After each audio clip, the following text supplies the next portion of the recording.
Yo, what's up, guys?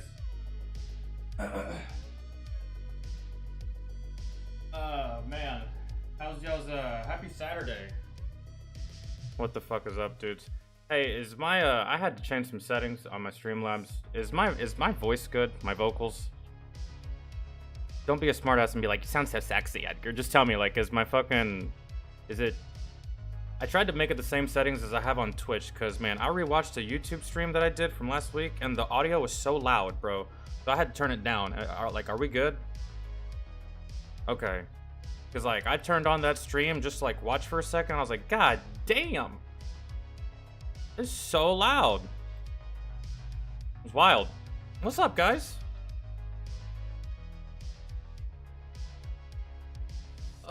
Zachary. What's going on, man? Roth. Country Girl. Dallas. Ticken. Sam. Brandon. Bethany, hi. What's up, guys? Splash.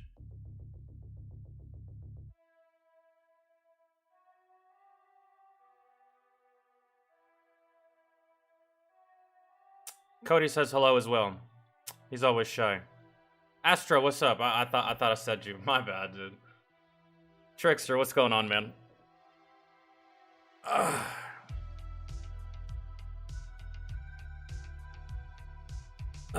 Well, because I have two chats right now, and usually, actually, technically three. I have one right here in the middle, one here, and one here. I'm eventually going to turn these two off. You look like Brad Pitt from Fury with that hair. I can take that. Could be worse.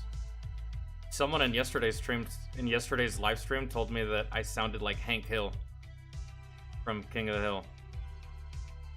I don't know how. But he even had me go to fucking Google and look up like Hank Hill lines, and I said them in his voice. To be honest, I thought you left YouTube. I haven't seen you since Angry Cops tackled a guy in one of your old videos. Oh, the fucking skater dude, the homeless hobo skater guy. Yeah, it actually was a video by Donut Operator, and the name of the video was Angry Cop Attacks Skater or something. It was something like that. But yeah, I remember that. Yeah, those were God, those were fun. Loki, what's good, man? How are you? How goes it?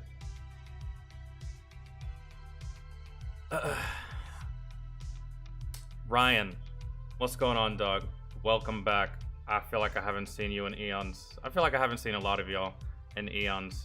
Ever since I started uploading again, I've been finding. I haven't really been finding any new people. I've been finding all of the old people that I lost contact with. All 65,000 of you back on the other channel. So that's really who I just be finding constantly.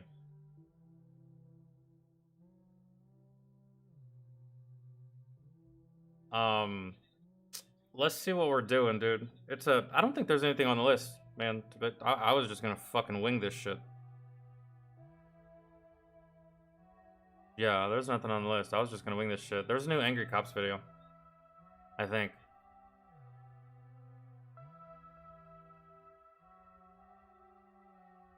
Well, yeah, Fireman. I mean, I went over to Twitch. I mean, some people found me on Twitch. Some people found me on Kick. I don't really stream there anymore because that platform is still when it comes to streaming. It's not as good as YouTube or Twitch yet. But in the future, it will be.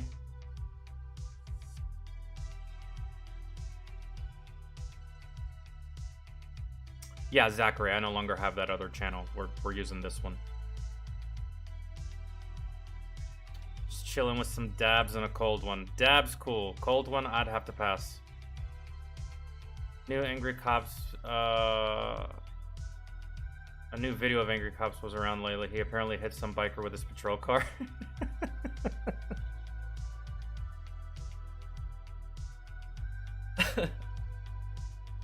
Jesus. He's on a roll, man.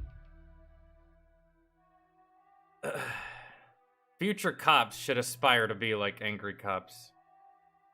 Truly. Oh, dude, and do you remember? Dude, he's such a legend, man. If he, like, when and if he ever, like, just retires from making YouTube videos, if there ever is a YouTube Hall of Fame, he should go in there. I feel. Because remember, whenever he got into that it wasn't even an altercation, it was just him berating the judge. Remember the drunk judge?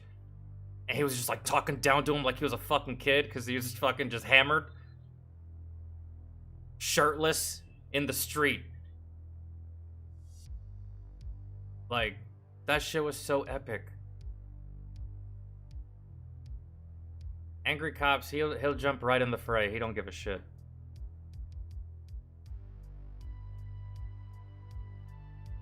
Yo, Astro, do we have any stuff to put on the list, or are we just gonna fucking... However.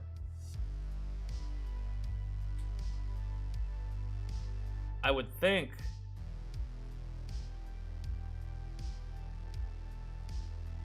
collab with you, Donut, and Angry Cops will be sweet. Man, I've heard that so many times. I've been hearing that for years. But... it'd have to be like a podcast type thing. Like, I don't... They must all live close to each other. I don't think I could just, like, up and just, like... I mean, I could, but... I don't think I could just, like, up and just drive to... Where's Angry Cops from? Buffalo?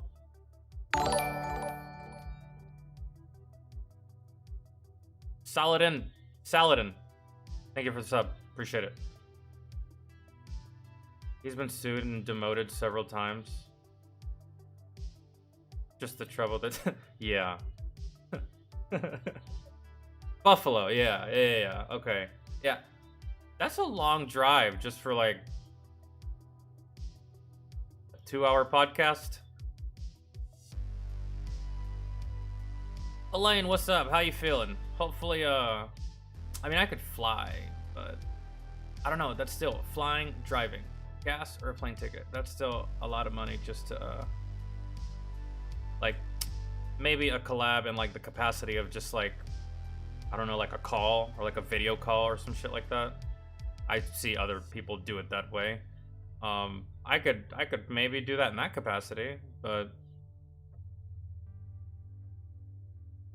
Christian, what's up, man? Brandon and... Donut. What? They're all three in the same place? I don't know, Elaine. There isn't one. I was just gonna look.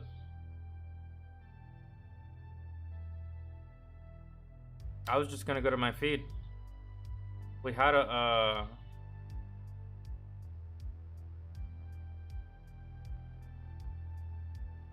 adult actress. I got pregnant during a scene. You would think most of these hoes would be on birth control, would work in the porn business.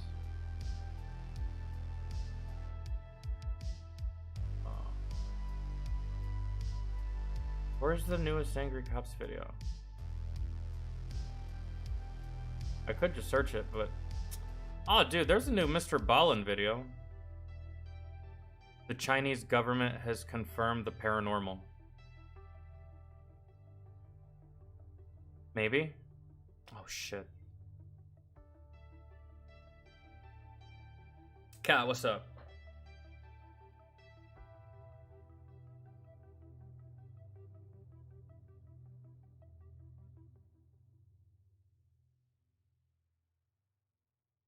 Mr. Ballen? I mean, this came out like 48 minutes ago. So, like, I don't think any of y'all have seen this.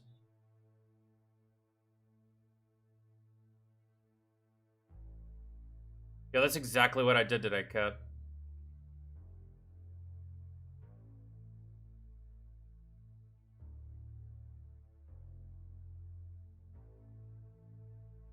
Don, what's going on, man?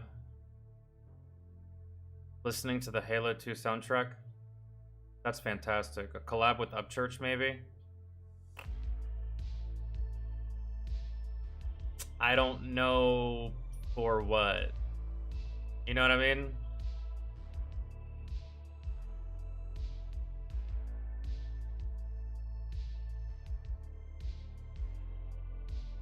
I mean, I'd love to meet him and like smoke a doobie with him. One of these days before I die, that'd be cool. But like, as far as a collab, I don't...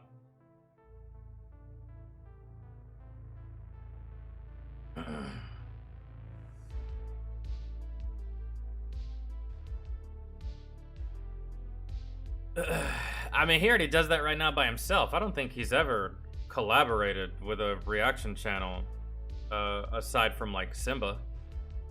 And what was damn, I haven't thought of this dude in years. What's his name? Mile High TV, I think that was his name. Mile High and Simba, yeah, they did collabs. They actually went out to Ghost Ranch, but Ironhawk, what up, dog?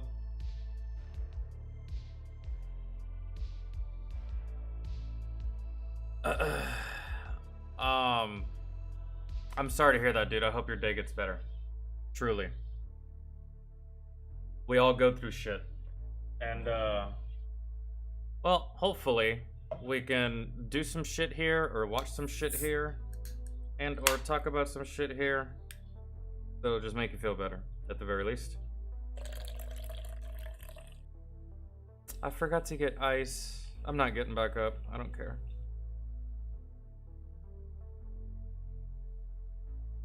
Literally gotten up like 6 fucking times over forgetting shit. Alright. I guess we can do this Mr. Ballin video first.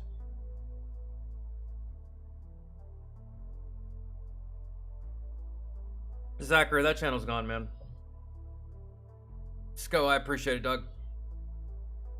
I had to get rid of the homeless hobo look. And I'm growing up my hair again, and this is usually the haircut I get whenever I'm growing up my hair, so. When my sister stopped by, I think on, it was either, it was the day before yesterday. She stopped by, and I was walking downstairs to go see her, and she looked at me and she was like, "Why do you got that ugly ass military haircut?" And I was like, "It's not. It's just a fucking high fade, bitch." And she's like, okay, sure. Fuck off me. Anyways. War Daddy is what they called Brad Pitt and Fury, and that is what I'll call you as long as you have this cut. Please no. Don't call me that. I don't have, it's not the war part that I have a problem with, it's the daddy portion, and I'm good.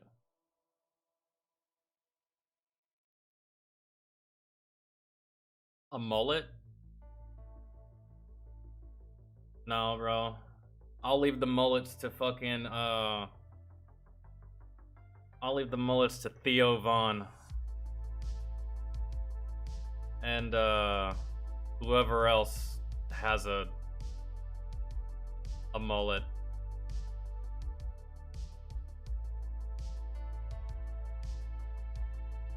Fuck no, dude. Get the same haircut that Lloyd had in Dumb and Dumber. Oh god, that's atrocious.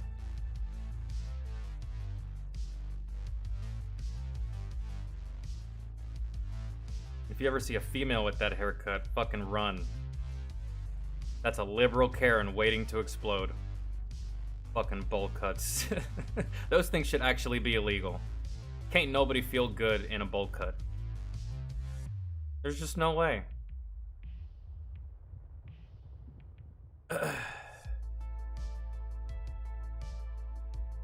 I mean, country girl, that's what my name already implies. Have you heard of the F4 Corsair? No, I haven't. I don't know what that is. Okay. I gotta take these out. Fuck, we'll start.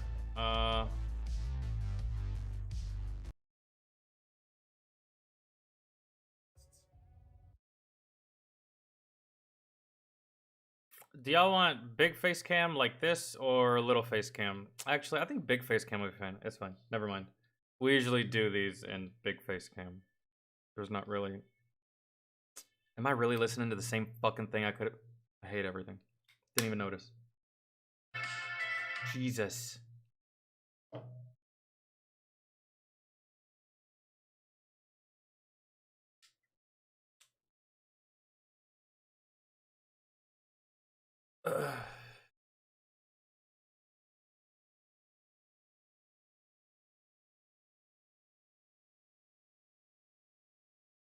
American Brown Guy, that's great, man. I'm glad that it was used by them and not another country, you know? That's fantastic news. I appreciate that little tidbit of information.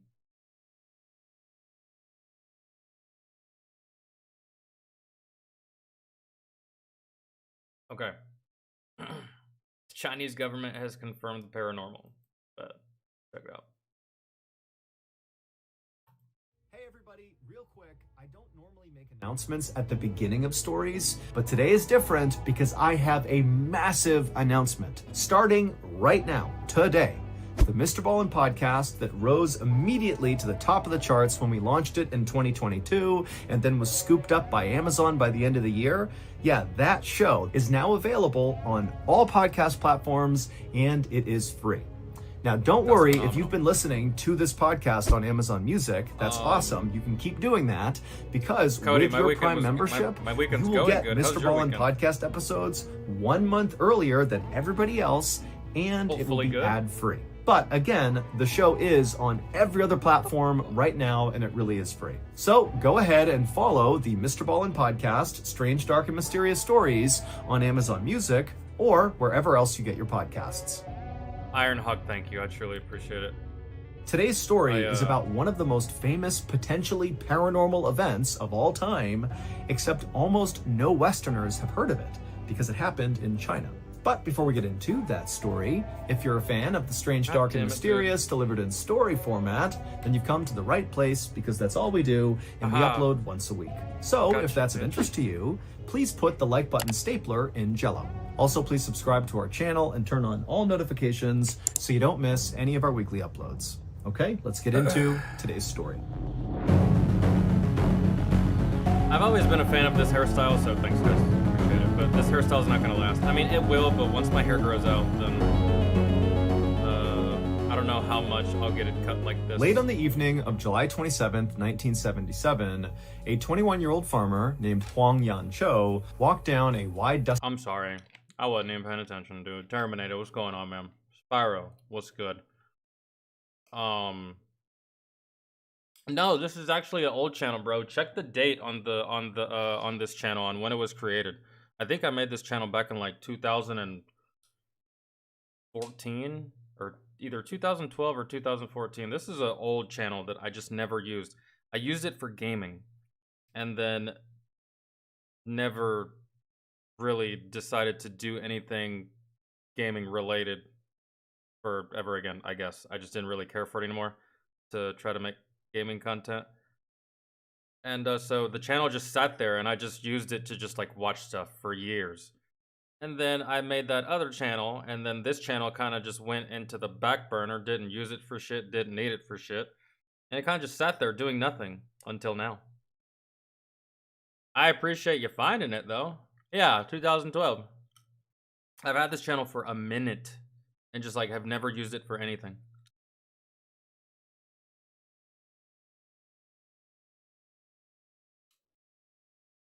Can't remember what the fuck I was doing in 2012.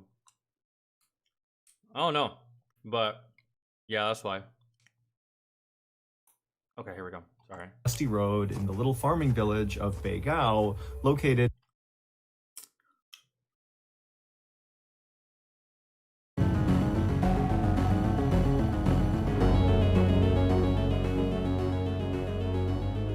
late on the evening of July 27th, 1977, a 21-year-old farmer named Huang Yanqiu walked down a wide, dusty road in the little farming village of Beigao, located in northern China. It had been a very hard day on the rice farm where Huang worked because they were all preparing for the autumn harvest. But even though Huang was totally exhausted and worn down, as he walked down this road, he was whistling an upbeat tune. Because for the first time in a long time, Huang was actually excited about the future. Huang had grown up in a poor family and he hadn't even finished elementary school. He still lived with his parents in a tiny house, and basically every day of his life was the same. He got up at sunrise, he walked to work, he worked all day until he barely could even stand, and then he would walk home and he would go to bed. But the reason Huang was now feeling kind of excited about his future was because he had just gotten engaged to a beautiful girl in a neighboring village, and their plan was to get married after the autumn harvest. Huang was already hard at work, literally building them a house that they could move into after they got married. And in fact, on this particular night, that was where Huang was going. He was going to the property where he was in the middle of building this house, and he was going there not to work on the house anymore, but really just to admire his property, because again, he was just so excited about the future. Huang turned the corner and his beautiful half-constructed home came into focus. The foundation, the walls, and the ceiling were all complete. All he had left to do was put in the windows and the doors. And so Huang walked up and ran his hand over the beautiful brick he had laid around the outside of the property. Brick was not cheap. He had worked extra hours to afford this brick. And so he was just so proud of it. And he ran his hand over it. And then he kind of stepped back and kind of imagined the house when it was all done. And then when he felt satisfied that he had seen enough, just kind of nodded and turned and just continued walking back towards his home, his parents' home, which was only a few minutes away. When Huang got to his home, he went inside and his mom already had a meal made for him. It was just some rice and veggies. And so Huang sat down and began eating, and then his parents came over and they began chatting. And then of course the conversation shifted to Huang's upcoming marriage, because that's basically all Huang ever wanted to talk about. And then by about 10 p.m., Huang was so tired that he crawled into his bed and he fell asleep almost immediately. The next morning, when Huang's parents woke up, they discovered that Huang was not in his bed. Now, this was not totally unusual because they knew their son was a really hard worker, and it wasn't unusual for him to wake up really, really early to head out to the farm to begin his workday. But a little while later, the workers at the rice farm where Huang worked, they saw Huang had not come to work. And because that was so out of character for him, one of the workers actually walked to Huang's parents' home to see if he was okay. And when Huang's mother found out her son had not shown up to work, she was really worried, but she told this worker, my son must have gone to the house he's building, go over there and see if he's there. But the worker from the rice farm went to Huang's property he was building and nobody was there. And so when he came back and told Huang's mother, this sent her into a total panic, because really for her, this was like completely out of character for her son. He would never miss work. He would never just disappear like this. Something was wrong. So Huang's mother sent this rice farm. You know what can cause you to do that though? To just leave out of character? To just say, fuck all this shit, I'm out. Yo, Church, what's good, dog? I appreciate you showing up, man. I've been enjoying the videos, dude. I've been having so much fun watching those freestyles. Every time you upload something, I get excited. Who we fucking with? Who we roasting? Oh, man. I hope you're doing good, dude. Hope all is well.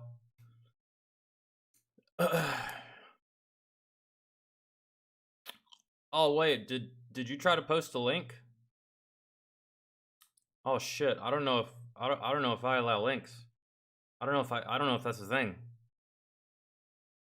I don't know how to fix that now either. I'm not sure.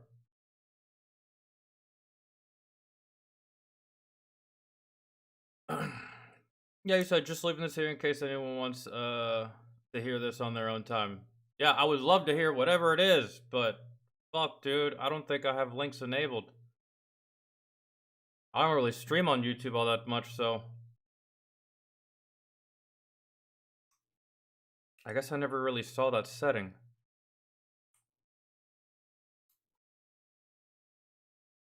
Dude, dude, that would be amazing.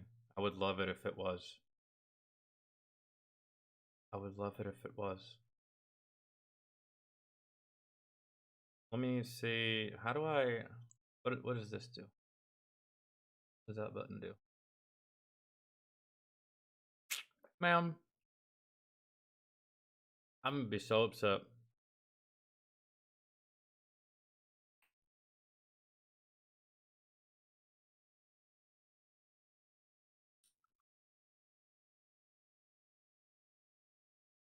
Yeah, Outcast, he was just in here. He typed in chat, but I don't know if links work in my chat because I barely stream on here. um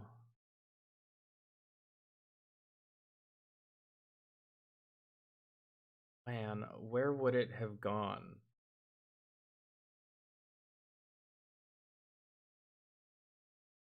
I don't know, that's so unfortunate. uh yeah, dude, if it where is it? I need to find it. Quick loophole is temp, make him a mod, get him to post link, then I wonder if it would show up if I made him a mod now.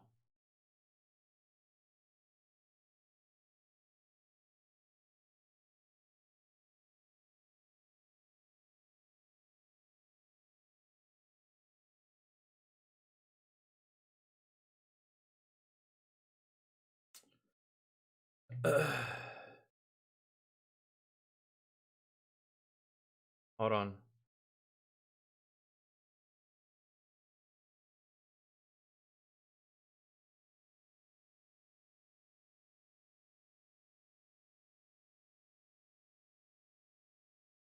Hold on.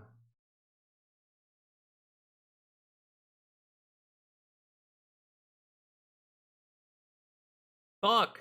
I can't. Comments on the post have been limited. No! Oh my god.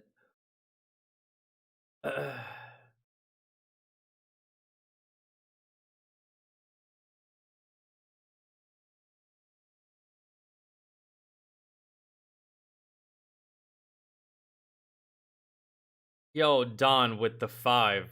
Yo, unless you're saying vinegar or that I'm your Ginja, don't drop no N-bombs. Are you talking to me? I don't do that ever.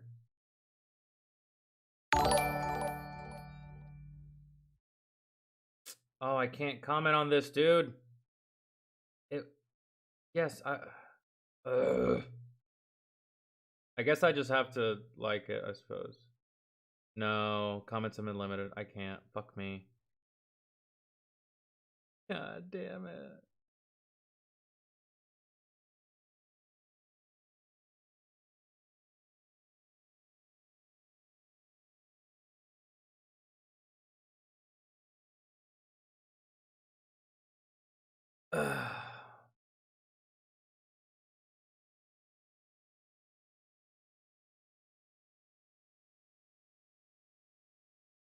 Oh, that's for. Oh, okay. I thought you were talking to me, really. Oh, dude, I guess we're just gonna have to wait. Because I know what he did. I know what he did. He probably has it unlisted, and whoever has the link can watch it, but he probably posted it in my chat and then dipped off to a next one. That's probably what he's doing, is just like going to reactors he knows and just like, here you go, link, next, link, next, link, next. Probably how he has to do it. It's just my fucking shit is stupid.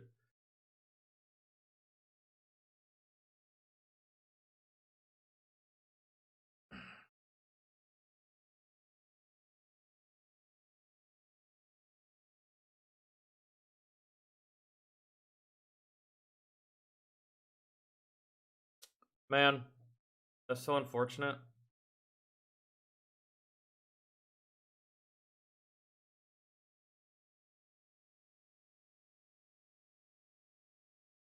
Bethany, thank you so much. I truly appreciate it. Thank you for becoming a member of the XMC fam. Does it say XMC fam whenever you become a member? It should. I think I made it say that.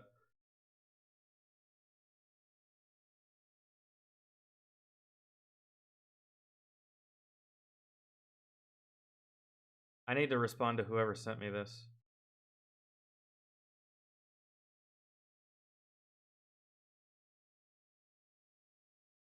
Yeah. What he did. Oh, bro, I barely fucking missed it. It does.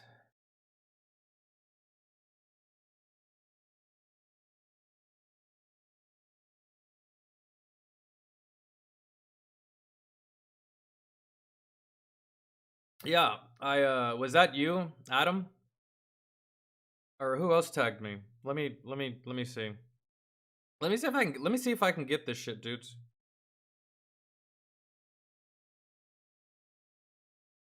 I can't see.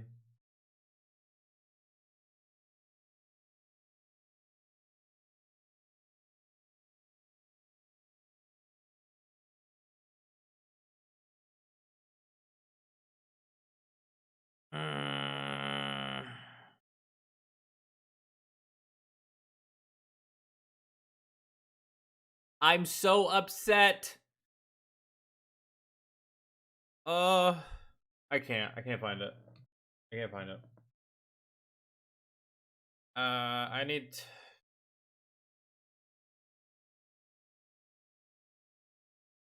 The one time, bro, that, like, not having links turned on actually fucks me.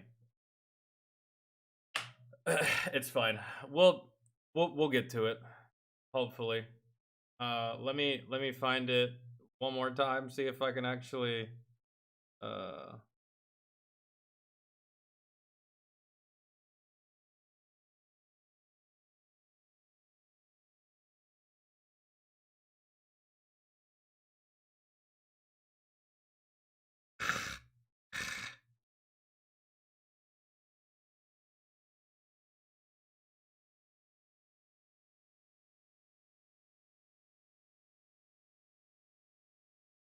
I can't find it.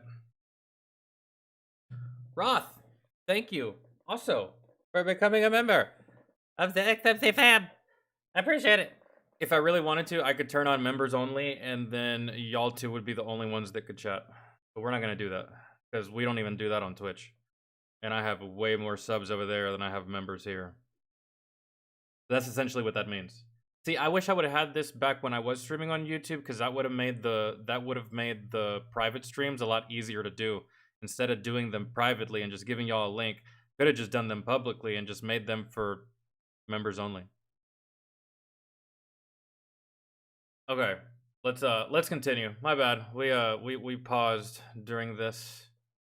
Yo, Outcast, let me know if anything happens with, like, a link or something, so that I can fucking so that we can listen to this shit.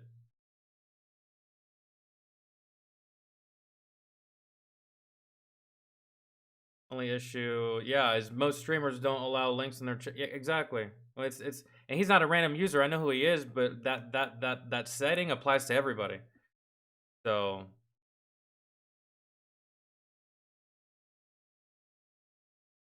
no, Astro, you can take requests. That's, yeah, we took requests last time. What do you mean? I was just winging it until we got requests. Nonsense. Go ahead.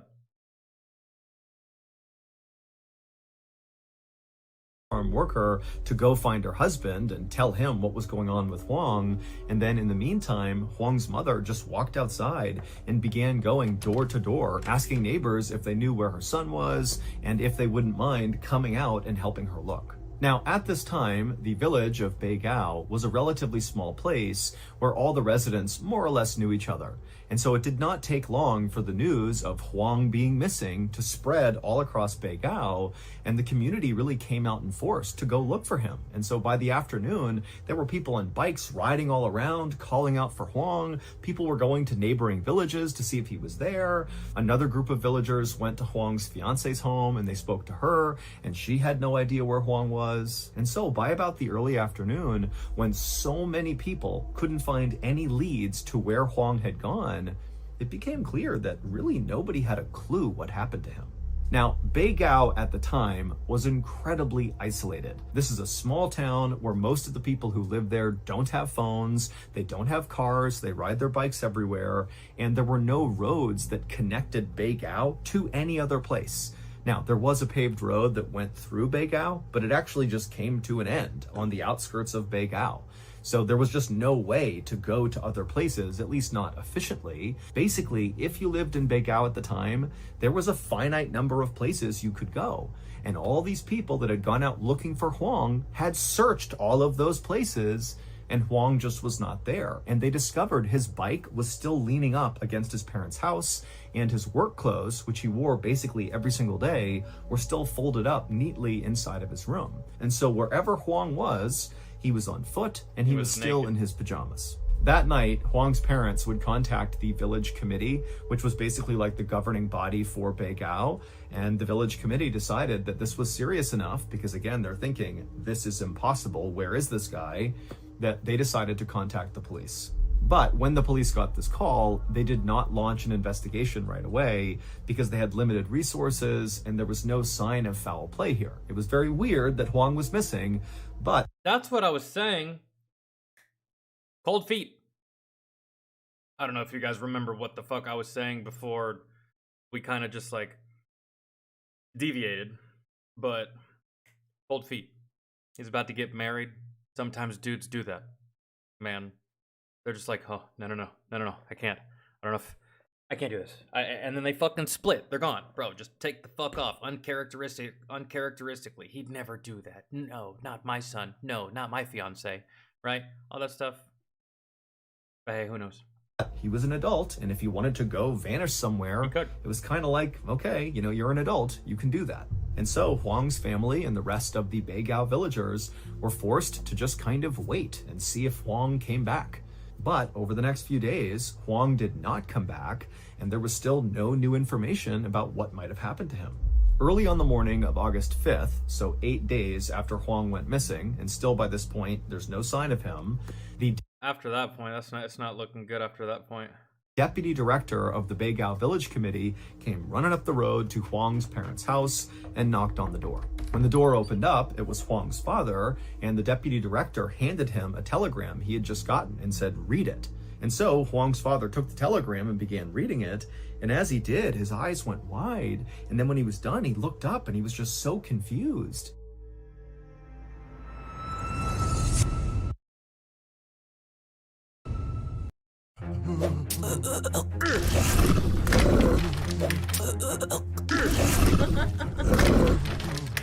The fuck? Last weekend, I asked old Seiko, what he wanted to snack on for our Super Bowl 58 watch party. And he said, without hesitation, Papa, voglio mangiare vari molluschi esotici. Which of course in Italian means, Papa, I just want to eat various exotic mollusks. And so I said, that's just bully. And immediately I booked us a trip to Alaska, we hopped on a fishing boat, and off we went to snatch up a few of those slippery beasts. But unfortunately, about 15 hours into our seafaring voyage, Lung and I realized we had a problem. Our boat captain was not a boat captain. He was just a simple, blind kangaroo with vertigo who happened to jump on board before we left, and we just didn't notice. We tried to take the wheel from the roo, but he was so strong that he drove us directly into a storm, and before long a rogue wave came and capsized the vessel. But luckily me and old Sika Lung, we lived, and we swam to a nearby... Oh, dude, when he almost broke character there, oh, that show was funny. ...island. And when we stepped foot on land, immediately a horde of angry coconut crabs came out of the brush, skittering around, wielding their machetes. Yo, those are the fucking coconut crabs that are believed to have killed fucking Amelia Earhart. Let me go back. Island. And when we stepped foot on land, immediately a horde of angry coconut crabs came out of the brush, skittering around, wielding their machetes. Me and old Lung turned to run. But there was nowhere to go, it was just the ocean. And so standing there, waiting for death, me and Lung did the only thing we could think to do. I want to know what happened to the kangaroo. The blind kangaroo named Captain that had vertigo. What happened to him? Is he dead? Kind of just like forgot all about him. We signed up for DraftKings. Now, did that save us from the machete-wielding my God. coconut crabs? No! But did it get us jacked up about Super Bowl 58? Yes, it did. And so once again, this year, we are partnering up with DraftKings to make sure all my you fans God. of the strange, dark, and mysterious out there get access to the very best deals on their platform. I knew it was gonna be an ad. I just didn't know what it was gonna be and for what. DraftKings? I would have never expected that to be the ad going off of his story. Ridiculous story. And for Super Bowl 58, they got a really good deal. For all customers, there is a bet one, get one, which means you get a bonus bet back to you in the amount of your original wager just for placing a bet. Pretty good. And there are loads of other amazing... Okay.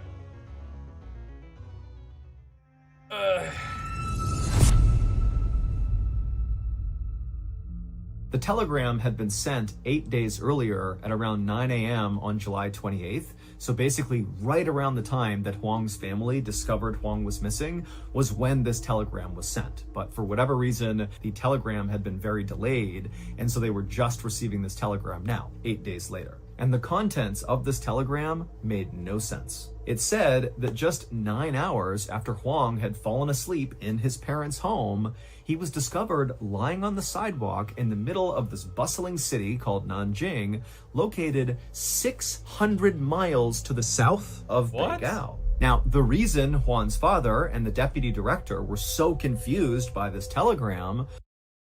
Because how the hell do you travel 600 miles in 9 hours? On foot? This was impossible.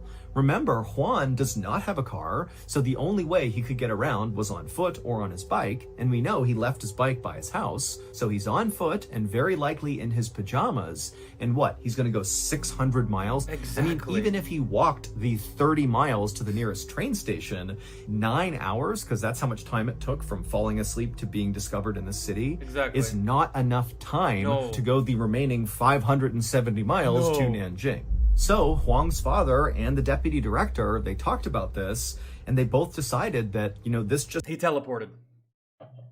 He teleported, bro. He woke up sleepwalking, and then farted, sneezed, and burped at the same time, and that was like some kind of just like crazy reality-altering thing, and he teleported.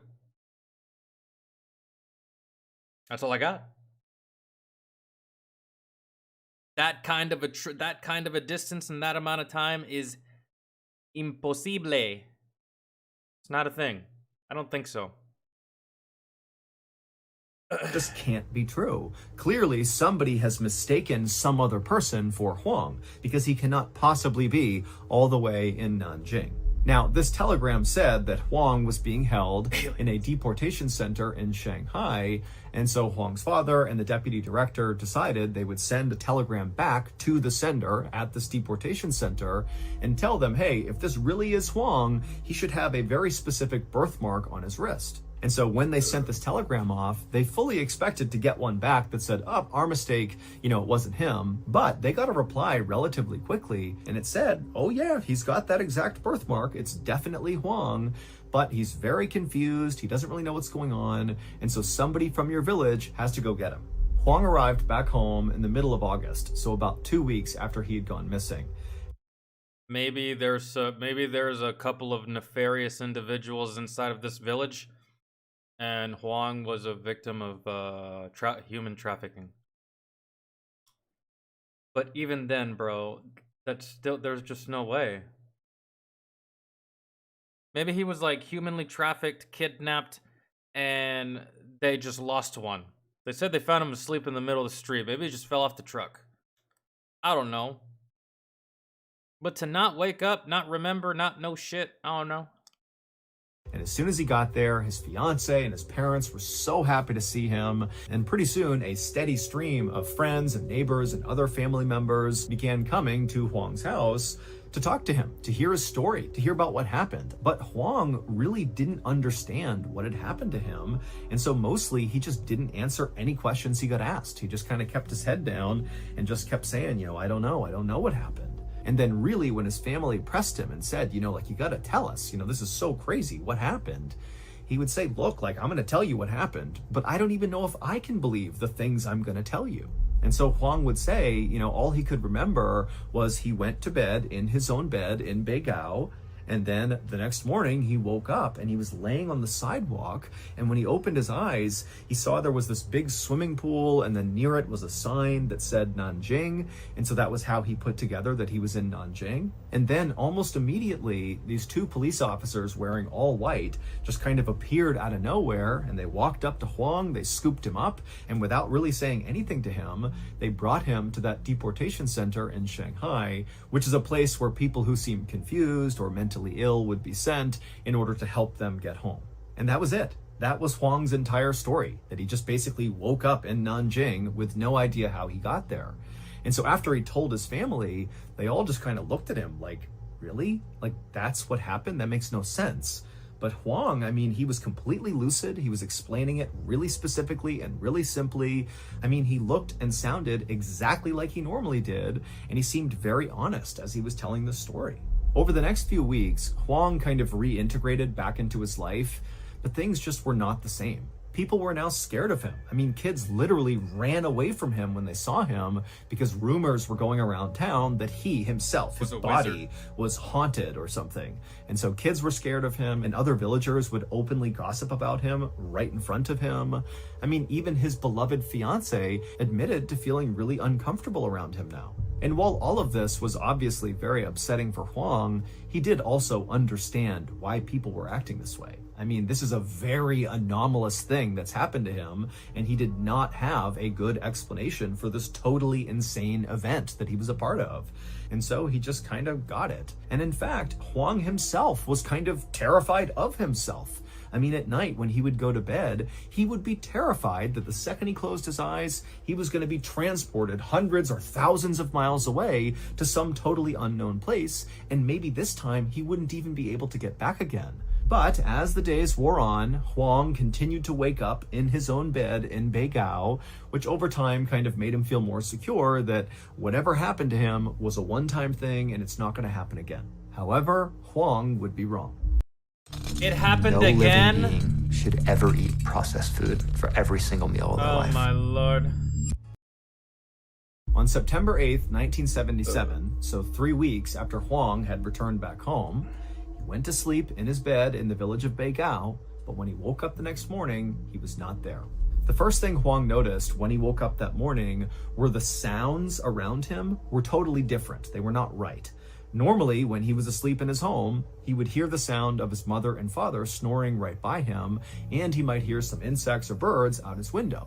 And those sounds were gone. Instead, he heard what sounded like footsteps, but not ordinary footsteps. They were footsteps of somebody walking on cement who was wearing high heels, like a clicking sound. And then Huang also became aware of the fact that his face was clearly pressed up against cement. He was laying on the ground. But Huang couldn't open his eyes. As hard as he tried, he couldn't do it. He couldn't move his body. And so he's just laying there on cement with his eyes closed, listening to the sound of these footsteps, these high heels, getting closer and closer and closer. And as they did, his anxiety was growing and growing. He had no idea who this person was. And then these footsteps, they got right up to him and then passed by him. And Huang felt the breeze as this person walked right past him. And then after this person in high heels had kind of walked off in the other direction, Huang finally was able to wrench open his eyes, and he sat up and he looked around, and one, he couldn't find anybody. It was totally abandoned all around him. So whoever had those high heels on had somehow vanished in plain sight. And then also, as Huang continued to look around him, it looked like he was in the middle of this city. But again, there's nobody out there. It's like this abandoned city street. All he had in front of him was this clock up on a building that said 1 a.m. And so pretty soon, Huang was just kind of walking in circles, screaming out for help. And right when he was about to just start sprinting in any one direction in hope that help would be somewhere out there, Huang felt a tap on his shoulder. Oh, and then the person tapping him from behind him said, "Are you Huang Yanqiu?" Huang spun around and he saw there were these two men in military uniforms standing there. And for a second... Man, okay. The title says the Chinese government has confirmed the paranormal. I think that the Chinese government is experimenting with the paranormal. These guys in white jumpsuits again? That's been like the only constant to this ever-changing equation that is Huang's life. These fucking dudes that just always manage to just show up. Maybe he's a test maybe he's a test subject and he doesn't know he's a test subject. I don't know. Huang felt relieved. Somebody was here to help him. But then he thought to himself, how do they know my name? What's going on here? And so he asked them, how do you know my name? But the two men didn't answer Huang. Instead, they told him that he was at a Shanghai railway station 700 miles from Beigao, and that these two soldiers, were here to take Huang to a nearby army base. At this point, Huang was so scared, he just didn't know what to do. So he just wound up going with these two soldiers who put him in the back of a Jeep. And then they hopped in and began driving, and they drove him out of this weird abandoned city where he had woken up. And after driving for some time, they arrived at this huge army base that had all these rows of fencing around it with razor wire on top and all these sentries that guarded all the doors. And these two soldiers brought him through several of these checkpoints. And then when they reached the very last one, they stopped the car, they got out, Huang got out too, and the two soldiers that were with him grabbed Huang's shoulders, and they basically led him through the last checkpoint, which was manned by armed guards. And as Huang was led through this gate, the armed guards seemed to not even notice these soldiers or Huang. It was like they were invisible to the armed guards. But either way, they got through the final checkpoint, and then the two soldiers that were carrying Huang led him to this kind of nondescript big building, and they opened up a door, and they began walking down this long hallway that kind of zigged and zagged. It was like a maze of different directions you could go. And then finally, they brought Huang right to this big door that said division headquarters over it. And then before Huang could say anything, one of the two soldiers that was with him knocked on the door. And then before anybody could respond, that same soldier reached down, opened it up, swung the door in, and then they pushed Huang inside, and they stepped in after him and shut the door behind them. In front of Huang was this big desk, and sitting behind this desk was a very senior-looking military official wearing a uniform. And this official, when they looked up and saw Huang standing there, they got up to their feet and put their hands on their gun and said, "What are you doing here? How'd you get in here?"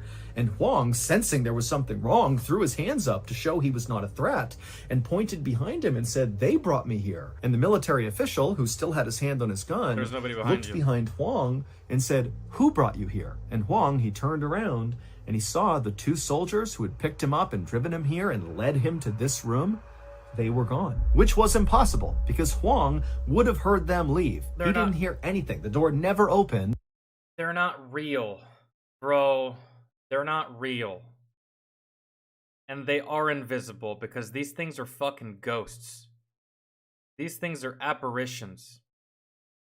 And for some reason, they have a hard-on for Huang. Maybe they are the ones that teleported this dude. I don't know. They just somehow were gone. A second later, the senior military official had pulled out his radio and he was screaming commands. And then another second later, armed soldiers came running into the room. They grabbed Huang, who still had his hands up. They came in, they arrested Huang, and they began asking him all these questions about how he got in here. How did you get through the guards? Did you climb the fence? Did you cut the fence? How did you get in here? It's not possible that you are here right now. But Huang did not have any answers. All he could say was, "The two soldiers, they brought me here." A couple of days later, Huang would be bussed back to Beigao. Crazy. And again, his friends and family and everybody in town had all these questions about what happened. But again, Huang... I got kidnapped by two fucking ghost soldiers. And, they just kept taking... I think they needed a DD, maybe? They were trying to, I don't know, man. Just had no answers. And then just 11 days after coming back home the second time, Huang would disappear again. And this time he would tell people he encountered two men who told him they were the same two men from the other two times he had gone missing. You had the first instance where he woke up and two police officers in white picked him up off the ground and brought him to the deportation center. And then the second time was the military base where you had those two soldiers who brought him through the gates and brought him to division headquarters. Basically, these two men he encountered on the third trip were saying they were the same men across all three instances. And on this third instance that he went missing, Huang said these two men put him on their backs and they flew him to 9 different cities around China for reasons unknown. And then they flew him back to Beigao and just dropped him off right outside his house near a tree. And that was it. Now, of course, this final disappearance sounds the most absurd because what? He was flying on the backs of people to all these different cities? That doesn't make any sense. But when Huang was kind of aggressively questioned about this third story, because it sounded the most made up as compared to the other two, it would turn out Huang had all this kind of insider information about each of the 9 cities that he supposedly was flown to by these two men. He knew the weather in each of those cities on the night that he was gone. He knew what shows were playing on the night he was gone. And he also just had really specific descriptions of where he was in each of these cities when they got there that all checked out. Now, you got to remember that getting that information correct would have been really hard for Huang at the time. He did not have internet access. No TV. He didn't have a phone. He didn't have a car. I mean, he lives in an isolated small village in rural China. So the idea that literally the morning after all this happens, he's flown to these different cities, that he would have all this information perfectly correct, that's hard to do. That would be hard to lie about. As of today, no one has ever been able to debunk Huang's stories. Basically, there's enough legitimacy and verifiable information in his stories that you really can't discount them. They really could have happened. Add in the fact that Huang actually took a lie detector test and passed it, and suddenly you're looking at a story that, as crazy as it sounds, really could have happened. And so Huang's story today is considered far and away the most famous UFO story in China's history, because the leading theory here is that Huang must have been abducted by aliens, and that's how he was being moved around to all these places, and maybe those two men that kept showing up in each of these events. It was probably Agent K and Agent J from Men in Black. Who fucking knows? And then each time that they fucking pick this dude up, when they drop him off, they just neuralize his ass. So he never remembers anything. Were the extraterrestrials that had It's probably like, this is like the, probably, yeah, like the Chinese version of Men in Black. scooped him up. Nobody knows, but that is the theory. As for Huang, he wishes none of this had ever happened because his disappearances and whatever happened to him basically wrecked his life.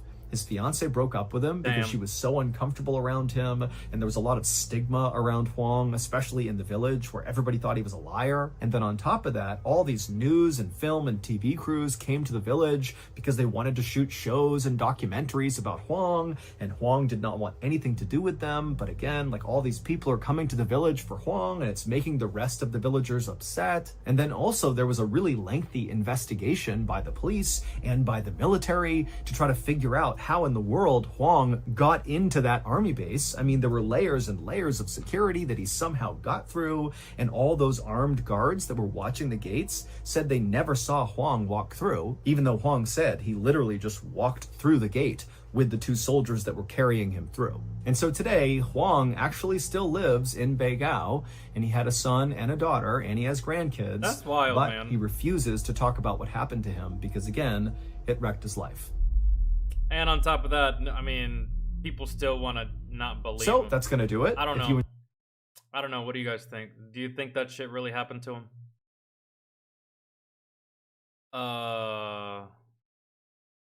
Do you really think that two ghostly apparitions and or two really bored aliens picked this dude up and was just flying him all around to different locations like fucking Santa Claus on Christmas? How many of y'all think he's telling the... I mean, I don't know, man.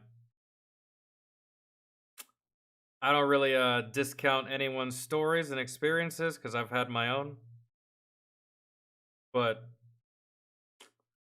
fuck, dude, it's almost one of those things.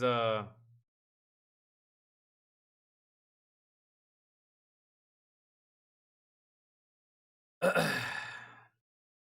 don't know. Yeah, that's what it said. Flew him.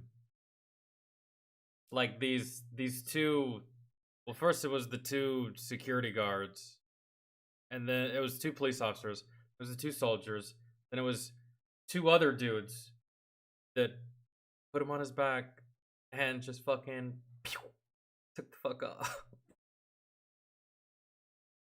I don't know, man. I don't discount anyone's experience whenever they have experiences like this or they feel like they have experiences like this.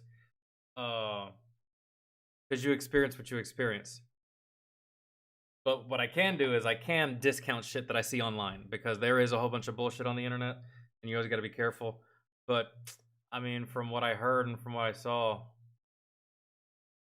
it doesn't really do anything for me to debunk anything. I want to believe him more than anything. I hope it's real. I hope it happened. That's crazy. I hope he's telling the truth. Dude, I'll be back. I'm gonna go get some get some fucking. I'll be right back.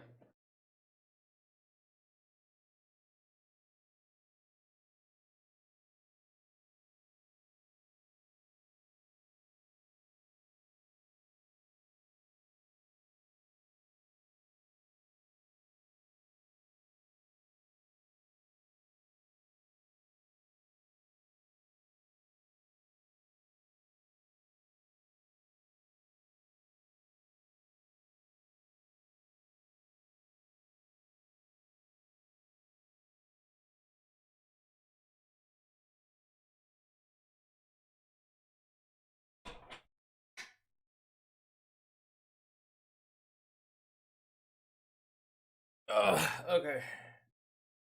I had to go get some of these fucking dum-dums. And I'm hungry again, so I gotta eat something. As well eat the rest of these fucking lollipops. Okay.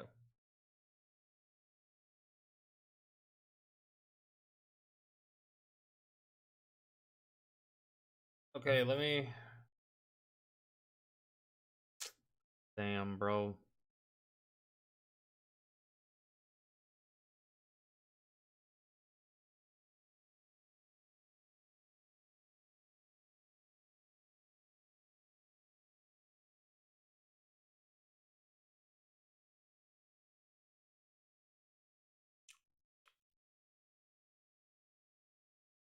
Dracula Flow? Never heard of it.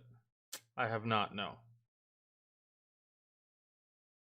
I was looking to see if anyone else DM me this shit, but oh, fuck. That's so unfortunate. Rod, take it easy, man. Thank you for the membership earlier, dude. I truly appreciate you. And if I don't see you again tonight, have a good rest of your Saturday and have a good weekend.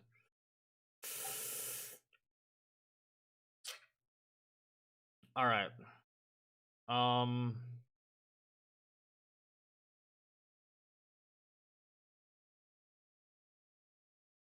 Jesus.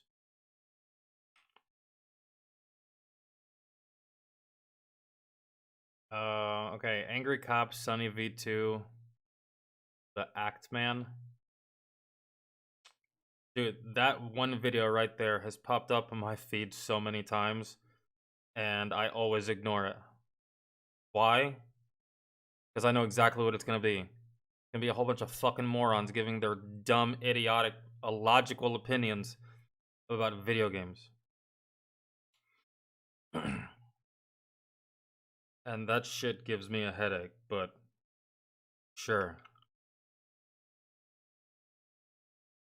I suppose. And then we can do yours. What'd you say it was called? Astro, can you put that on the list if you're in here? Dracula Flow?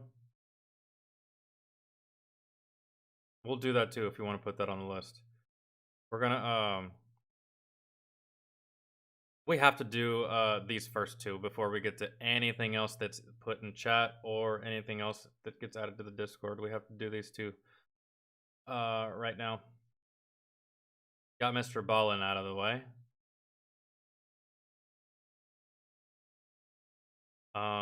So Angry Cops or Sunny V2. 10 biggest YouTubers who are permanently banned and why.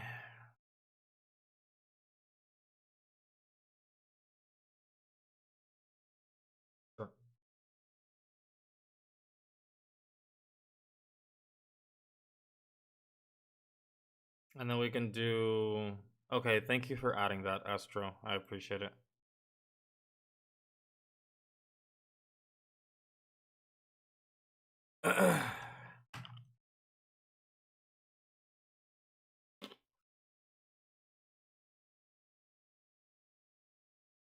Shit, this one's not a new one, is it? This is like one that's already been out.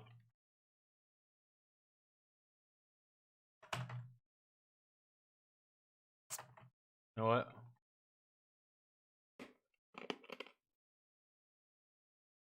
Oh wait, right here. Here at Papa John's, we know our stuff. So try our garlic epic stuffed crust pizza, made with. We're gonna list these. Elaine, I probably know every single one of these. Because I've seen so many videos just like this. I haven't seen this one by Sunny V2. But I've seen so many videos just like this that have the same exact title. Some of the videos I've seen only had 30,000 views and some of them had, I don't know, 5 million. I probably know all of these, but we'll see. We'll see. We'll see if there's any that I don't know. Okay.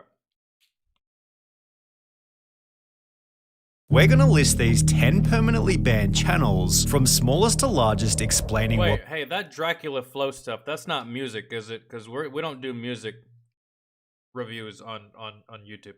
We do that on Twitch. And that's actually on Monday. So if that's music, that's gonna have to wait. We don't do music.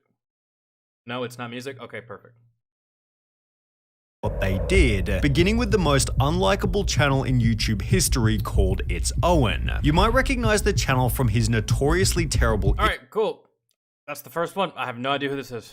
intros. Like this video and subscribe right now, or this spider will crawl in your ear whilst you're asleep tonight. You're Always one of placed those, after huh? shameless clickbait like Charlie D'Amelio is dying today. On top of this, Owen relentlessly clickbaited fake Mr. Beast scenarios. However, after Technoblade's passing on the 30th of June 2022, It's Owen took his scumbaggery to a point of no return. He'd upload a video titled Mr. Beast Final Goodbye to Technoblade, with the introduction stating this. This is Mr. Beast's final goodbye to Technoblade and their last time playing Minecraft together. Although the video showed nothing more than Technoblade playing Minecraft and a completely fabricated Mr. Beast tweet. The video received over 800,000 views in under 24 hours, yet with a top comment reading, "The amount of disrespect this guy has is unlike anything I've ever seen before. Complete and utter shame. He was about to face some serious backlash." Just awful garbage. I have more respect for shit stains in a gas station urinal than I do for Owen. YouTubers clickbaiting Technoblade's death for views has made me lose all faith in humanity. It's just so messed up, which is followed by Has it though?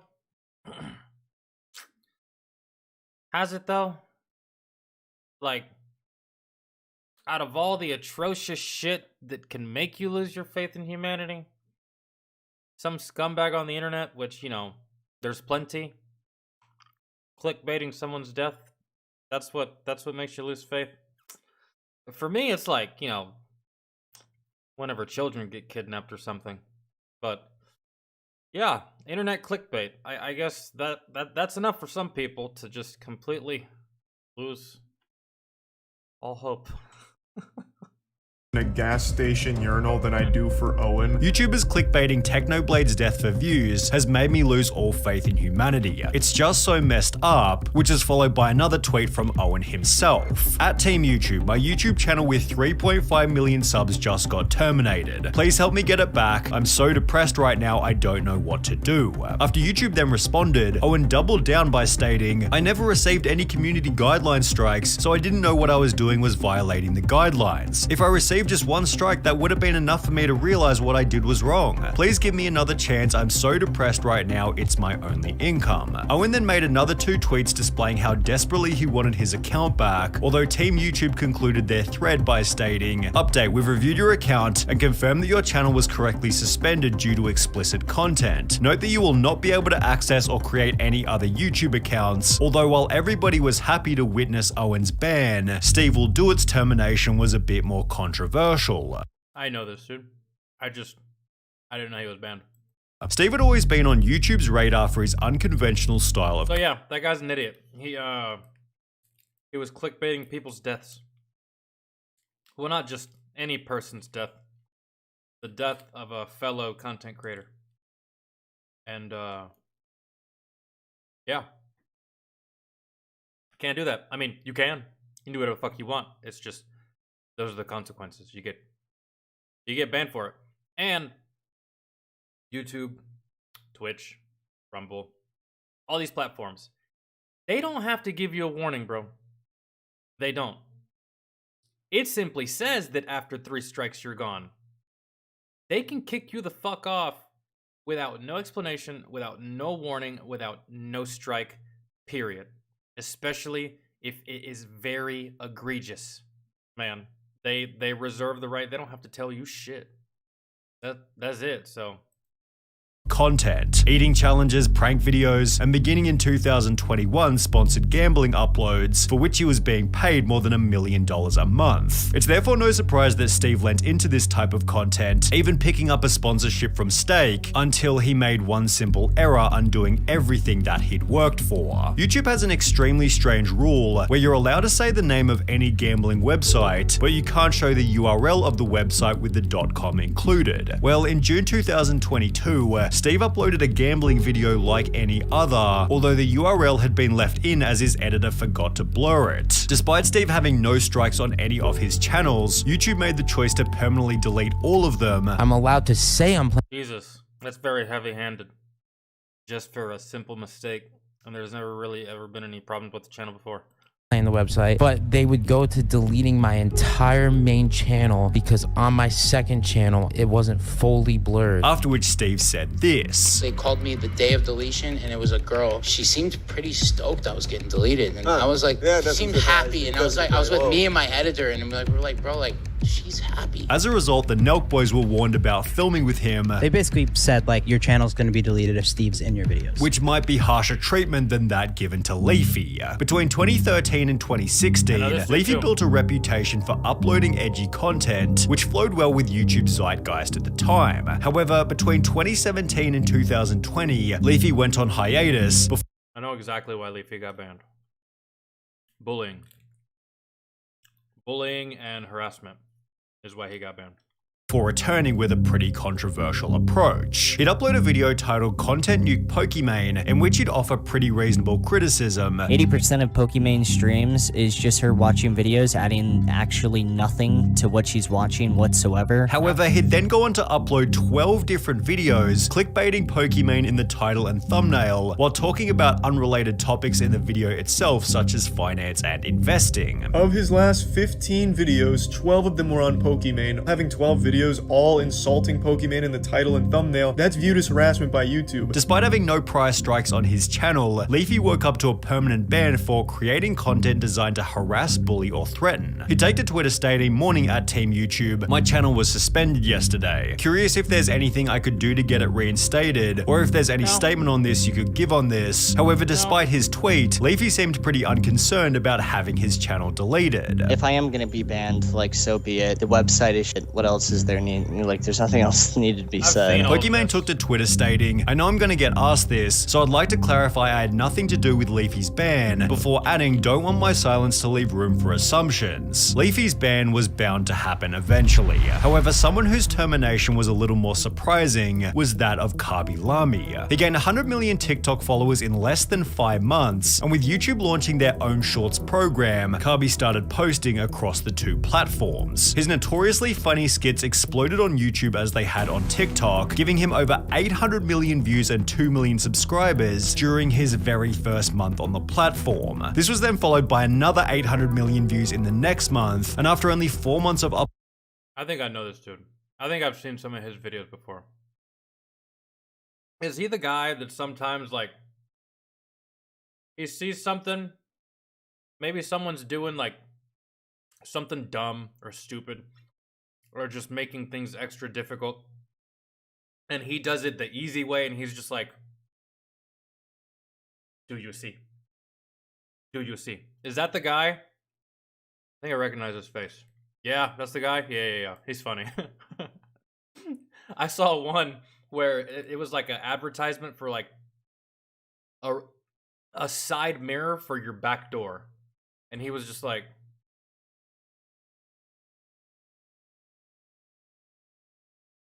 and I was just like, yeah. Yeah, this dude's funny. Uploading to YouTube, Kabilami had racked up 2.4 billion views and 5.2 million subscribers. He was then banned permanently. Why? Well, you see, this wasn't actually Kabilami. It was an impersonator who was simply reposting his content to YouTube. He'd gained 2.4 billion views before YouTube ever realized, and this wasn't the only account doing it. Only 5 days beforehand, YouTube had banned another Kabilami impersonator with 4.84 million subscribers, after which YouTube found a third impersonator who'd gained over 100 million views in a matter of days before they were also banned. As a result, Kabi began uploading content to his own official channel, which remains very much active, unlike JStation. His termination. Okay, so like, this one was kind of pointless, really, on the list. Like, he wasn't banned, it was just copycat accounts. You could just say 9 biggest YouTubers who are permanently banned. It's good now, right? Yeah, that's what I said. Own official channel, which remains very much active, unlike this guy right here is such a jackass, it's absolutely unreal. And I've never seen someone so dumb, so unaware, and so you'll see. This guy's a fucking moron, man. Like JStation. His termination began with a video titled "My Girlfriend Alexia Died Rest in Paradise," in which he'd state the following. Last night, we lost Alexia to a drunk driver, guys. She was on the way to pick up something for our video we were making on our second channel, Dream Team. She got it, guys. As mentioned, JStation's girlfriend had apparently died in a car crash, prompting him to upload another video visiting the spot where it supposedly happened. It's okay, man. Everything's gonna be okay. However, only 3 days later, JStation began using his girlfriend's death to gain extra engagement. As you guys know, my girlfriend Alexia just passed away in a tragic accident, guys. We're doing the Ouija board challenge on my dead girl. The only people, bro, I'm telling you, the only people that could have possibly enjoyed watching this guy right here were 5 years old, man. That's the only kind of person on this earth that would enjoy this fucking idiot. 5, 6, 7-year-olds, bro. That's it, man. There's no way anyone above that with a fully developed brain can enjoy this. There's no way. This guy's is wild, man. Girlfriend. Let's smash the like button right now, guys. 1 like equals 1 prayer for Alexia, guys. Rest in peace. Prompting some ordinary gamers to investigate if she'd even died at all. No, I don't have anything by that name on the system. Nobody by that name specifically has suffered any form of death, right? No. As a result of the video, Alexia came forward confirming that she hadn't actually died. Jay faked my death. I felt sick to my stomach from the minute that he posted it. Before going on to add that the couple had since I thought it was probably from the lip filler, but, you know, I understand though. Broken up. Like the times that he was mean to me, it's just like he was so mean and I just don't know why. Despite having posted years worth of unsavory content. I mean, did you see the way he dressed? I mean, you dress like a fuckboy, you're gonna get fuckboy behavior. So, I mean, technically, this is kind of your fault. You could have broke up with this douchebag long ago, but you didn't. So, I mean, yeah, he's an ass, but I mean, you're still to blame as well. You just point, it seemed faking his girlfriend's death was a step too far, as YouTube would permanently delete JStation's channel on the 12th of March 2021. JStation responded by stating, "I didn't even do anything wrong, and I made videos all year getting no controversy. However, when these delusions failed to bring back his channel, he concluded, I'm going to sue them. Crazy. Anyways, I'm done. Nothing I can do now," which is the same conclusion drawn by 7 He ended up not doing shit. Supergirls. The channel began in 2008. Wait, what? Hold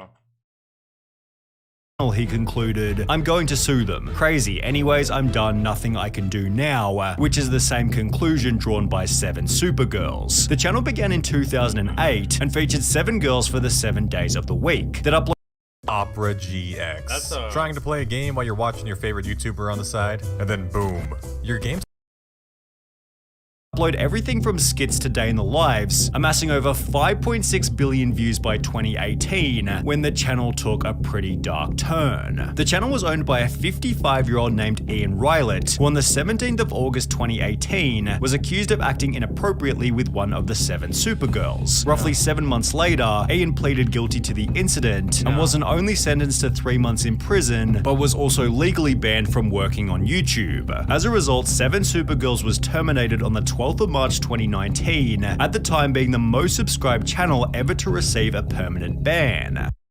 First off, like, who was watching this channel anyways? Man, bro, there's no way that I'm going to be entertained with watching an 8-year-old brush her teeth, eat her breakfast, watch cartoons, and color in her coloring book. That's fucking weird. Maybe they did other activities. Maybe it was entertaining, but in one of those, I saw some little girl brushing her teeth. Why am I... Who's watching this? That's the better question. Who's watching that? What kind of audience is that? That's weird to me. That's weird to me.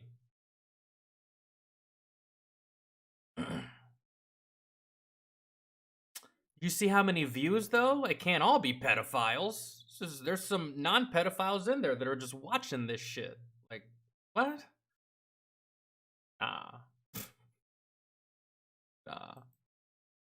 That would be until 9 months later, when YouTube's scummiest copycat was banned for stealing content. The Indonesian channel named Kalon Sarjana had gained over 13 million subscribers by employing a highly unethical strategy that essentially find already successful videos spoken in English before copying the thumbnail in its entirety, adding their own watermark, and uploading it to Indonesian YouTube, where the original creator had no way of finding it. However, all of this changed in November 2019, when British YouTuber JT posted his own upload titled, "YouTuber with 12 million subs steals my video." This channel had the audacity to steal my thumbnail, put an emoji on it, and then put their watermark on it. They put their watermark on my thumbnail and claimed it as theirs. This YouTuber has stolen my thumbnail, stolen all the information from my video. They literally watched my video and took everything. They took the screenshots, they gave me no credit for my own DMs. This guy has literally just ripped me off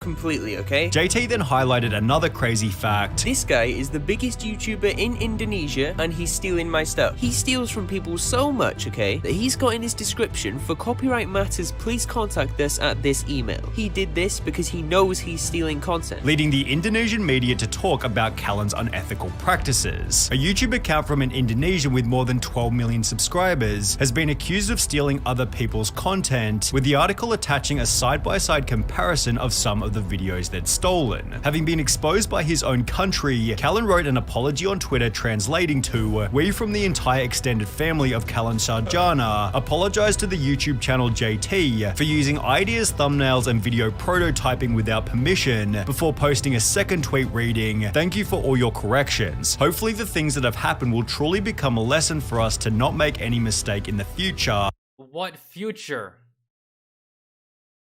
What future? You're copying other people's work. So if you stop copying other people's work, what are you gonna upload? Nothing. There's no future.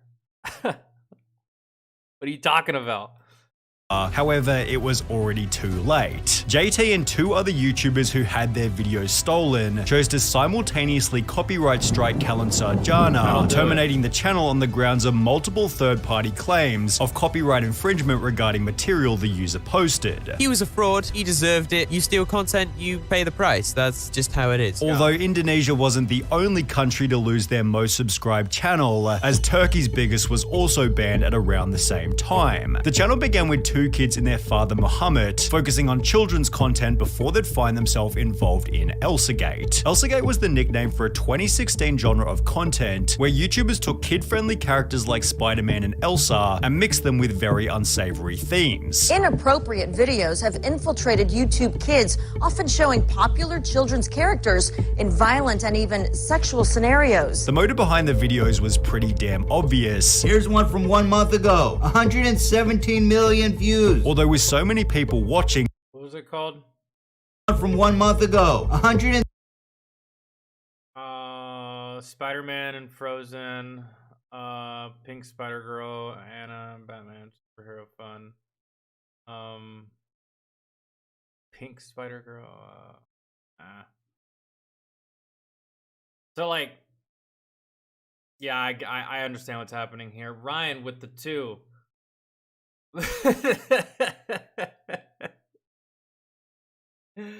17 million views. Although with so many people watching, parents began to talk about it. There is a terrifying new trend in middle schoolers that I need to tell you about. Prompting advertisers to Adidas, Mars among brands to suspend YouTube campaigns response to inappropriate kids videos. Like, how inappropriate are we talking? That's what I want to know. How inappropriate are we talking here? Because some people are just stuck up baby back bitches, bro, and they're prudes and wah, right? But I don't know. Let's just say very. All right. All their ads from the site. We are shocked and appalled to see that our adverts have appeared alongside such exploitative and inappropriate content, said a Mars spokesperson in a statement. We've taken the decision to immediately suspend all our online advertising on YouTube and Google globally, therefore forcing YouTube to take a stance against these sketchy videos. Only 4 days after Mars and Adidas pulled their ads, YouTube removed over 150,000 Elsagate videos, turned off comments on more than 625,000 videos, and terminated more than 270 accounts, one of which being Turkey's biggest channel with over 15 million subs. Although no termination is stranger than that of Manoj Parahar. I don't know. I wouldn't know anything about that content because I don't watch kids content. I mean, I watch like Justice League shit. You could say that's for kids, but I mean, I don't know. The channel was included amongst hundreds of banned multi-million subscriber Indian Shorts channels who all employed the exact same strategy. They'd find Western videos that had been successful in English, cut them down into shorts and provide a Hindi voiceover, essentially re-uploading other people's content, with their language being the only difference. In an article discussing these channels, one owner stated, "I would pick any video and do a voiceover. I realized that if we do voiceovers in a short story, then we're bound to get views, so I just stuck to that." Yeah, but fucking shorts don't pay all that much, dude. They really don't. I don't know, let's see. Although this wasn't the end of the article. Over the past few months, he claims 8 such fact channels have been banned. The rate at which YouTube grew their channels, it's also taking them away at the same rate. Many of these fact channels add voiceovers to content belonging to other creators, and that it's important for creators to only upload videos that they have made or are authorized to use. The biggest of these channels, Manoj Parahar, was able to gain 20 million subscribers in just over a year, before YouTube also smashed it with the ban hammer. However, even then, Super Jojo Nursery Rhymes was banned with even more. Super Jojo caught copying Cocomelon. This Reddit post referenced a Cartoon Brew article reading, "Super Jojo shamelessly free rides on Cocomelon's success by closely copying..." Oh my god. Cocomelon? Copying Cocomelon? Quite possibly the laziest, the most garbage, the most trash cartoon that I think I've ever seen in my entire life, man. Do you guys have any idea what CoComelon does to a child, bro? Because I've noticed it with my niece, bro. Anytime my niece watches CoComelon, there is nothing else. Nothing else exists. She has fucking tunnel vision, man. She cannot look away. You talk to her, you say shit, you damn near borderline have to slap her across the face real quick just to get her to listen to you. At least for me, anyways. With her mom, she doesn't bullshit like that. But like, bro, it's just like, CoComelon fucking sucks, bro, compared to the cartoons we had. So, like, oh my god. Fucking copying CoComelon. Someone copied our already lazy as fuck cartoon. I'm sorry, bro, but I grew up with SpongeBob. I grew up with Rocket Power. I grew up with Hey Arnold. All this fucking trash-ass shit. And I get that some of these cartoons are watched by, like, infants and shit, but it's terrible. So you copied my work. The work is dog shit to begin with. Oh, Lord. And exploiting every possible element of the CoComelon channel, sometimes even frame by frame, which was displayed in the previously mentioned Reddit post where user Billy. But it's ass, man. Hey, fucking Astro, I'm suing the shit out of you tomorrow. You want to know why I'm suing you, Astro? Because you took a shit in your toilet, and your turd looks just like my turd. We can't have that. You can't have the same looking turds as me. Nah, hell nah. That's infringing on my bowel rights. I'm taking you to court. Yep, that's what's happening. Billy Disney showed just how badly the copying really was. As a result, in August 2021, CoComelon launched a lawsuit against Super JoJo, claiming that the defendant has built its Super JoJo YouTube business by blatantly copying CoComelon. 1 month after this, a new article was published reading, YouTube terminates CoComelon rival Super JoJo channel with 22 million subscribers, citing that they had received multiple third-party claims of copyright infringement. Super JoJo's ban lasted for 2 months before the channel was then restored. However, this wasn't the end of the story. The channel's growth took a nosedive following their return to YouTube, and in July 2023, a jury has decided that Baby Bus committed copyright infringement with its animated series Super JoJo, and as a result, they were ordered to pay CoComelon $23.5 million. In that very same month, Super JoJo wiped their channel clean, deleting everything down to their profile picture, so while the channel is still technically active, Super JoJo could easily be considered the largest YouTube channel that's permanently banned. You could have, I don't know, man.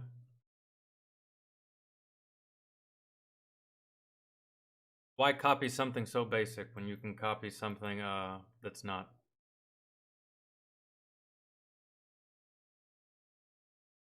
We're gonna list these 10. Jesus. Why? Okay. Yeah, that last one was kind of stupid. Like, we have like the most basic, rough, non-unique template for a cartoon, and God forbid if someone makes roughly around the same fucking thing. Really.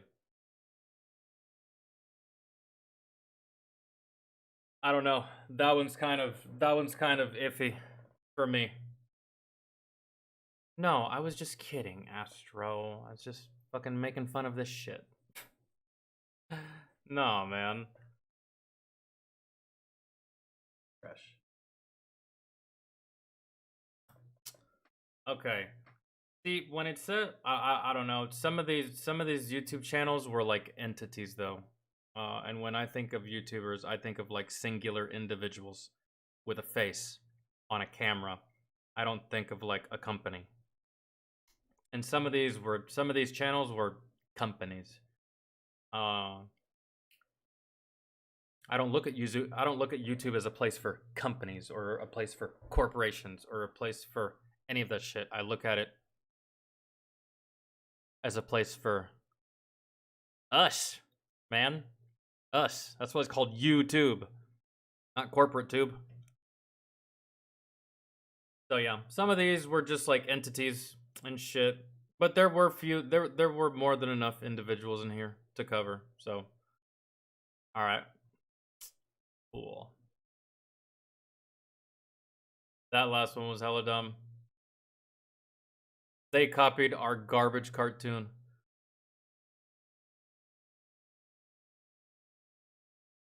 That shit right there, man, it just like it turns children's brains off. And it's just like they look like zombies, man. Telling you. Next time you see a kid watching CoComelon, pay attention. Pay attention to the kid. Look at them, bro. It's like they're being fucking just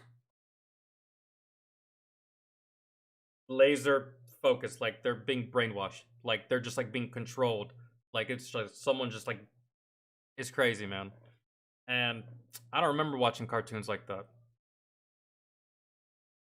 I watch cartoons, but like if someone called my name, I was like, yeah, what's up, yeah, cool, yeah, let's go outside.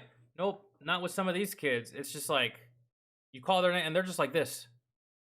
It's like Jason, pay attention. Jason. And then they finally look at you like, oh my god, what? You've been calling me this whole time? Like, okay. That's what it looks like, man. Like some of these kids watching fucking CoComelon. It's just, ooh. And the thing with CoComelon is like some of these parents, bro, they let their kids watch it all day. Because YouTube has a fucking continue playing feature, and you put on CoComelon and it plays, right? And then maybe you get an ad, maybe you don't, and then it plays the next one, and then it plays the next one, and then it plays the next one, and before you know it, your kid has done watched 4 fucking hours of CoComelon. Meanwhile, when I was a kid, I watched 30 minutes of Hey Arnold and then went outside. And then went and did shit, and then ran around the house and played with toys. But man, sometimes I see my niece watching CoComelon, and like, she could be starving, but if she's watching CoComelon, she won't even give a fuck about eating. That's just terrible for the youth, I feel. The constant, non-stop, never-ending access to continuously played entertainment. How the fuck do you expect them to get anything done, bro? How do you expect them to accomplish anything? You know. Oh, that's just me. Let's see what we're doing next.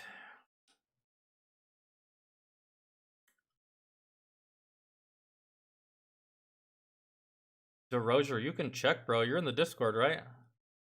I mean, if you checked, you'll see it. Alright, Angry Cops.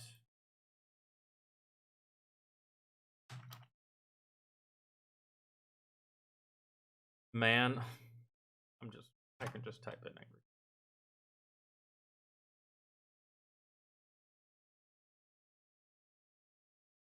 This is the Vanish holster right here. It is arguably the world's most comfortable holster. Good. First thing you need glad. to know about it, you don't. Listen, there's I don't need to know anything right now. All right. Man fakes mental disability to dodge military service. Damn, bro. Could have just cut off your foot. But I mean, how bad do you want to dodge the service? Faking a mental disability to dodge service? Dude, I've seen people do way more extreme shit. This is like, he was being lazy with this one. It's like he doesn't want to serve, but he also doesn't want to put in that much effort into dodging the service. It's just like, kind of just like one foot in, 1 foot out type deal. What a moron. Let's see. Let's see how it plays. Bro, I might go get some of that leftover mac and cheese. We'll see. All right. Listen, there's a lot of ways to get out of military service, but one you probably shouldn't do is pretend to be medically severely retarded. Like this guy did. A South Korean. Wait, is that what you did?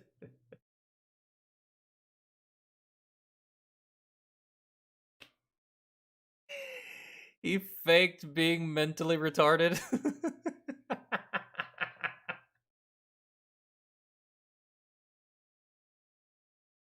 Oh my god, dude. You could have... Man, you could have faked anything. You could have faked schizophrenia.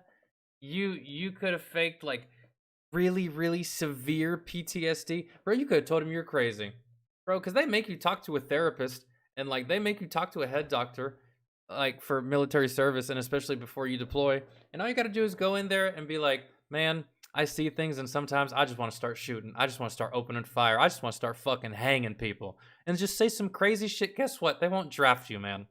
You go in there and you say some off the wall shit like, sometimes I dream of stealing a dump truck, filling it with battery acid, and finding a local high school. You say some shit like that, bro, they're not really gonna fuck with you, man. But then again, if it's a draft, who knows? They're gonna be like, you know what? You're just the crazy we're looking for. You're going. So I don't know, but you could have done literally anything. You chose the. I would have loved to have seen him attempt to try to trick people by faking being mentally retarded. I would love if there was footage of this. That would make my fucking day. Esports gamer, professional gamer, didn't want to go into military service, so he did what any intelligent person would do and feigned severe mental retardation. And I'm not saying that as in like two guys hanging out and one of them butt chugs a beer and go, oh man, my friend's retarded. No. I mean, medically, IQ testing wise, he pretended to be severely mentally retarded. But first, let me ask you, have you ever Googled yourself? Well, there's companies out there called data brokers that collect all that juicy little tidbits of information and they sell it to scammers, hackers, governments. That's right, the government is tracking you and seeing where you go to. Yeah, they do. Free cops, click the link below and get your free 2-week trial. See the advantages for yourself. Now, to give you a little bit of context before we jump into this guy doing some crazy stuff, South Korea mandates that every 18 to 21-year-old male do at least 2 years of military service. You have to do it. Bro, it's just 2 years. Oh my god. It's just 2 years. But it's not that bad, man. And then, I don't know how it works in South Korea, but you do those 2 years, and then, I mean, here we have VA. It kind of fucking blows, but if y'all have the equivalent of that in South Korea, then, you know, you get a little bit of medical or whatever, and they throw some money in your account each month for being a veteran and shit. I don't know, but it's just 2 years. And it's not like y'all are actively... South Korea's not actively at war with anybody right now, are they? It's not like anything crazy is popping off that South Korea's doing. Their troops aren't dying in droves or anything, so it's just 2 years, bro. That's it. Do it. Bag you a couple hoes that like the uniform, call it a day, and then you can just go back to what you were doing before. It's not that bad. And honestly, with North Korea being your neighbor, it's probably a good idea. You know, with the weekly news clips of Kim Jong-un firing off a new missile that he just got and saying, I'm gonna be killing Americans and South Korea will be ours once again. Hip hip hooray.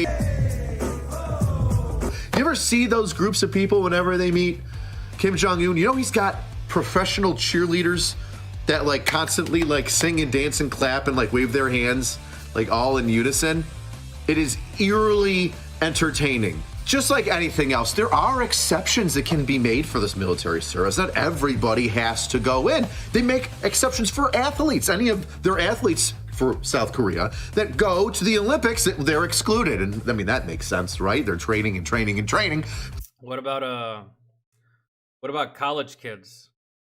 That was a way to get out of the draft here in the States during Vietnam if you were a college kid. You didn't get drafted. I don't know. And Bryant, I also don't know either. Hell, I don't even know that about the military here in America. I don't know if that disqualifies you. Because, like, there's certain types of... There's spectrums, bro. There's levels to autism. Some is extreme, some really isn't that bad, and you may not even notice that someone has it. So, I don't know. Maybe as long as it doesn't completely just like, I don't know. I don't know how to answer. For their country, even esports gamers like this guy that's pretending to be severely mentally retarded. You can get out of military service if you are an esports gamer at a high level, right? This isn't just like you sitting in your bedroom with a bowl full of Cheetos on your fat little belly, clicking away like the guy on South Park. Now our little special friend. Is that actually a thing? If you're an esports player, you don't have to do military service? Is that true?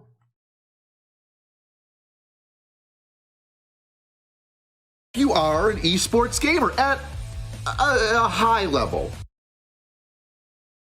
pretending to be severely mentally retarded. You can get out of military service if you are an esports gamer at a high level. Okay, so angry cops at a high, there is only one level, and that is the highest level, and that is esports. Esports is the pro league, and that's where all the professional gamers play. They compete against other teams. They have their own teams all around the world and shit. That is the only level, is the high level. There is nothing in between. Yeah, you got unsigned people that just play. Maybe they stream and stuff like that, but he's probably not one of them. I don't know. Let's see. And if he's a gamer, I'm going to go ahead and take a wild guess and say that his game of choice is League of Legends. Right? This isn't just like you sitting in your bedroom with a bowl full of Cheetos on your fat little belly. League of Legends or Overwatch? Clicking away like the guy on South Park. Now our little special friend, Juan Chen Yan. Oh, he's an esports gamer. In fact, he's very good at it. Plays FIFA World Cup. Kicks some butt in it. I was wrong. He's one of the top 300 esports gamers in South Korea, monetary-wise. Shoot, he gets first and third in a whole bunch of online tournaments and in-person tournaments for FIFA. You would think that that would be enough, but just not this time. Now, Juan here thought that that could potentially be enough. His esports gaming prowess being first and third in so many different tournaments that, well, he's obviously a skilled esports player. He should be able to get out of his military service and continue. Okay, so that's not actually a fucking thing. It's just this guy thought it was gonna be a thing. He's like, well, because, you know, if Olympic athletes don't have to do military service. I mean, I'm an athlete. I'm an esports athlete. I hate to break it to you gamers, but no, you're not. You're a gamer, not an athlete. Okay?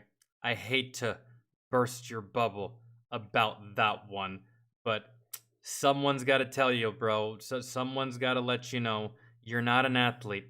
You're a pro gamer. Okay? Don't confuse the two words. And don't confuse the two areas of expertise. Athletes are athletes.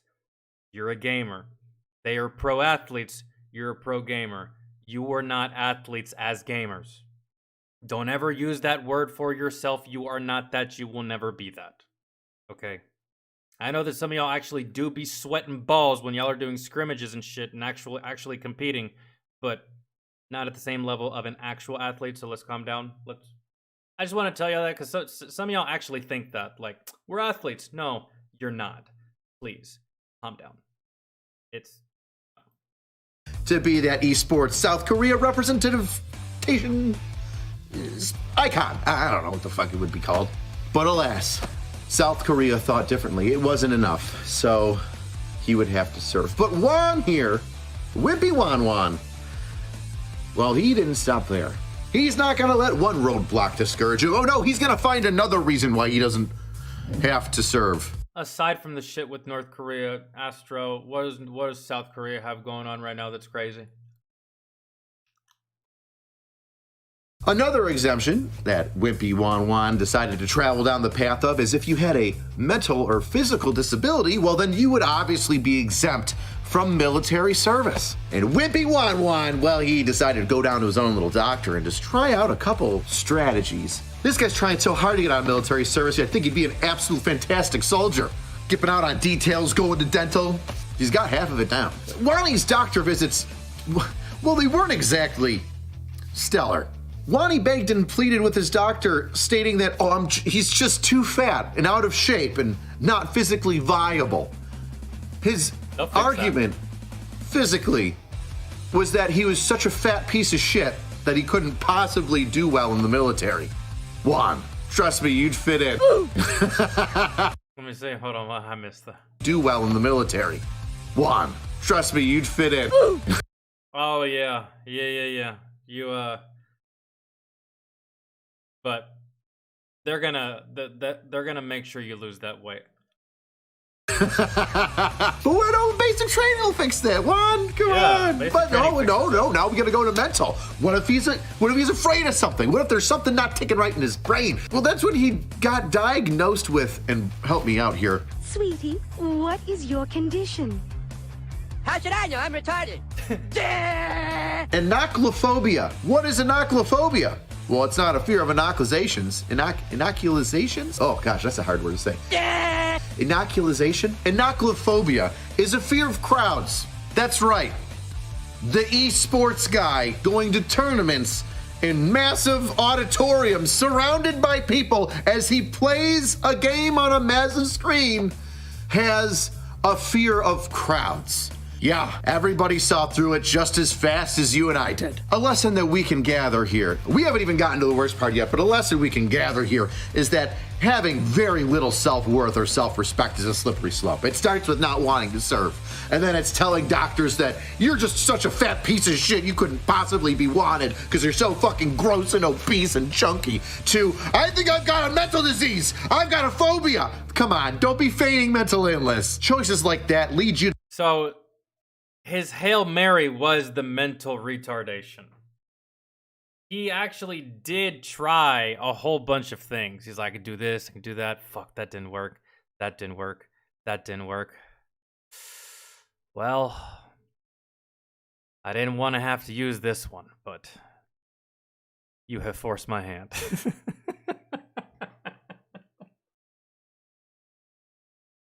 And then he just starts fucking... right? Oh my god. Oh, and look at Angry Cops' face. It's perfect. To living behind a burnout Dollar General butt-chugging liquid meth, so you can suck a couple of dicks for a doggy bag of damp, day-old Long John Silvers. I've seen it 1,000 times. And that proverbial dick doggy bag of Long John Silvers came to smack Juan in the face because he pretended to be severely mentally retarded. And I mean severely. There's a bell curve. I'll show it to you. Seeing it as his only way out, Wimpy Wani took an IQ test, a mental acuity test, again, in order to prove that he wasn't mentally capable of being a soldier. Now, Wonton Weetod intentionally failed that mental acuity exam with an IQ score of 53. Now you're gonna say, I don't even know if that's a good number, AC. Is a 53 normal? No. You ready for the bell curve? Pop it up. Now, if you can tell on the left side of the bell curve, the lower ending scores of an IQ test, 80 to 70 is, you're kind of on the lower, slower scope of things, right? I'm not saying you're sniffing glue, but your friends probably get a little too excited when the good smelling markers get passed around in kindergarten. But now you get from 70 to 50. And that is the scope of medical mental retardation. Juan scored a 53. Oh my God. Right there on the cusp of mentally retarded and severely, which is below 50. And only 0.2% of people get below a 50. He failed it so bad that he did worse than what the worst person could have possibly done on their worst day. Oh my God. 2% of people. How did this guy, who could walk and talk and play video games, all of a sudden go into an office, take a test, say I'm going to intentionally fail it, that way I'm too mentally out of it in order to serve, do such a good job at failing that when people looked up and read his report and then looked at him, they said, how are you walking in here without a helmet? And how can you read, sir? How should I know? I'm retarded. Can you imagine that? Hi, how you doing? I'd like to come in here and take a test. I don't feel like I'm smart enough to join the military. Wow, sir, well, you seem to have things together. You talk really well. Let's take the test. Here you go. I've returned the test. Well, thank you very much, sir. Sir, how are you upright walking and talking and not having a large or fair amount of drool hanging from your lip? Today is a good day? This guy's peeking it. He scored so low, I can't even give you a good physical representation on how someone with that much of a mental disability could function. But I'll try. Dude.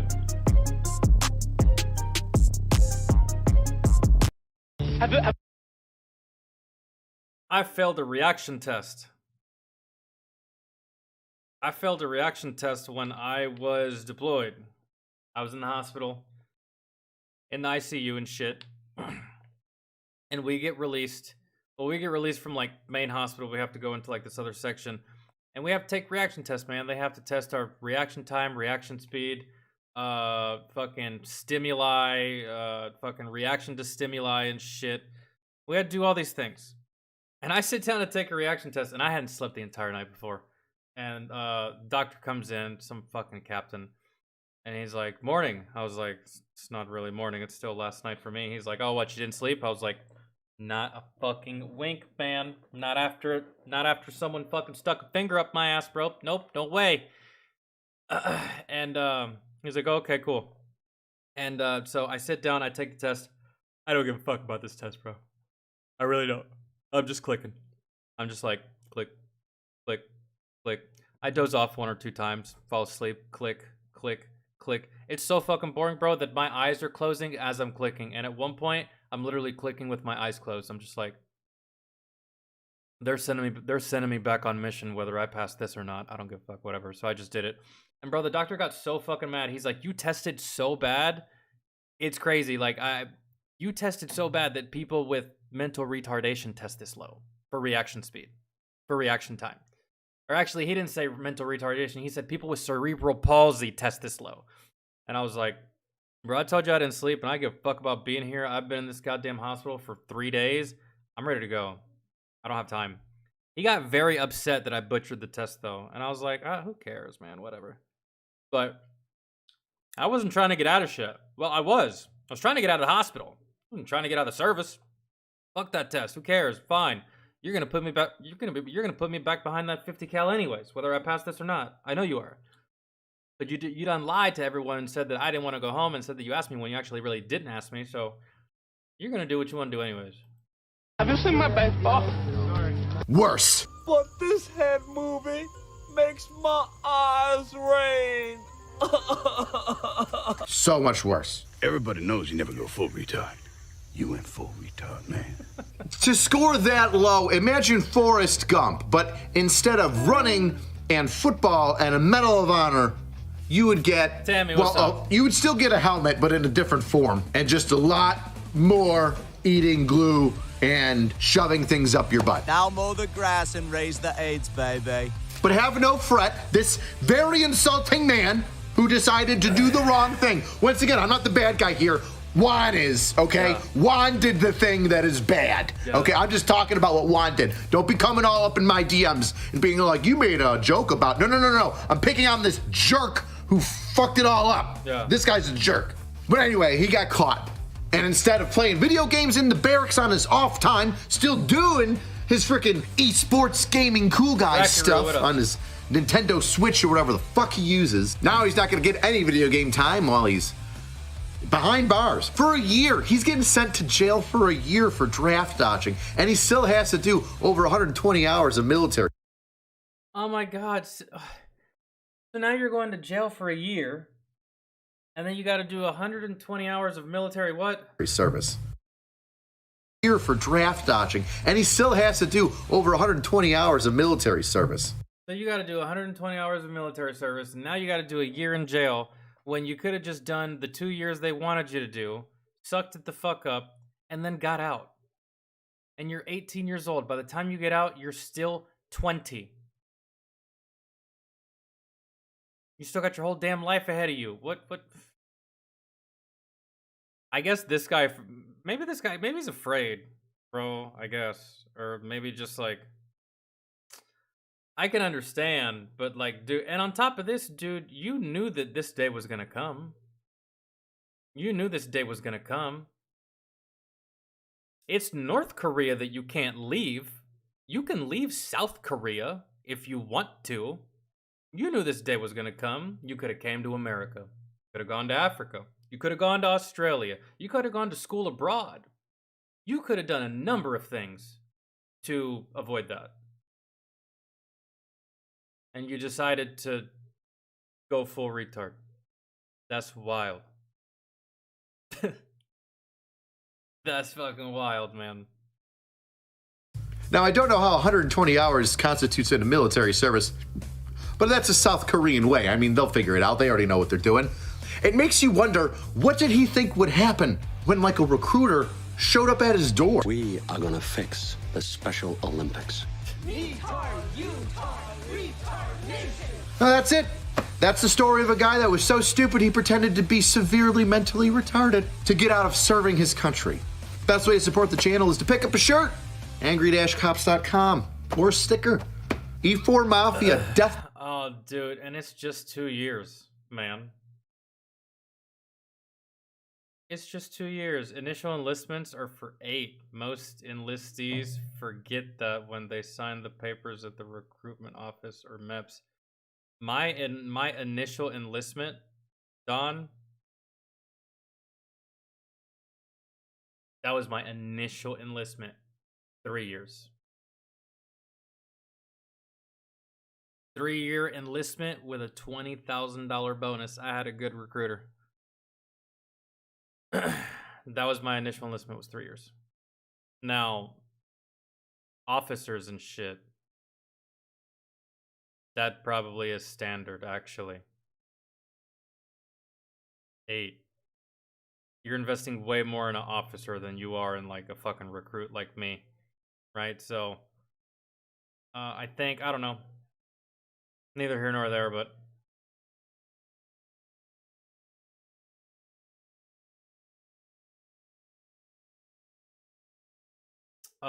my recruiter served with my dad. Yes. They served together, were stationed together, went to combat together. All that shit. I was actually the last person that my recruiter put into the military. I was the last person he ever put into the military. Because the very next day, his boss, or the high-ranking person inside that recruitment station, called him on the phone, and the guy was just a dickhead and was always a dickhead and has always been a dickhead. And my recruiter at the time, I know his name, I'm just not gonna tell you guys.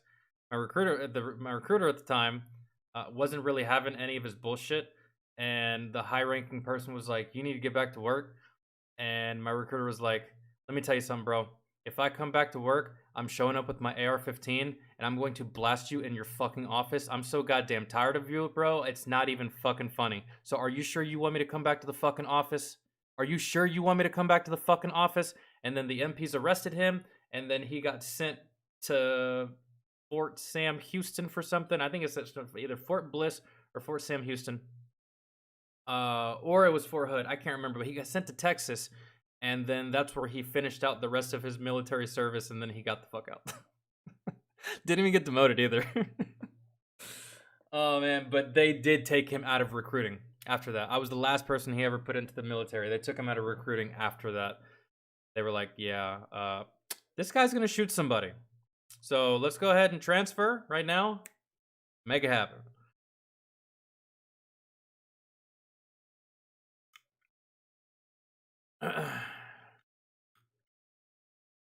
All right.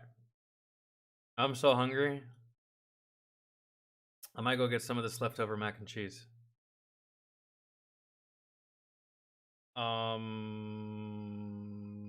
Yeah, maybe we do. Yo, comment, are you still here? Because we can do yours. And then after yours, we can do, after that one, we can do yours, Vince.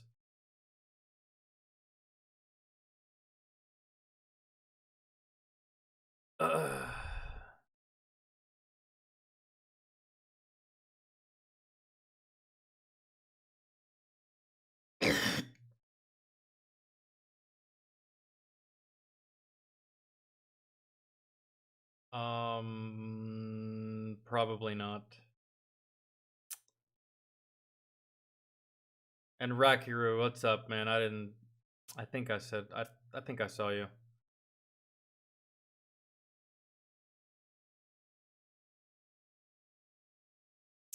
I guess we're doing yours next.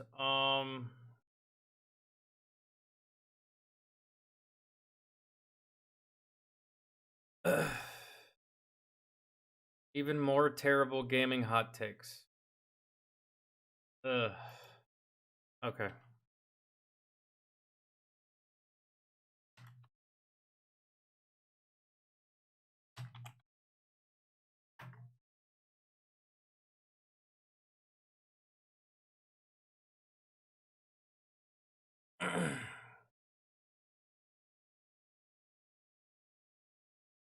Oh, this is gonna be fucking AIDS, I guess, man. I suppose.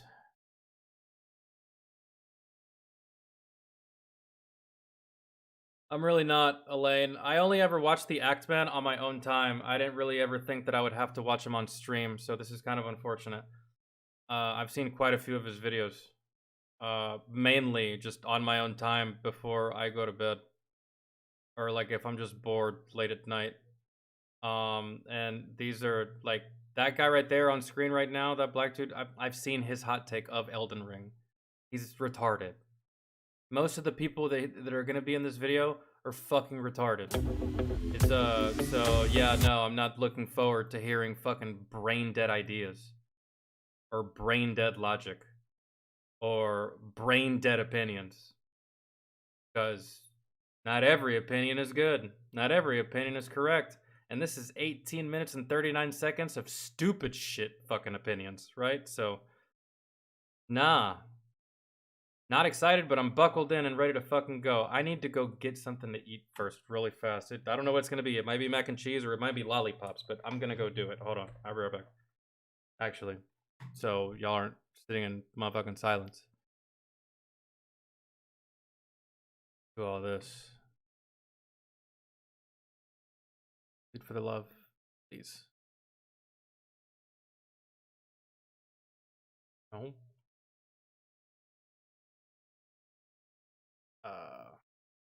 Yeah, I think I'm gonna go get my mac and cheese. I'm starving, guys. I'm sorry.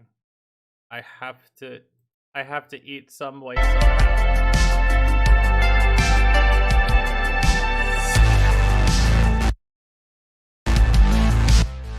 I'm sorry if that was like stupendously loud.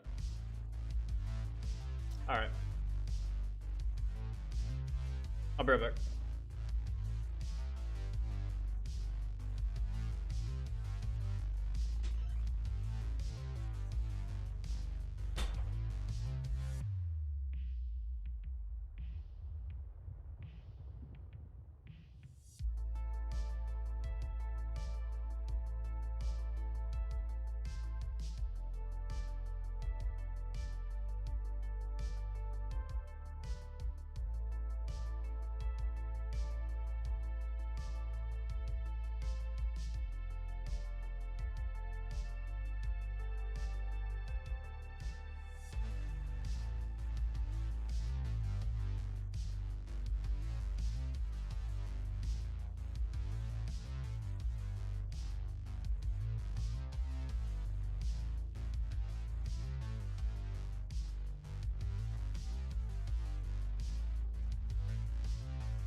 Dude, I forgot all about the fact that I had leftover pizza. It's crazy. I was so happy. I didn't really have to fuck with the mac and cheese. Great.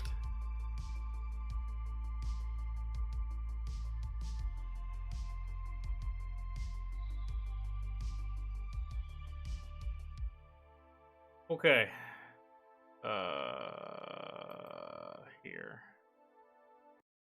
Perfect. All right. Let's listen to dumb opinions about video games, shall we? When real next-gen games come out, you'll be a footnote in a couple of months. Nobody will even talk about this game, ever even mention it when we talk about the greats of this generation. No game of the year, no real champion. Oh, but it did win Game of the Year, because you're a fucking idiot. Yay. Champion, just bare minimum. This is not a good game. It is not a 10 out of 10. No way is it anywhere near Game of the Year. Game of the year winner Elden is Ring. Elden Ring. That's what I thought. That's what I thought. That's what I thought. What's up, everybody? This is the Act Man here, and today, you smell what the Act Man's cooking? It's more terrible gaming hot takes. Oh, you ever take a fat dump on your steak before throwing it on the grill? That's what it smells like. So let's jump into it, all right? What do we got today? Remember when video games had bare titties because why not? God of War used to be a series worth playing. Now Kratos has feelings. That's kind of gay, but hey. Remember when Kratos used to jack off after he beat every boss and you would look at some hot porn? Now this motherfucker has feelings. No, I don't have feelings, because feelings are gay. Thanks for coming back with me. You didn't have to. I am your father. I will always help, as long as I am able. God, what a pussy. Of course the dude got feelings. I've never played God of War, so I don't know. I don't really care, kind of. That's why he's doing any of the shit he's doing. How do you go from this to this? It's such a downgrade in sex appeal. Game Freak needs to do better when they make the new Pokemon. I don't even know what that is. Sometimes I hate the gaming community. It's a fucking child's game, dude. But it's well, do you want to know why the gaming community is terrible? Always has been, and why you hate it sometimes, and why I hate it sometimes? Because keyword game. Keyword fun. Who likes games and likes to have fun more than anyone else on this planet? Children. So a lot of these comments you see, it's like from some fucking dumbass naive 9-year-old that doesn't know anything. So whatever. It's like just one big daycare center with a couple of adults around. Child's game starring children. There needs to be no sex appeal except for Cynthia and Professor Oak. I will no longer play the characters of Killjoy and Raze in Valorant due to them being homosexual. Thank you for ruining my gaming experience.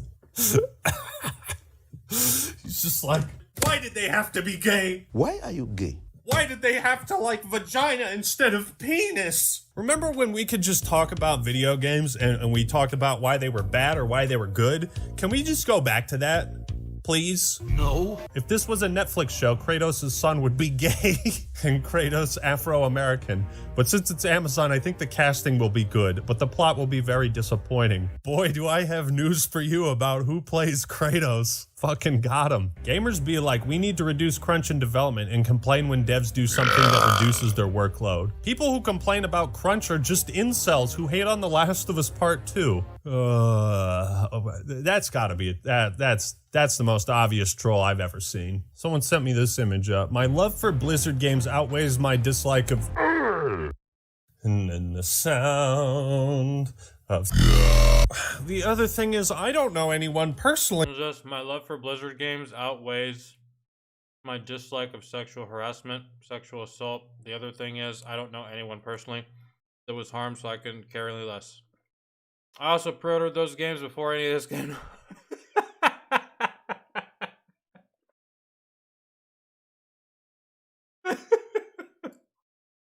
Listen, this is what he just said. Listen, I know that some of you ladies got groped and touched And maybe they said, hey, nice tits, but I pre-ordered and I lost my receipt, sweetie. So I'm sorry. I'll get to your Me Too movement next year, okay?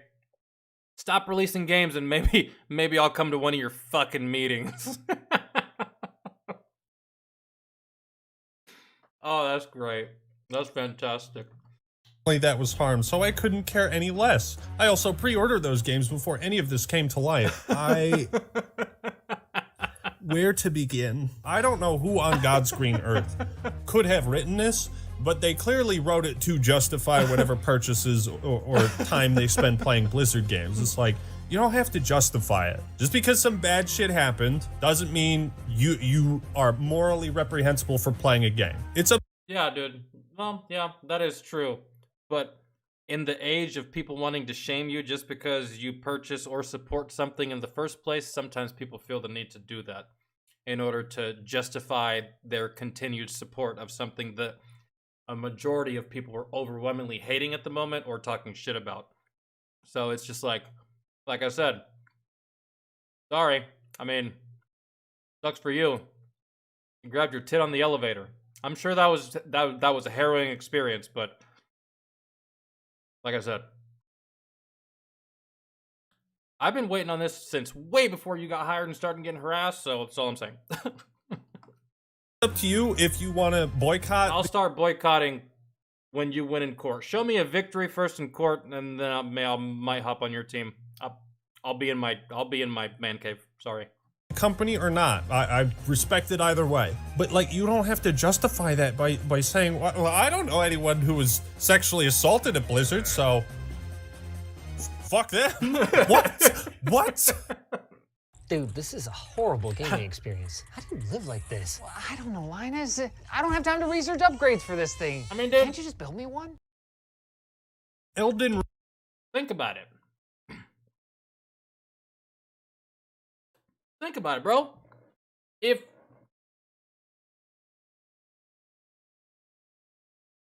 Who's the commissioner of the NFL? What's his name? I used to know it because I used to hear it all the time. And now I forgot it.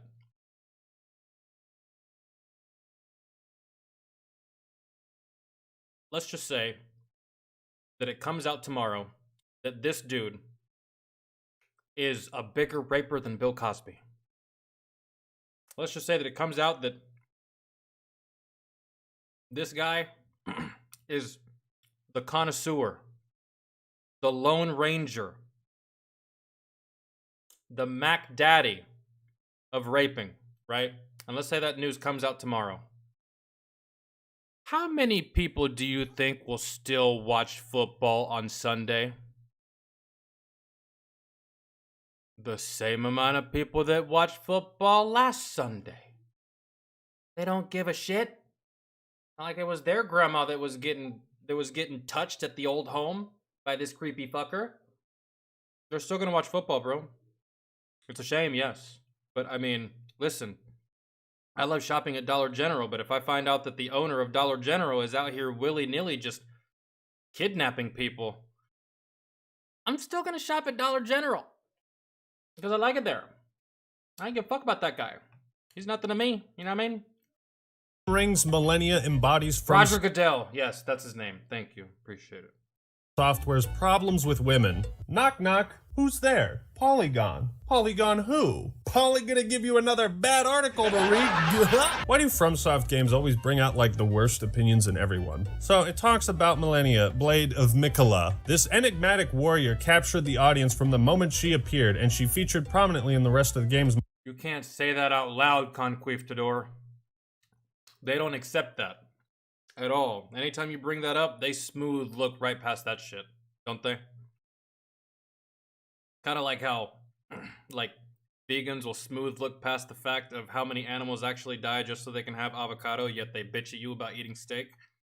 Don't bring that up, Conquistador. They don't like that. They don't like that at all. They won't accept that ever. On top of the fact that the phone is literally made for $100 and they sell it for $800. Marketing. But instead of becoming an uncontested favorite, she frustrated fans and revealed the limitations of From Software's imagination. This is a critique I have never once heard before. I mean, I've heard people complain that Millennia is a hard fight, maybe too hard for some. Yo, Definitely not. Jeremiah, I'm trying, bro, but like I'm not getting like is it public? Cause he sent it. He did it unlisted. I'm trying, bro. If you can give me the link for it, because he popped up in my chat earlier and posted a link, but I think I have links turned off, just like every other streamer and YouTuber. Right, so I didn't get the link, and I tried to go on Instagram to comment on his post so I could get a link, and then comments were turned off. They were limited. Believe me, bro. Try him. And if it's live, when it's live, if it goes live, let me know. Not me. But I've never heard someone describe it as unimaginative. It's such a legendary, iconic boss fight of the game.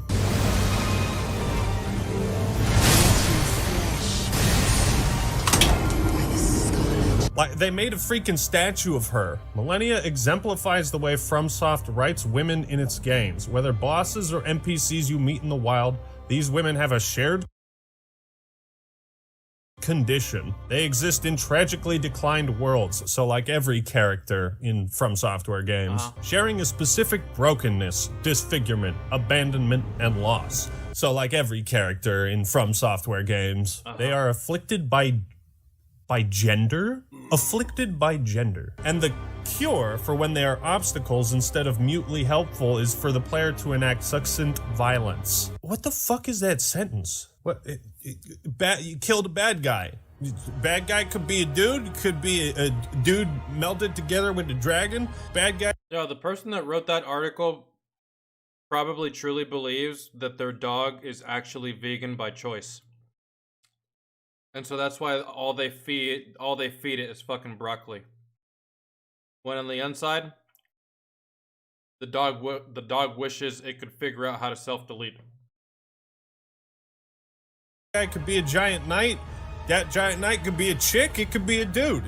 You killed a bad guy. The broader gaming community usually reacts harshly towards female characters. I think just the dumb parts of the gaming community, or maybe you could change this to say that the broader gaming community usually reacts harshly to poorly written characters. But then again, some people also... I react very harshly to just shit fucking games. You know what I mean? Some people have too much time to be complaining. Some people have way too much shit to, like, the things they complain about never even occur to me. Afflicted by gender.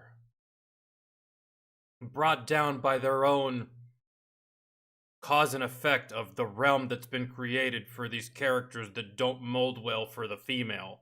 I don't even know what the fuck I just said there. I made it all up because that's what it sounds like whenever y'all give critiques and shit about video games.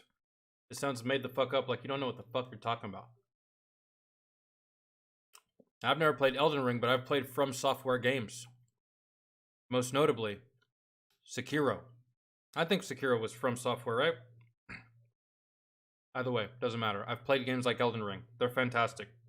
If you don't like it, chances are, you fucking suck. You fucking suck. You suck at the game. You will never be good. You watch 10, 12, 15, 20 YouTube videos, and you still can't beat that boss. You want to know why? Because your ass. It's not the game's fault. It's you. Hate to be the bearer of bad news, but way it goes. And then they suck at the game, so they give the game a bad review. The game's probably good. You're just ass. And if the NFL is an amazing football league, you just fucking suck at football. It's the same concept. Also call female protagonist woke, which is also dumb. But that's like two sides of the same stupidity spectrum. It's like gamers don't like female characters, and having a female character. I love female characters. You want to know why? They have titties. You want to know another reason? They have a smaller silhouette than the male characters. So I play female characters because my silhouette and my character model is faster. And if you have really, really good hit registration in a game, it fucking matters because the target you're shooting at is actually smaller because females, naturally, in real life and in video games, are smaller than their male counterparts. That's why. Whenever I played Destiny, which is a first-person shooter, when you're shooting aliens and you can do PvP, all of my female characters were significantly smaller than the male characters, giving me a smaller silhouette, making me harder to hit. And did I mention that they have titties? Gamers don't like female characters. Get the fuck out of here. Character is woke. It's like they're both equally dumb, which makes the Soulsborne community's embrace of female characters feel positive on the surface. When that attraction feels based on that empty, emotionless state or reduces them to infantilized waifus, you realize that hostility and that fondness spring from the same deep sexist roots, twins intertwined. Okay, so Jesus Christ, this fucking garbage-ass bibliography that you just fucking wrote, man. I think I just fell asleep as the Actman was reading it. Either that, I'm just too infatuated with this pizza. Pretty much inhaled this shit. But and you know what? The 5 cheeses is not that good, man. I wouldn't recommend. Not for the oven pizzas. The 5 cheeses was not it. Anyways. You mentioned deep sexism in a game that's about losing your fucking mind, trying to beat a boss, getting really, really hard, quite possibly punching your wall, screaming at your cat or dog, and then beating it, and then being really, really happy and proud of yourself. And you brought up sexism. Jesus Christ. Tell me you never played this game and or beat it without telling me you never played this game and or beat it. This article. From the same deep sexist roots, twins intertwined. Okay, so a lot to unpack here. What I will say is the article's very well written. It has big words. I'm not saying it's good or I agree, but, you know, homies... Well, they use proper grammar and proper punctuation. If that's what you mean, then very well written. If you're talking about the contents of it, that shit's a fucking ass banana sandwich. Ah. That is a soup sandwich of an article. He's been reading a thesaurus. But like, how From Software writes women. I mean, Firekeepers, yeah, they're kind of similar, but you can make that point. But they're all like motherly figures to represent the comfort of the hub zones, which are typically an escape or refuge from the harsh environments outside. Ah! What the fuck? What the fuck? What? So yeah, it helps to have someone like mother you and cradle you. Like, I'm not sure what the point is or why Millennia, Blade of Mikola, is used as an example. This article comes across like a kid fresh out of college who's trying to prove themselves with what they think are mind-blowing assertions, but it's really just a bunch of dumb shit. From Software's female characters who deviate from this quiet, doll-like appearance are still written with a lack of emotionality, which feels close to masculine stoicism. Okay, so we can't have strong female protagonists because it's too masculine? Is that what you're saying? What? Why am I reading? But they can't be too sexy because then that's fucking sexist. And they can't have big titties because that's sexist. And they can't have a big ass because it's sexist. But if they're too manly, it's a problem. If they're too girly, it's a problem. It's, man, you know, guys, you know, it's almost as if no one should listen to you and they should just keep doing what the fuck they're doing. Yeah. What I would do. This. Soulsborne games are infamous for challenging their audiences and over the years have attracted a particular kind of player base, often men. What are you even? Oh, you mean like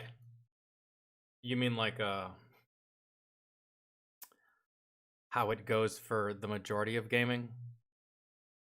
The community of FIFA. Men. Call of Duty. Men. Any first-person shooter. Majority. Men. Sports games. Men. Fighting games. Men. Dude, you want to know why? Because gaming is mainly played by dudes. But she's gonna say that like it's a bad thing, and that's why insert complaint about fucking females because feminism. What are you upset about? What are you butthurt about? I don't get it. Millennia's boss fight is punishingly difficult, and the audience's hostility and competitive attitudes about it are often steeped in gendered toxicity. How? Oh, I get it now. I get it now. Would you have preferred had they made the final boss a male instead?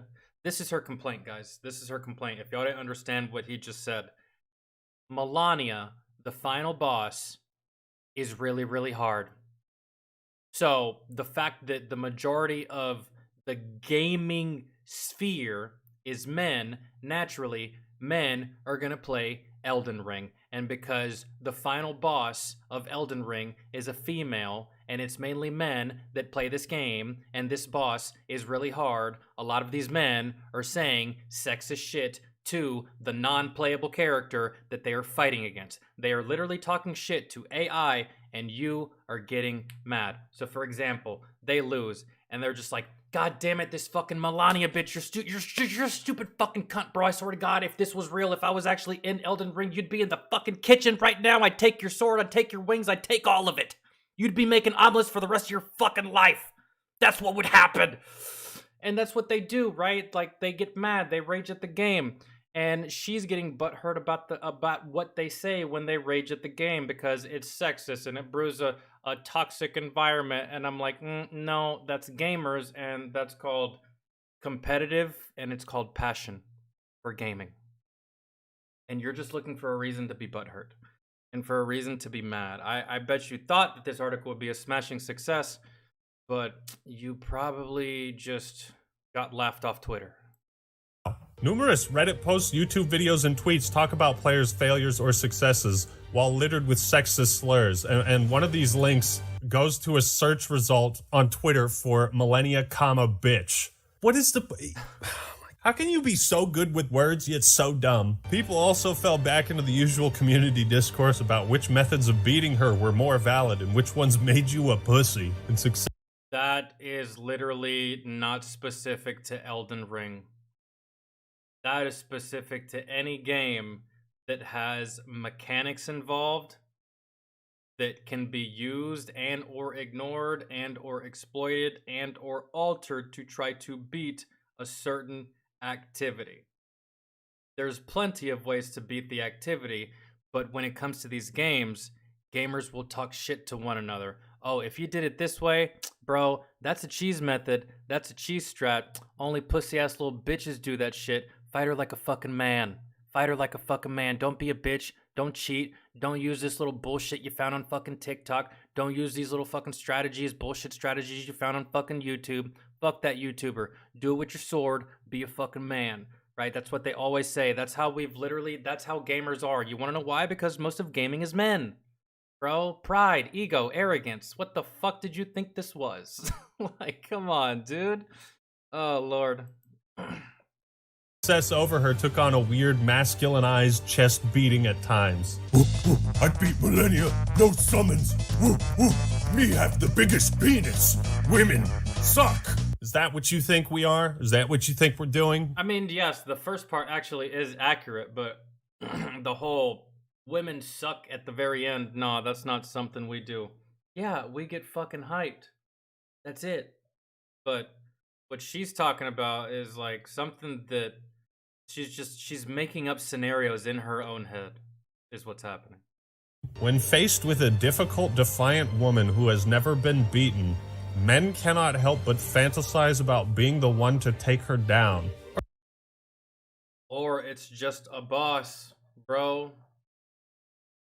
It's just a boss fight, and they want to beat the boss fight, because guess what?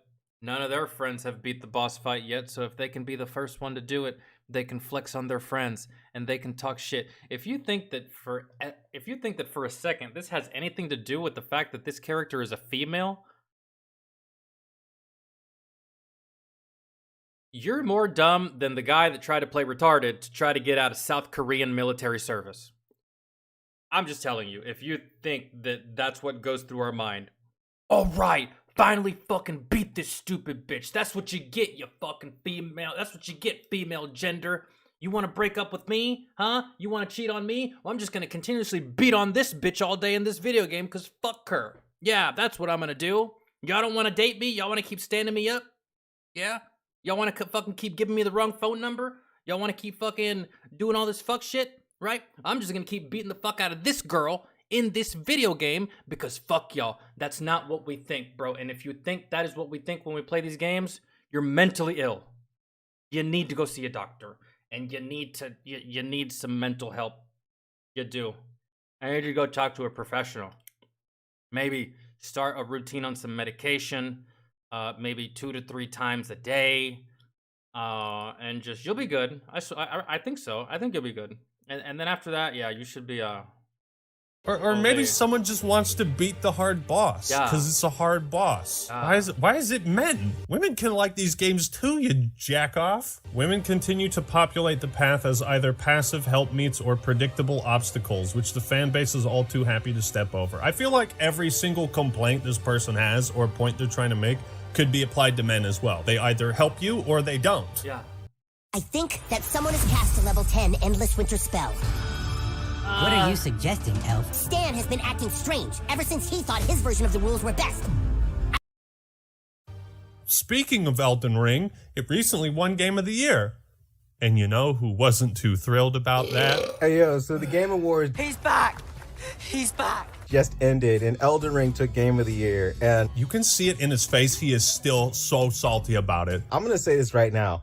I don't know how a game that didn't have any memorable characters that anybody could bond with. Someone must extinguish thy flame. I command thee now. You are maidenless. I am Melania, Blade of Mikola. The only thing this game had was difficulty, and if you add an easy mode, half the player base would disappear, but okay, whatever, yeah, that's Game of the Year. Oh my god, dude, he's so butthurt. Why are you so butthurt about it? The further we get down the years, it's just not gonna be what people are expecting.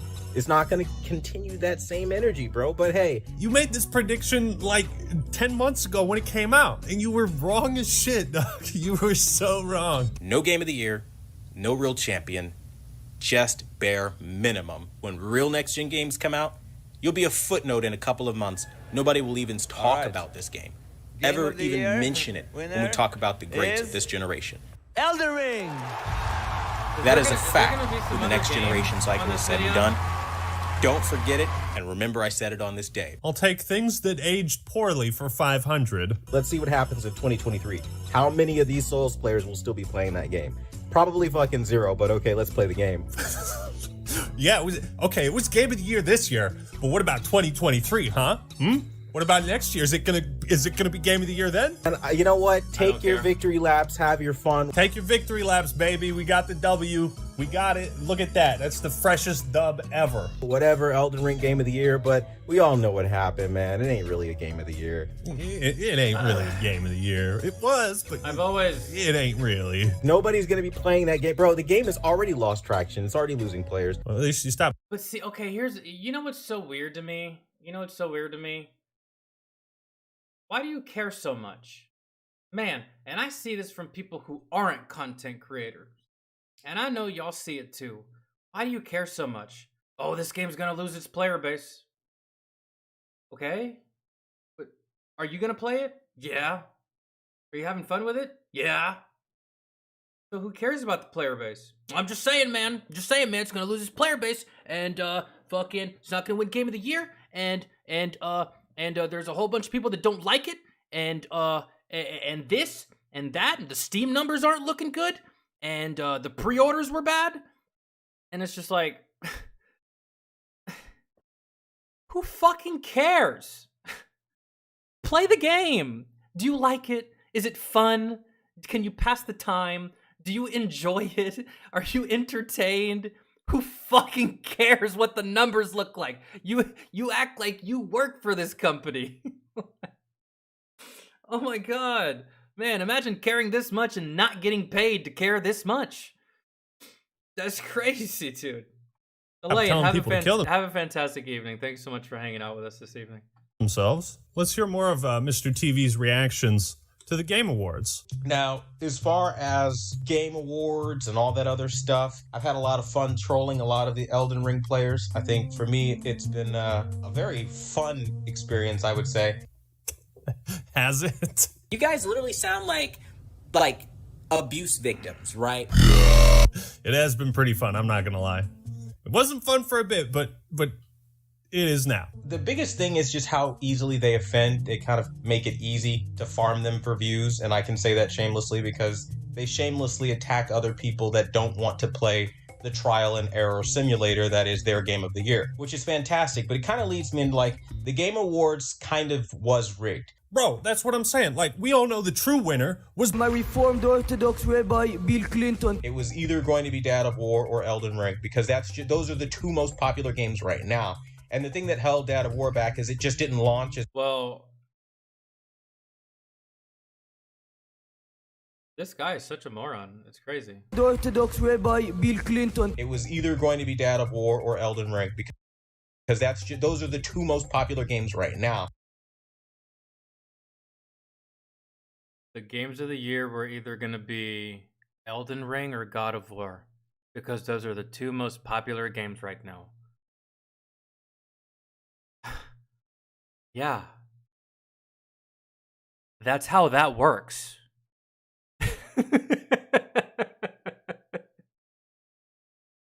That's how that works. Like, yeah, let's just get that one garbage fucking indie game that sold all of like 5 copies and put that up for a fucking award. Of course it's good.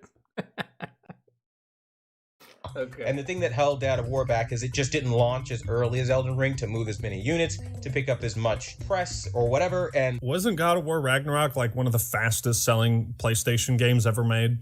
Yeah, it was. I was pretty much like, yo, this game kind of sucks. I fucking hate it kind of thing. And then I saw the responses I was getting on my initial review. A lot of the people that were attacking were a lot of the socially awkward weirdos. Look at all these socially awkward weirdos that like Elden Ring and attacking me because they don't have social skills. They have no family, no friends, no life. I'm never gonna like the game because I think, frankly, it would not have killed the developers to have respect for new players. Like, it takes 2 seconds to add a difficulty toggle. No.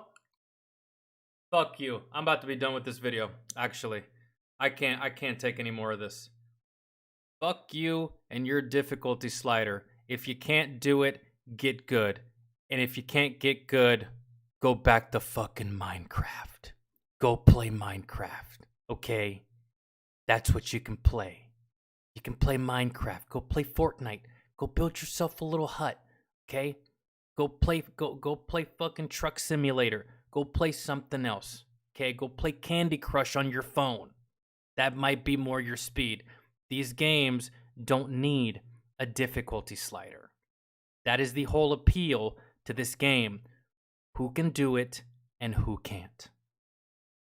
And if you can't do it, you're a fucking scrub. And if you can't do it, you're a legend. So you need to figure out how to go from scrub to legend. Okay? It's not the developer's job to do that for you. See, I knew it, man. And a lot of the people that fucking suck at this, that suck at these games, that can't play these games, that their brain only works in one way and they don't know how to, like, I don't know, find different methods or use different methods or actually use their brain to think outside the box and beat these bosses. Those are the people that say that the game sucks. It's actually not a bad game, bro. You just fucking suck at it. Those are the people that say that the game sucks. The game actually doesn't fucking suck. You're just bad. You're bad, and you're used to playing games like Call of Duty. Hold right trigger to shoot. Hold left trigger to aim. Use your right bumper to throw grenades. Come here, soldier. Hold down on that circle button so you can fucking go prone, and then you can fucking slide, and you can crouch, and then you hold this button, throw a grenade. You've come over here, you're going to come over to this little simulator, and this is part of your training process where you get into a match, soldier. So come on over here. This game doesn't hold your hand, and if you're expecting a game to hold your hand, bro, go play fucking Call of Duty. You're an idiot. I don't even know if I want to finish this. Jesus Christ. It takes 2 seconds to add a difficulty toggle. You don't have to retool every encounter and just lower the numbers. That's it. Somebody who has an easier life, who doesn't maybe have so much bullshit to deal with, they're not gonna care. They're gonna be, oh gosh, you're giving me Okay, then if they don't care, then they can quit the game. Guess what? This company will survive without them. It's the hardcore players that keeps this company in business. It's the hardcore players that actually play this shit, and then New Game Plus. And then New Game Plus, and then alternate endings, and then so on, and so on. It's those players. You think From Software gives a fuck about players like you? I couldn't beat something, so I'm gonna label your game trash because I don't want to take the time to learn. Like, okay, dude, that's cool. So you got 3 fucking kids, and you got a job. I understand. But that's not our fucking problem. And that's not From Software's problem. That's actually your issue. Figure it out. I don't care that you don't have all day. I've played these games before. Guess what? It didn't take me all day to beat some of these bosses because I have a functioning brain. On some of the hardest ones, at most, it took me like, I don't know, hour and a half, maybe 2 hours at most. I don't know who the hell is taking a whole fucking work day to beat an Elden Ring boss. Who's taking an entire work? Who's taking 8 hours to beat an Elden Ring boss? Get the fuck out of here, bro. No, you're trash. You ass. Stop it. The challenge. No difficulty slider. The challenge is the whole part of the game. Stop talking. You're dumb. A boring life. Fantastic. My life is so boring. If only fate would come along and fuck me in the ass. With the Elden Ring gamers that like try to troll or whatever from time to time, and for me, I am an adult and I do have responsibilities outside of YouTube and outside of video games and all this other stuff. So people, when But how are you gonna review a game and not play it to its entirety? Those are the people that I truly cannot take seriously and that I can never respect. You want to give your critiques on a video game, and you want to give your review on a video game, and you want to give your comments and your opinions, and you want people to hear them, right? Yeah, you ain't even gonna play the whole goddamn game. You didn't even beat it. You didn't have time. As much as I've seen of this dude on fucking YouTube, it seems like you have plenty of time. You had plenty of time to sit there and talk about it, make a video, edit the video, export the video, and then upload the video. But you didn't have time to play it. When you review video games, they hear that, they just, sometimes when they don't have those things, it's a disconnect for them. They're like, what do you mean you're busy with other stuff? He's still basically reiterating the, if you like this game. But you review video games, bro. So you should play the whole thing. You should do New Game Plus. You should do the raids. You should do the dungeons. Because what are you going to review? Nothing, bro. I have a feeling this guy didn't play the game not one fucking time. He tried it, hated it, sucked ass at it, and then went onto YouTube and watched a whole bunch of videos of people that don't like Elden Ring, and then he just took what they said and used it as his own words, and then that was it. I don't really like it, but I can't really tell you why I like it because I didn't really play it all that much, so I'm going to go to these other YouTubers and Twitch streamers and see why they actually don't like it, and I'm just going to repeat the same shit that they said. Yeah. Game, you probably have no family, no friends, no life. He's still saying the same shit, dude. So I think that's the first problem. The second problem with Elden Ring, I think, is the graphics. Oh shit. Here we go again. The graphics are dog shit. The maybe it's your PC. Graphics are dog shit. The graphics are dog shit. In the beginning, like when I first started Elden Ring and I was playing it, and I was like, man, this game kind of sucks. And then once I saw it was a bunch of 16-year-olds, 17-year-olds, 21-year-olds, 25-year-olds, like, oh, get good. Yeah, because that's who plays video games. Scrub. I was like, okay, I see what this is. This is a bunch of kids living with their parents. This is what they do to challenge themselves outside of taking out the trash. Bro just can't stop. Just stop throwing shade. Stop it. He's mad. He sucks at this game. Probably how he sucks at most games. It's okay, bro. It's fine. My little brother fucking sucks ass at video games too. You know what he does? Nothing. Accepted it. You guys will. And he's 12. You're fully grown. That's embarrassing.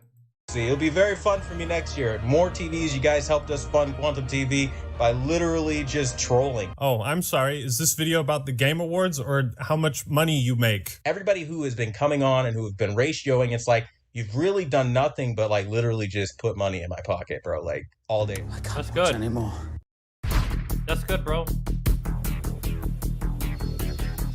So you're an idiot with money in your pocket. That's fantastic. I mean, that's cool, dude. When you suck ass at video game reviews, you probably suck ass at video games, and you're kind of an idiot when it comes to video games. And you got money in your pocket. That's good. So you got money in your pocket, but that doesn't take away from the fact that you're still all of those other things. You see how that works? GTA 6 was announced. Female pro tag, hard pass. Sorry, the woke crowd ruined it by shoving it down our throats for the past few years. Bye. Okay, it's like, yeah, you can make fun of woke stuff. It does get annoying and tiresome, but that fucking Millennia article is kind of right sometimes. Like dumbasses just don't like female protagonists for whatever reason. I don't get it. Dude, calling everything sexist is just as cringe as calling everything woke. Can we agree on that? Like, can we at least try to have some, like, reasonable common sense? No. Pokemon Scarlet and Violet criticism makes money. There are still a large number of people that are shitting on Pokemon Scarlet and Violet and the Nintendo Switch in general. Yeah, I know, believe it or not, pretty crazy that they're milking the hell out of shitting on Nintendo. But hey, content's content. Content's content. Yeah, it's YouTube, man. Something bad? Hey, look, that thing. I can't believe someone made a video. And they said that they don't like the game that I bought, that I purchased. It's like the amount of investment that these people have in the success of the company, of the video game that they purchase. It's just like, it's almost like the same level of unhealthy attachment that people have to college football. The way they talk about it, the way they behave about it, you would almost think that, like, they're related to someone on the fucking team. Nope, they're not. They're not. At all. And the same thing with these people. It's like, I can't believe people didn't like this new game. People are talking shit about it. But, you know, that's what they're gonna do. They're gonna talk shit because it's the internet. The internet's full of a whole bunch of fucking whiny little turds that want to talk shit about my game that I bought with my own money that I saved up. Why don't they like the game that I purchased? Oh, why, guys? Please.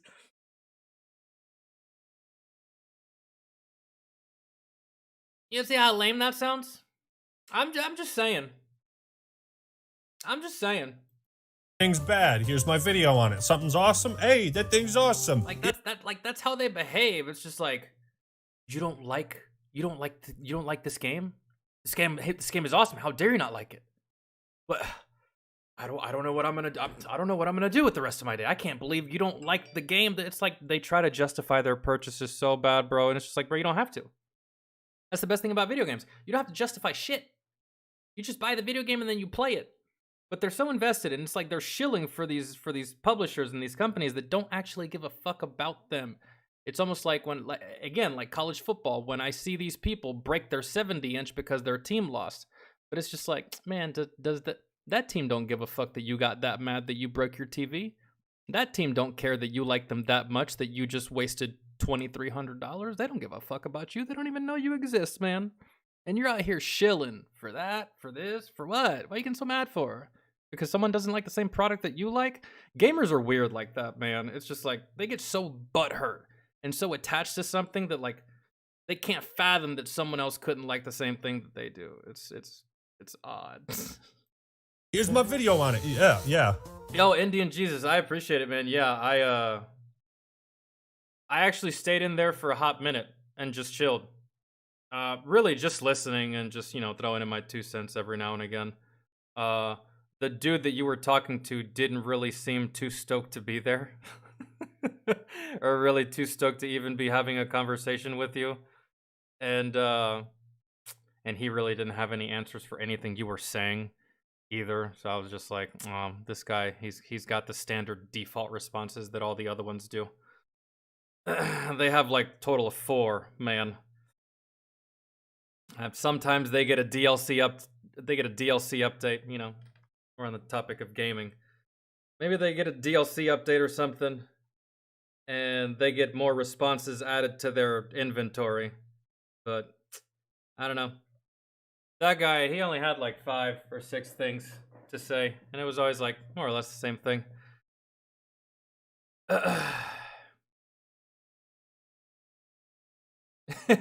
He acts like he's so above everyone, like the typical liberal. Good dude. It's like, yo, this, yeah, And that's what, yeah, he doesn't, that's one thing I noticed. He definitely didn't think for everything he said. I had heard before a million times. And it's just like, oh man, come on. I was actually hoping you were going to like give me something from you. Like, tell me what you, like your brain, like, don't think about what you heard. Don't think about what was said. Like, what do you personally think? And man, it's just, you know what it is, dude? You know what it is? You know why so many people are like that, Indian Jesus? Like, they just let other people dictate what they think and shit, is because we've reached a point in this society where you get shunned for your opinion. God forbid if it's unpopular. Get canceled. Get fired. Very scary times we live in, right? So, you know, these people, they just repeat shit. They don't want to think of their own shit because they might get shit on. They might get made fun of. They might get roasted, right? So let's just say the popular shit. Well, I'm not going to give my own thoughts. Fuck giving my own thoughts. No. I got to use something else. I got to use someone else. That way, when I say it, if they call me stupid, I can just say that guy said it. I'm not going to give my own thoughts so they can call me individually stupid. No. I can't take that embarrassment. And the amount of times I've said stupid shit and got corrected, bro, it's fine. Get over it. People just be so afraid to get, like, confronted or get proven wrong. Like, I got proven wrong in my comment section, like, a day ago about something, and I was like, oh, okay, cool, man. Yeah, I didn't know that, man. Thank you for educating me. And that's how it goes. But these people are so stuck in their ways, bro. They don't want to get educated. They don't want to learn. They just want to right here and never move. Don't talk to me. No. Don't talk to me. I already watched the news, man. Don't talk to me. I don't want to hear anything. I don't want to hear anything else. No. I understand. You're probably right. But no, he told me. So I got to listen to what he said. I can't take anything else. Okay, I'm sorry. We got off track. My bad. Here we go. I'm sorry. Yeah, we make videos. These experts, these social media influencers, these YouTubers, they have no merit. They have no ground. No merit, no ground. I showed the gameplay of Scarlet and Violet. I think it speaks for itself. That's my merit. I've played Pokemon since Red and Blue, literally since the 90s. There are people who've gone out and played Pokemon Scarlet and Violet after knowing it was a massive glitchy mess, knowingly paid $60 for this game, and then turned around and spent hours on a review just to shit on it. They weren't sent a pre-copy. They weren't sent a copy ahead of time. People that get pre-copies don't shit on games like that. What? So you're... Because if they did, they wouldn't get a pre-copy. You're upset that people are making bad reviews of a game like a month or two after it came out. Well, genius. Not everybody shits out a video in one day, okay? Sometimes it takes time. Maybe I don't want to play the game right away. Maybe a buddy convinces me. They weren't sent a pre-copy. They weren't sent a copy ahead of time. They didn't buy the game, play it day one, and make a review, and it was out within the first week. What does the timing have to do with anything? Of course people are going to be negative. It's like it's the internet. These are individuals who will literally go out, buy the game, just to make content on it because it's trendy. Why is it? Yeah. What's the issue here again? I'm trying to figure that out. What's the problem? Trendy. Is it because the game looks like this? Because that might be a good reason. When they do these videos on Pokemon Scarlet and Violet and Nintendo and the Nintendo Switch and just shit all over it, say, oh, it's so underpowered, it's so garbage, it's so junk. It makes me think to myself, well, now, you know, this isn't a day one thing, so why are you doing this? Remember, fellas, you can only criticize... Because they... Man, everyone's so sensitive, bro, in gaming. Everyone's so sensitive in gaming. Jesus. I'm from another time, though. That's why I'm so confused. And, I haven't really kept up with any of this kind of shit in a while, but... Man. I remember the days of... Dude, in 2 hours, I got called the N-word like 127 times. Those were the days of gaming I remember. Now, gamers are literally getting butthurt because a random person that they don't know made a video hating on a game that they like. That's how soft we are in gaming today? Huh? That's how soft we are? That's embarrassing, actually. That's wild. Size a game if you played it day one and reviewed it in one day. Bro, it's like I bought the game, I didn't play it for a bit, and then I played it, and then I was like, oh, this is really bad. So I made a video on it. It ain't that deep. What do you gain by spending $60 on a game a month later after the game is released? Will you gain? The bigger question is what do you get about getting mad at other people for not liking the product that you bought? Again, like I said, do you like it? Are you having fun with it? Are you enjoying it? Are you passing the time? Huh? Then who gives a shit? Fucking cares. You're making videos for the same reasons that they're making videos. To get views, to get ad revenue, to get motherfucking paid.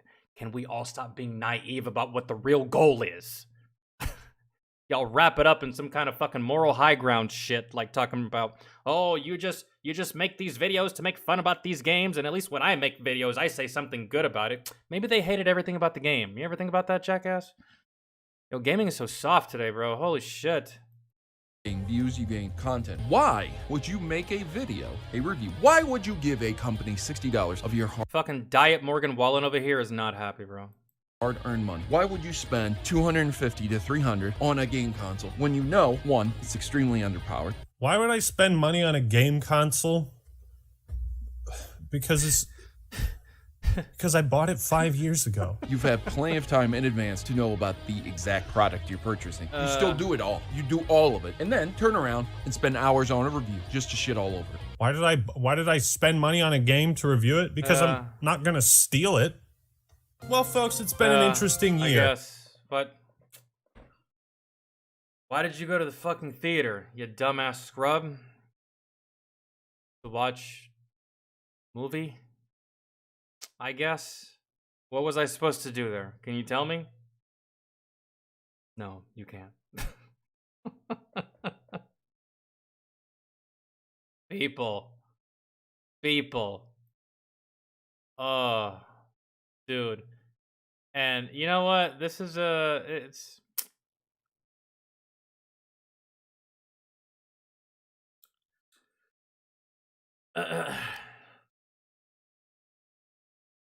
okay, did he actually drop it? Did he actually drop it this time? It's not like it's not unlisted.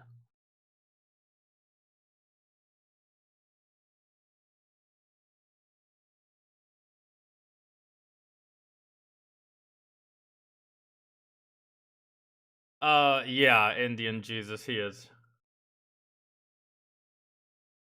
Yeah, it's facts with Ben Shapiro. Yeah. I've been covering. I started covering music when I first started doing YouTube a whole bunch of years ago. And we'd still do it. We're not doing music today. We'll do that one, but I stay covering it for the most part. Music is my passion, really. Listening to it, finding new music, learning about music, history of music, shit like that. There's a whole bunch of shit that I haven't heard. There's a whole bunch of shit I still need to hear. And, but yeah. I can't wait. Let me make sure that there's nothing else left that we have. Someone is beefing with Tom again? Yeah, Conquistador, where have you been? Church. Upchurch and Tom. They beefing. Yeah, I like both of them too. But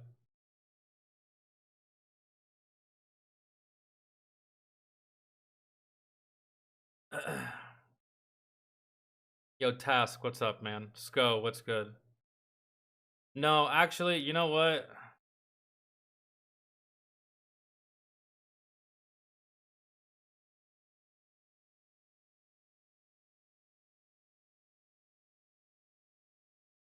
Oh no, Indian, I'm not rapping against anybody. I'm talking about, I'm not against Tom's message at all. There's a lot of stuff that he says that I have agreed with. And there's some stuff that he said that I neither agree nor disagree. It's kind of just like I'm indifferent to certain things. But you know what? Like most of the songs that I really like from Tom, they have nothing to do with politics. They have nothing to do with woke. They have nothing to do with agendas and gimmicks and none of that stuff. Some of my favorite music by him has nothing to do with LGBTQ, trans, fucking garbage school teachers, and none of that stuff, man. Some of my favorite music by him is just, that's it. Regular, just normal, standard music, rap. So.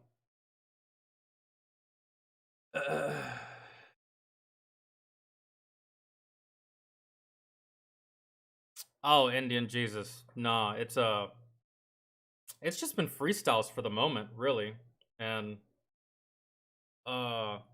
he's not really going at Upchurch for the snowflake anti-wokeness shit. Or not Upchurch, but Tom McDonald. He's not going to Tom McDonald for that. He's going to him for something completely different.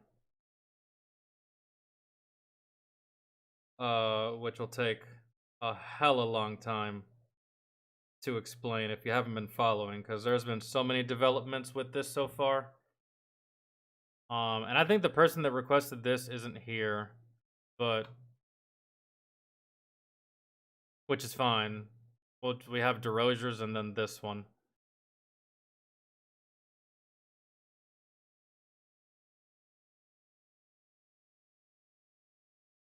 Yeah, I don't think he's not a.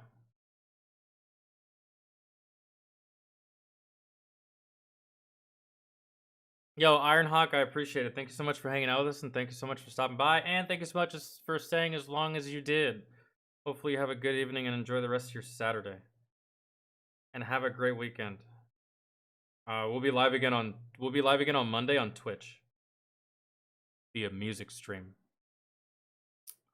I kind of want to do DeRozier's first, and then we'll knock out Church's last. Y'all down for that? We'll do DeRozier's right now.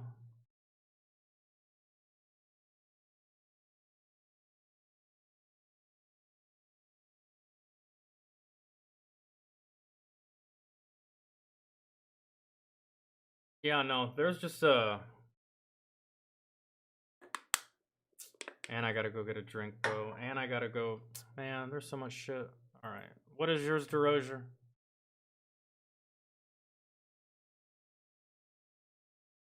How to lose your license?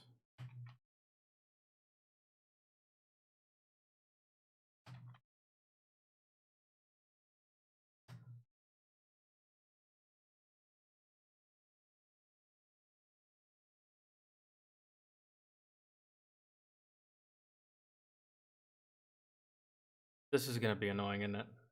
I can already tell.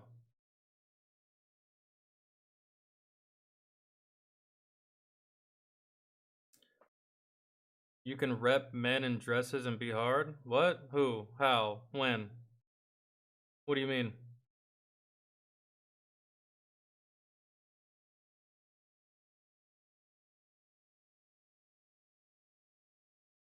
I don't think I've ever worn a dress in my fucking life. I mean, I've put on women's underwear before. For my woman. She thought it'd be funny to see what I look like in her booty shorts. I put them on, right? But I ain't wearing no goddamn dress. For what? I mean, now I understand that sometimes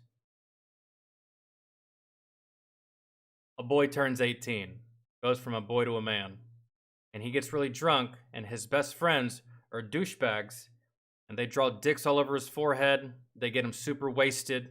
He gets really drunk, passes out, they put him in a dress. That's one thing. But on purpose, willingly, I ain't doing that shit. For what? To prove what? For who? For what? Shit ain't funny. A man in a dress? The last time that was funny was when Robin Williams played Mrs. Doubtfire. That shit hasn't been funny since. Men in dresses. I don't know what the infatuation is.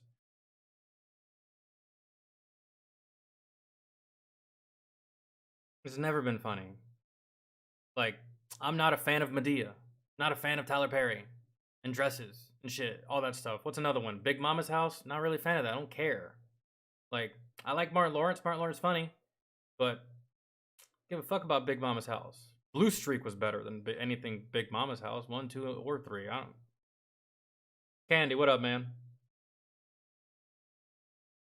No, it's not just the black man in a dress, bro. It's like dress, period. Dudes in dresses. That shit, that's not funny. Maybe it was at one point, but it's no longer is anymore. It's not a funny trope to pull off. It's like, for what? And it's not even just the black dudes. It's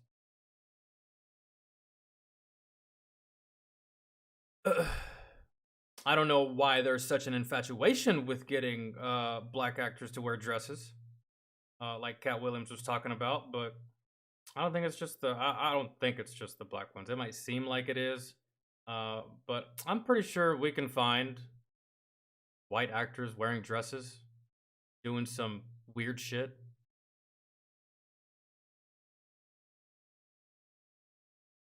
Oh, Conquistador. I know, bro. We're on the same page. Believe me. I know.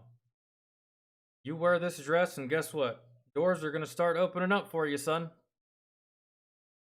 All you got to do is wear this dress. Wow. Almost sounds like a deal. It's almost too good to be true. And do you know who gives deals that are too good to be true? The motherfucking devil. I got to turn this off. It's hot as fucking here.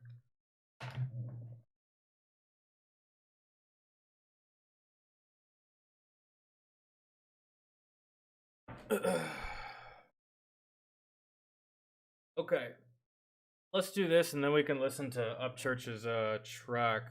And then man, you know what, can you guys give me a moment so I can go take a smoke break?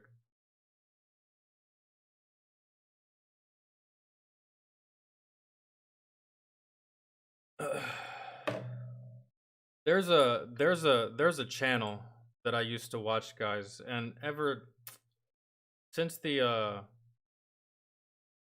the past couple of years, they haven't been really uploading their original content. Is what I'm directing you at, like the content they uploaded years ago. And Conquistador, what we were just talking about, like initiation type shit, and that right there, like that leads to a conversation about the Illuminati and stuff like that. There's a channel called Stranger Than Fiction, and it covers all of this, man.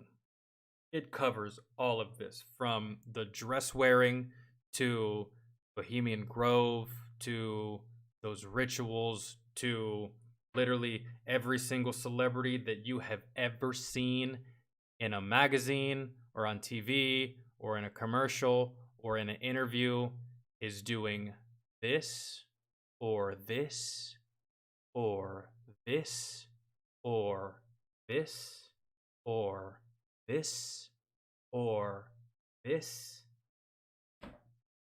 Why do you think they all do the same exact thing, guys? Why do you think? Is it a coincidence?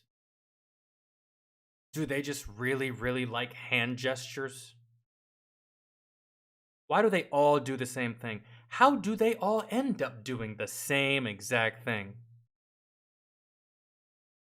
You really think they just woke up one day and decided to do it? It's like, oh, what a coincidence, man. Yeah, man, I'd be doing that same thing. That's cool, dude. Hell yeah. I thought I was the only one that did that. This right here. That's awesome, bro. Yeah, I've been doing that since like way back in the day. Unless someone is telling them to do that. Unless someone is instructing them to do that every single time you see them. Anytime that there's cameras around, anyway. Because whoever is watching these motherfuckers that is making sure that they're always doing this,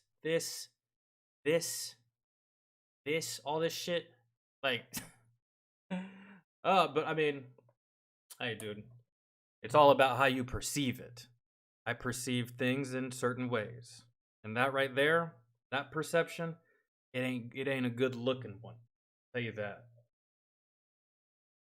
And it really is easy to forget, isn't it, sometimes? Be watching a good movie, maybe listening to a good song, like, damn, I forgot how much I love this song, right? Damn, I forgot how good this movie was.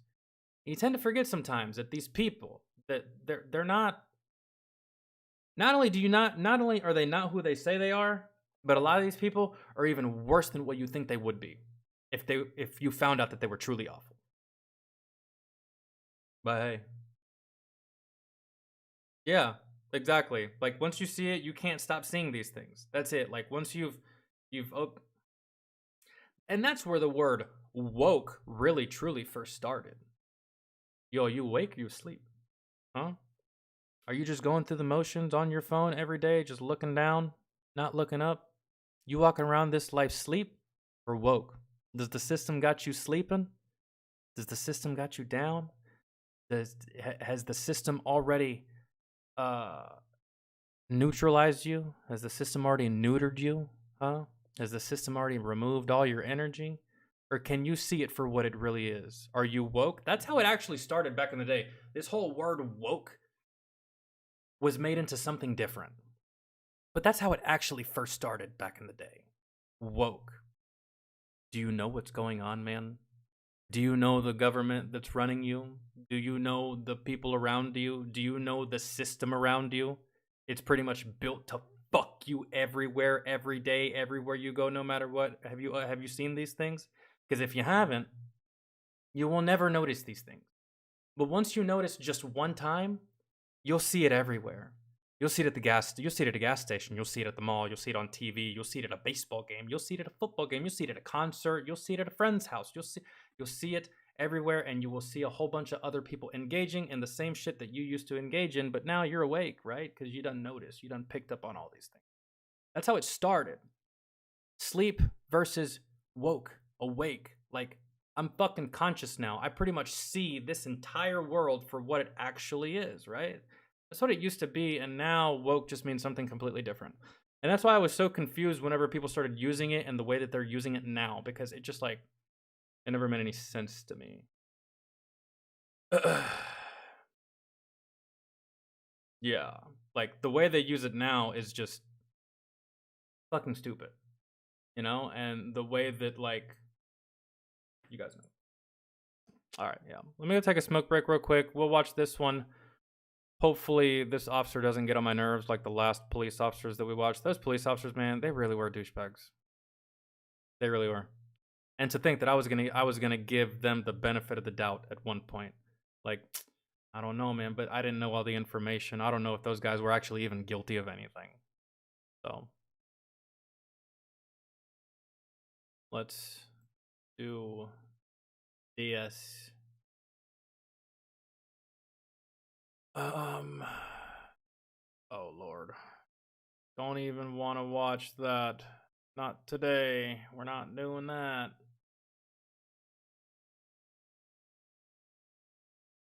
I don't think I can take any Clown World today. Oh, don't even worry about. We don't even have to worry about doing that. Astro, if you're still in here.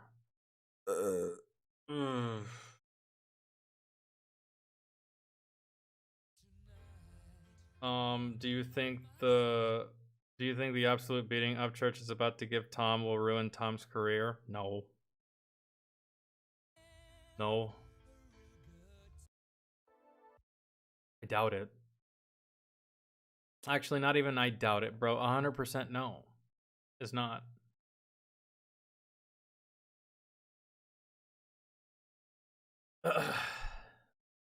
It won't. It would just be fun. I don't know, man. If I was Tom, I'd really like to go 2-0, right? Beat Mac, that was just a warm up. Now it's a real challenger. Real challenger approaches. I would at least try to go 2-0, right? I don't know. Did I get it? No, it's he already, it's not that, no, I didn't get a. Yeah, you did send it to me, but he already made it live. It's not like it's still unlisted, but yeah, I did get it from you. If your name is David on Instagram. Yeah.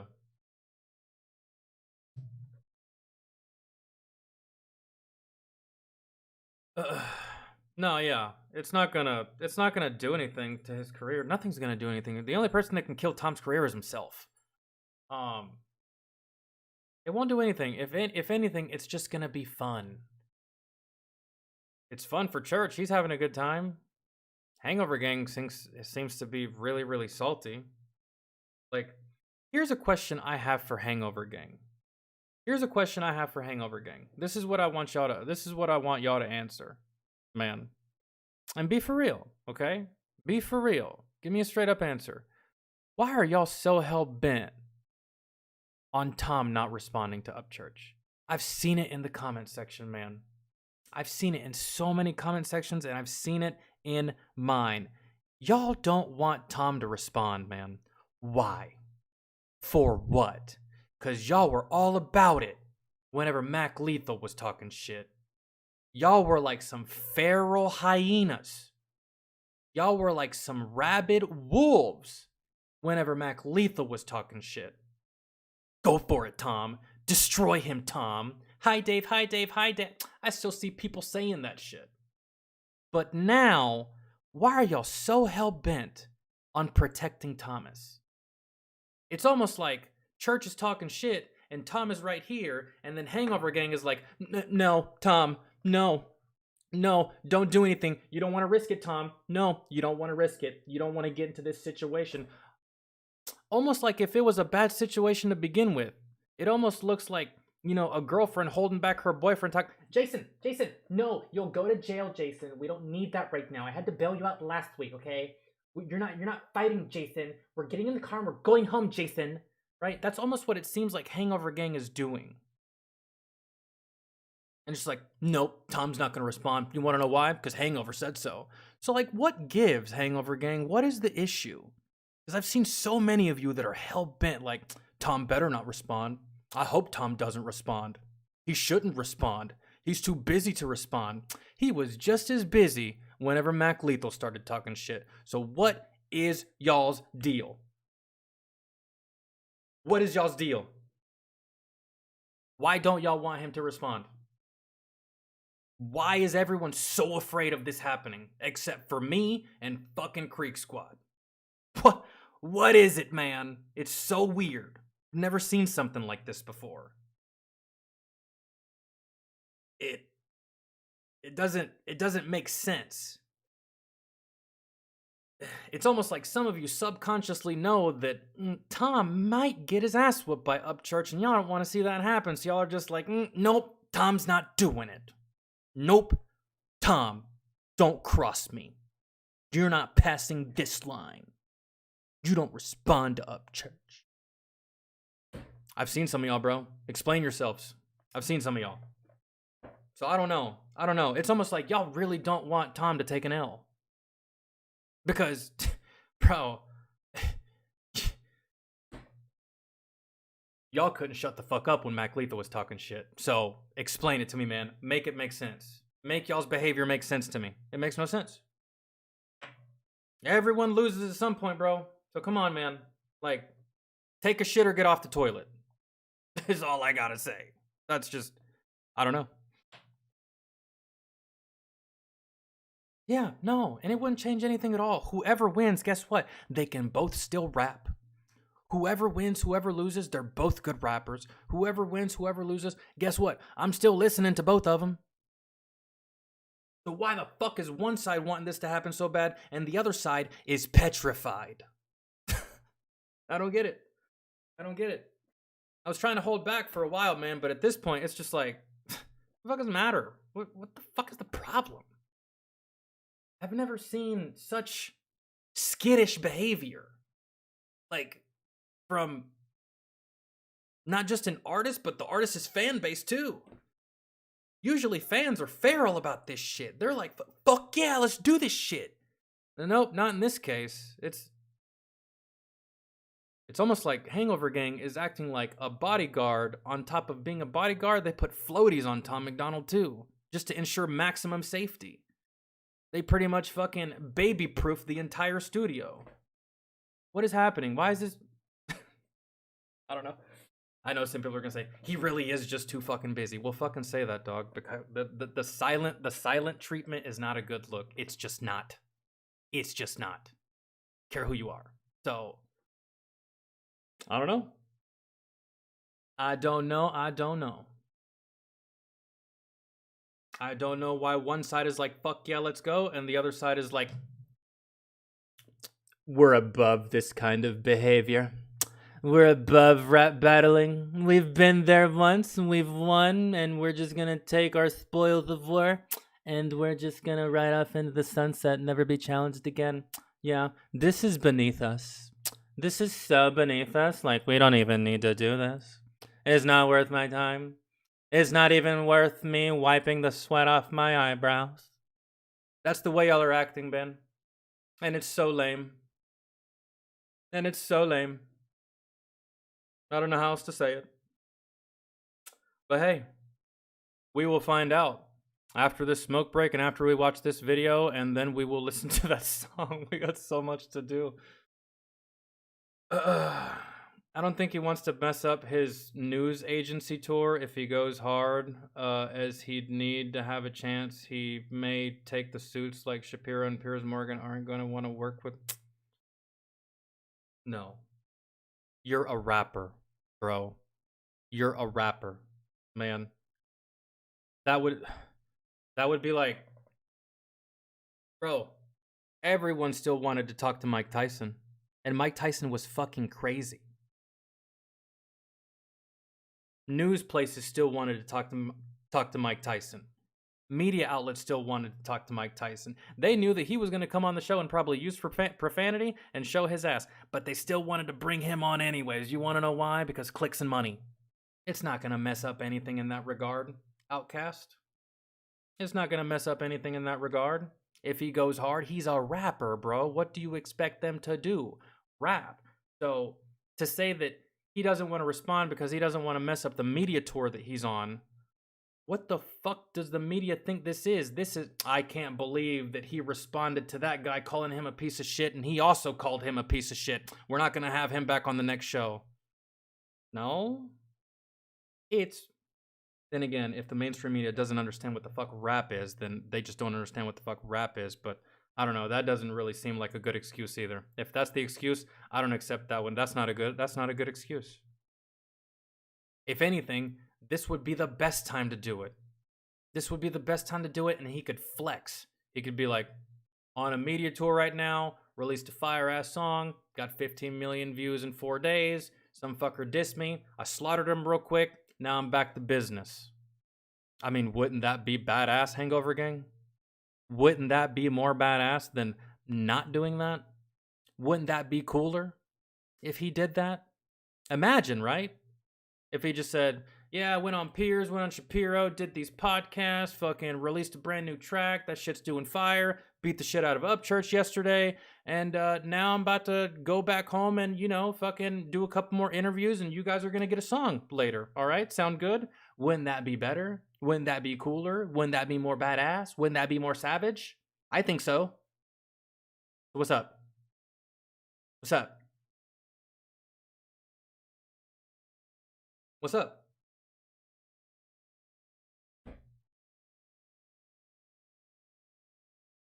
I don't know. I'm just talking here, man. I'm just spitballing. So like, I'm the one asking for answers. It's balls in y'all's court now. What is it? What's the deal? Why are we acting like skittish dogs that, like, the fence is shut and they're barking and screaming at each other, but the second the fence opens, they're just like, what's up, dog? Nah, I was just kidding. Nah, I didn't mean that. No. And then the fucking gate closes and it's just like, that's what it feels like.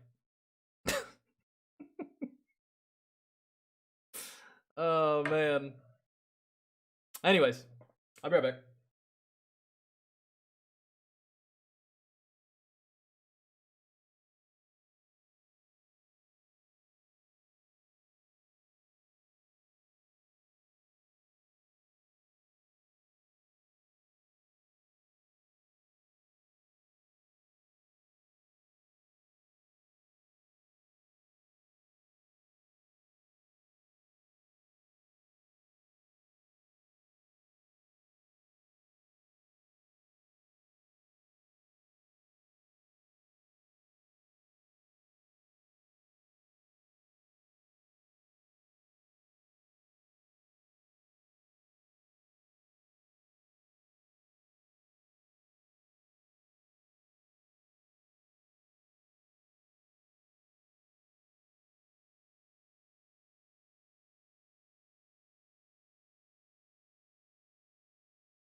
Cajun boiled peanuts. Of course, Conquistador.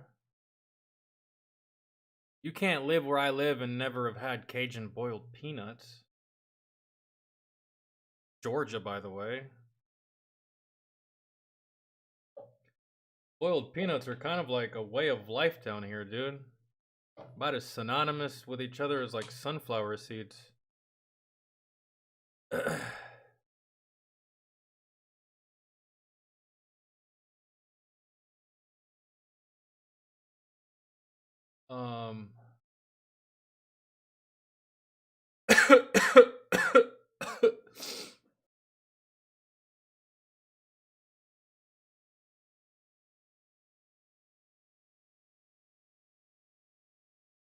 Is he a rapper though, or is he a parody of a rapper doing politics? I mean, from everything that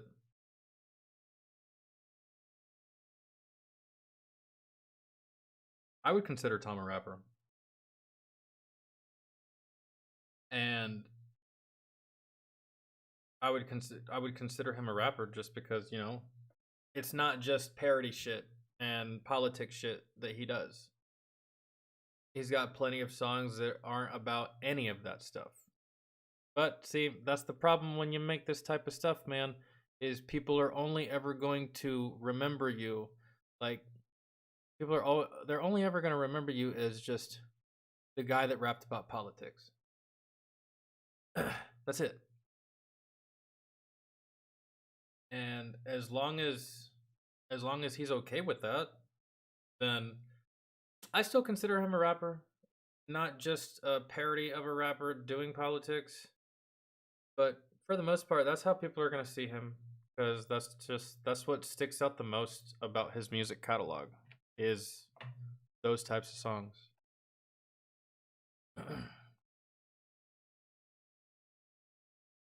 I think he's got very, very, very, very good rap skill. Very, very high energy. Very, very in your face. Solid flows, very, very good delivery. Rides the whatever beat he does, which for the most part they're always fire. One thing that isn't very consistent with Tom is his choruses. A critique that he gets a lot. And I will agree. Some of his choruses really aren't the where it's at for the song, whereas like, you know, like a lot of music, the chorus 7 or 8 out of 10 times is going to be like the best sounding thing of the song. It's what's going to hook you, right? That's why it's called the hook. With Tom though, it really is hit or miss a lot. And I'm just sitting here playing with this little ladybug. He keeps trying to crawl into my my little weed jar. Can't go in there, little Betty. Gotta go somewhere else.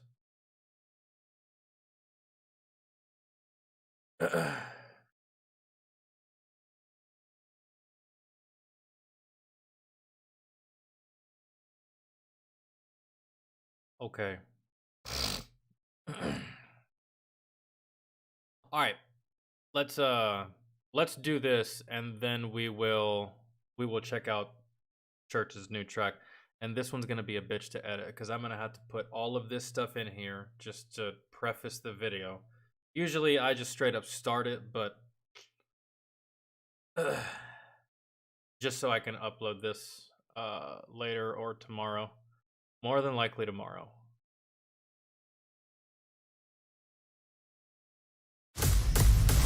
I am Paul Atreides, Duke of Arrakis. Very good. I wasn't recording prior to being pulled over. I was speeding. Oh, okay.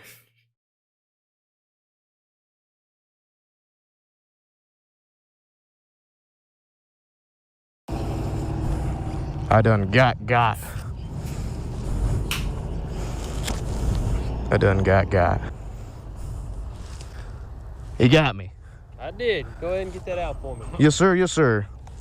Where are you headed? Home. This in Georgia? This is in Georgia. Headed home? Yes, sir. You in a hurry to get there? No, I was just out riding and got a little frisky. How fast you think you were going? Well, when I saw you, I was probably doing about 70 if I had to guess. Oh, no, you're going a little bit faster than that. Was I really? I got you all right. 91. Oh, shit. Yeah. Yeah. Yeah. After a certain point, bro, 70 and 90 on a bike, I could imagine that after a certain amount of time, that shit kind of feels the same. Am I right or am I wrong? I've never really ridden. I've never ridden a motorcycle. I've never been on one, and I've never rode one and rode on the back of one. But I would have to assume that for a motorcycle, 70 and 90 is a negligible difference at best, and you're just like, no, I swear I was going 70. Nope, 90. It felt 70. Especially if you have a smooth road. Yeah, all right. I was getting around that truck. I wasn't paying attention to the speedometer. Yes, sir. For a second. Yeah. I want you to look back there where that SUV is. You see that speed limit sign? Right here on this side of the road. Oh, yes, sir. 45. Bro, this looks like somewhere around Gwinnett County. I think. This is 45. What's that one say right there? This is 55. Yeah, I know. 91 and a 45, that ain't... 91 and a 45. I think that makes you a super speeder in Georgia. That's rough.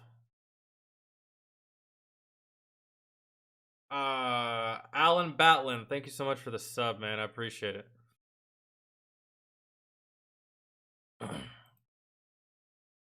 Good. No, sir. All right. I got no excuses. That's like, man, 95 and a 45 or 91 and a 45.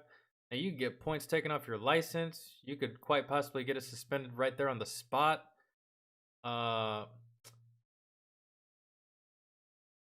You could get labeled a super speeder off that too, man.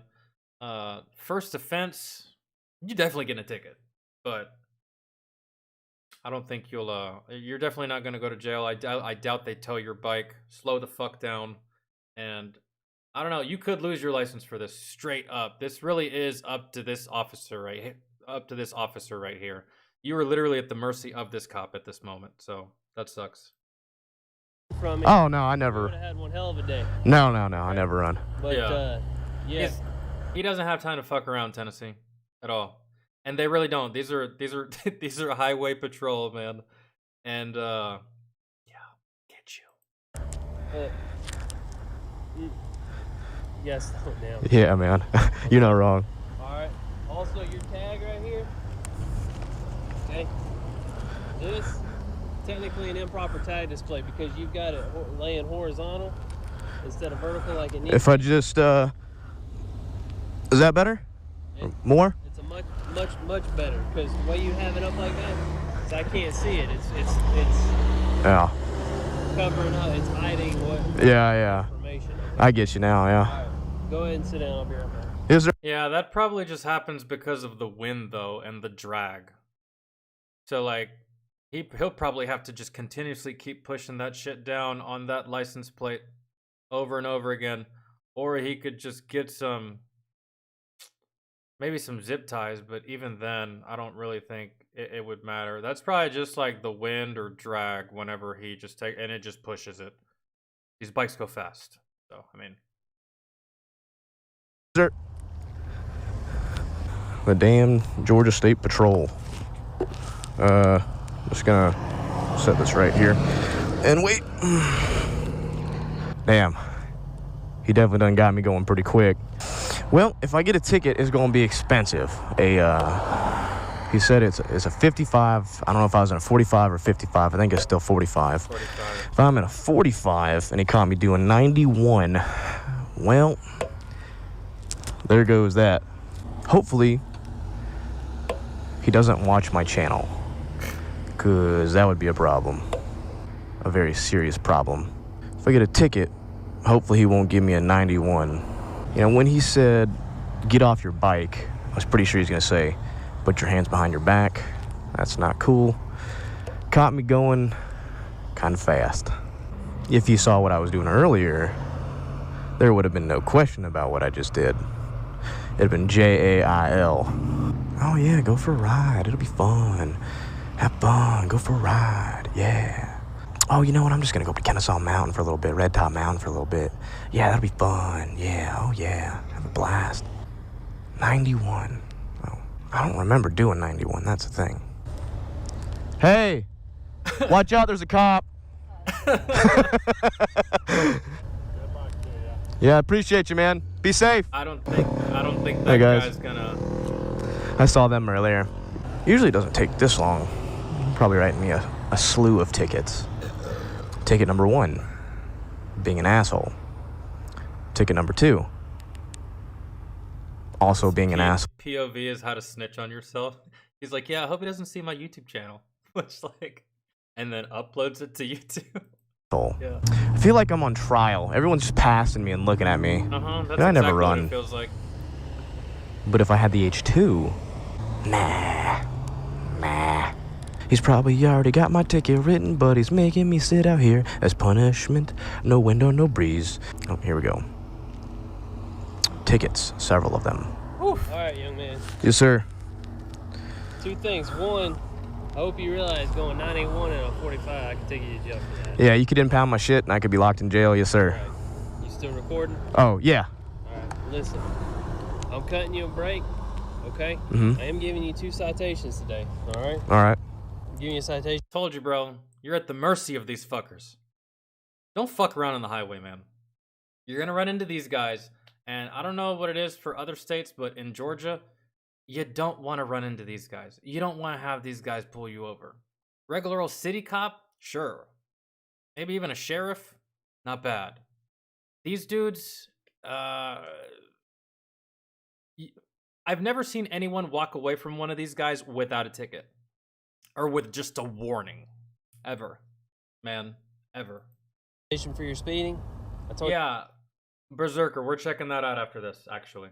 I got you at 91 and a 45. Yeah. All right. However, I'm reducing it to 69 and a 45. Reason being, all right, it's 24 over instead of 40. You're actually 46 over. So you're actually going over double the limit. Yeah. It's a super speeder. What this does is, 1, this reduces it down. So instead of getting 6 points on your license, you're only going to get 4. Shit. Okay. And also, it's 69, which is under 75, which is actually what super speeder qualifies for. So it's not a super speeder? No. Oh, okay. Super speeder, He did you a favor by taking that off, dude. there's anything 85 miles an hour, like on the interstate. Oh, so if I was doing like 100 or something. 2-lane road. Yeah. You know, you're still. Yeah. I'm lower. And you can go to jail on the spot for that shit too. I really appreciate that. Yeah. Yeah. No. But, so instead of doing that, I'm giving you a citation for improper tag display. Okay. All right. Trust me, this is a much cheaper solution. Yeah. I promise you that. Yeah. Yeah. No, I'm down with it. Well, listen. Here's your court date. Phone number for the court.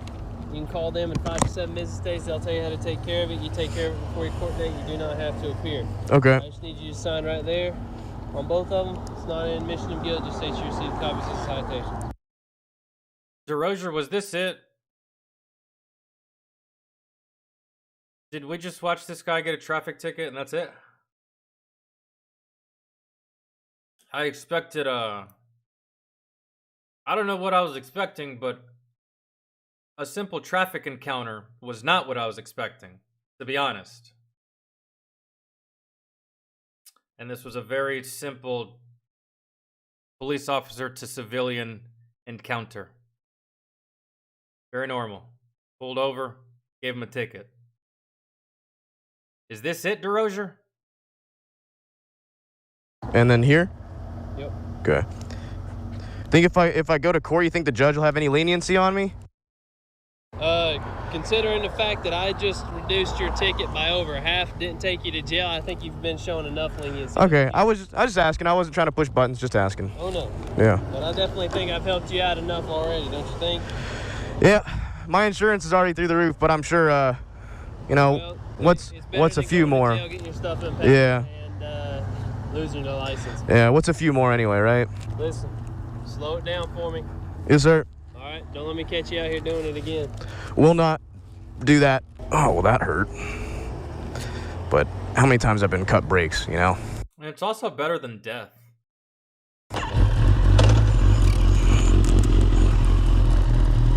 Well, not everyone gets a win. Well, that sucked. God. But look how professional the encounter was. Oh, that's how it's supposed to be. That's default, DeRozier. What do you mean? How professional? I mean, yeah, it was professional. That's how it always is. That's how it's always supposed to be. I don't know. For some reason, I thought we were going to be watching something that was out of the ordinary, not something completely ordinary that happens all over the country every day. We get pulled over, get a ticket. Thanks, officer. Appreciate it. And then they drive home. It's usually like this.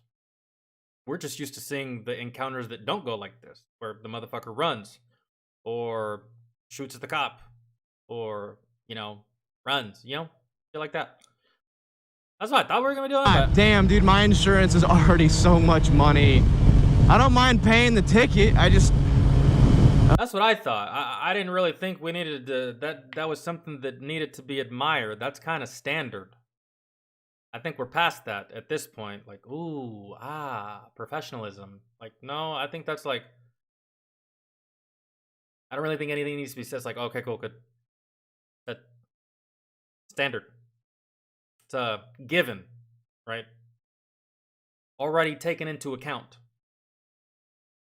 I'm running out of ways to say this. I mean, guys, how many times do I get breaks when I get pulled over? So, well, that sucks, but it is what it is. I always tell people I don't run from the cops and to eat your lumps when you get them. I think, oh, I'm still speeding. I think most people probably all like, fuck the police, this, that, and the other, but I was driving like a dickhead, so it is what it is. At least he's pretty cool about it. I mean, he probably could have just let me off with a warning entirely. Like someone said in chat, he probably rides himself and cut you a break because he'd really want someone to cut him that very same break. But I'm maybe some biker to biker shit, probably. I'm not gonna pretend like I didn't deserve that. For sure, because you definitely were speeding. And if not for the safety of other motorists, you could say that he did it for the safety of you. Because your life is also at risk, not just other people, when you go in that fast, especially on one of these things. So, yo, what am I missing, bro? What is happening?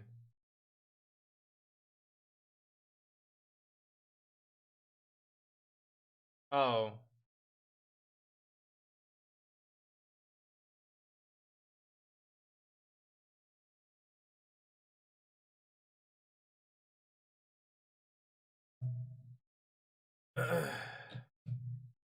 Yeah, I saw that. I didn't need you to. I found it.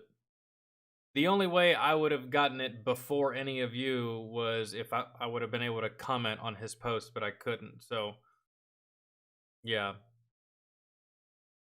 If you found it, I would have found it. I would have found it regardless. And I don't. Not to mention, I can't do anything with the link on that anyways, because I don't pull up Discord on my PC. That's all on my Mac.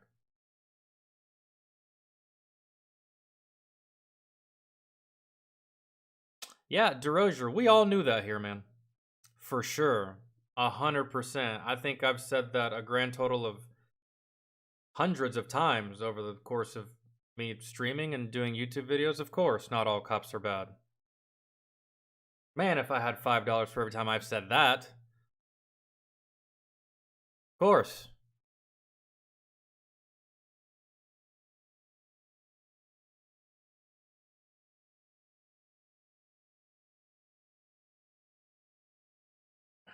But thank you for reminding us of that. Yeah, just in case anyone needed a reminder that not all cops are terrible. And Elaine, have a fantastic night. I hope you, again, you're probably still in the process of getting better, feeling better. Hope that, Hope that speeds up and you eventually get out of the hospital. Okay.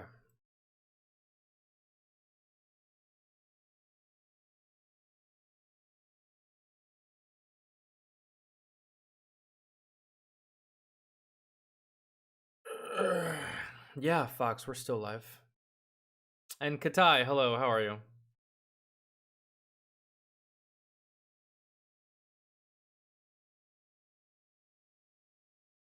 All right.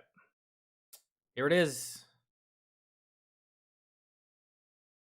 Little Caesars hot ready slices and sticks is only.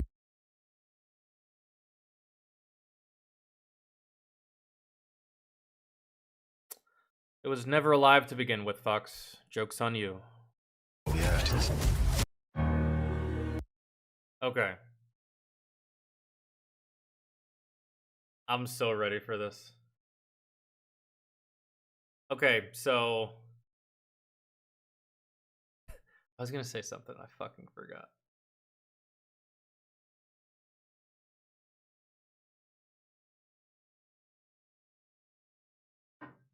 Y'all weren't here. Y'all weren't here. Some of y'all weren't here earlier. Church actually typed in chat and tried to put the link to this in the chat. But because I, like many other YouTubers and streamers, we have links turned off for our streams, I couldn't see the link. And then someone was like, oh, bro, just go to his Instagram post and comment, and he'll send you the link. And I tried to do that, but comments were limited.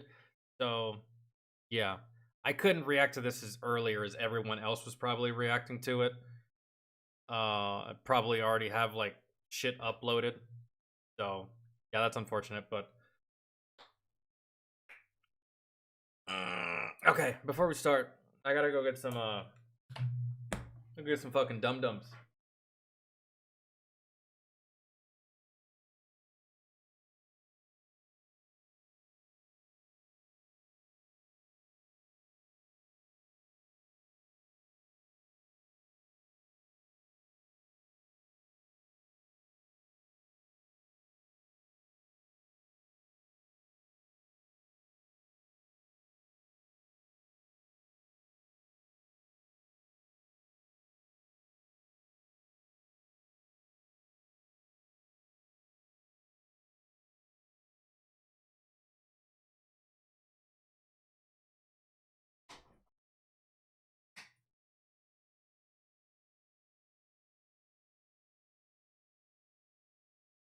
I don't have any left.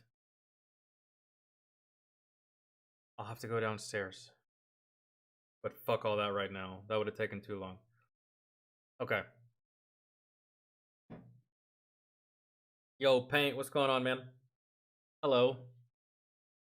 How are you?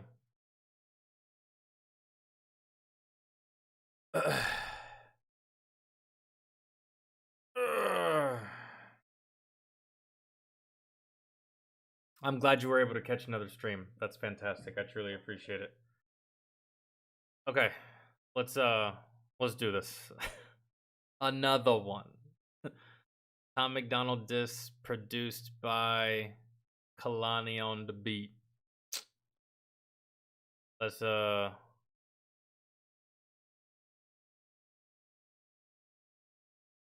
check it.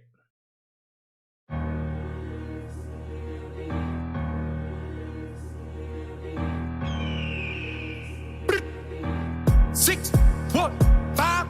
It's like YouTube versus Mozart. Pick his fucking Bonaparte. Coyote in the hollow when it's dark. My stomach start to bark. This road killed dead, been dead. Yo, this one's gonna be rough, man. For me. Bonaparte, Coyote. Hold on. 6, 1, 5. It's like YouTube versus Mozart. Pick his fucking Bonaparte. This like YouTube versus Mozart. Coyote in the hollow when it's dark, my stomach start to bark. This road killed dead, been dead since the first track. Mickey Thompson pattern slapped all the way down to his ass crack. 5-head ass, you already know about the tall heads. I see sting on your face, barbed wire with the ball bag. Control the situation in his ass cave. Fall back, all there is water and he ain't fluid enough to swim. Rat got gills with the skills, you a CGI spacecraft. Green screen, rhyme zone, algorithm format. Put algae on the stone tab. Raptor and the claw back, Jurassic Park a car. My lotto it to Toronto. Facts. My ink pen a wrist when I clench it with a mean fist. Hip hop is the art you leaped in with some. Dude.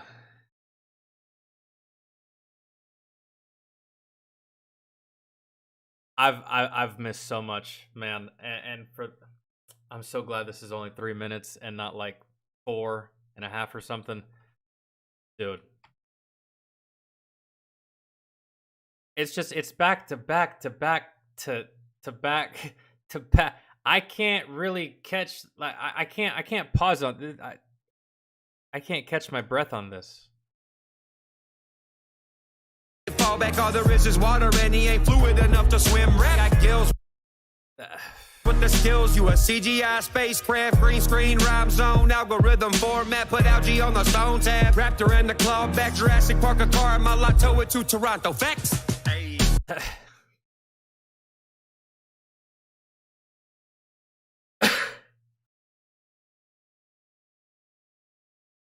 The fucking Raptor and the clawback Jurassic, and then the put algae on the stone tab, Raptor and the clawback Jurassic Park car in my lot. I tow it, Jurassic the Raptor claw tow it to Toronto. Toronto Raptors is in the basketball team.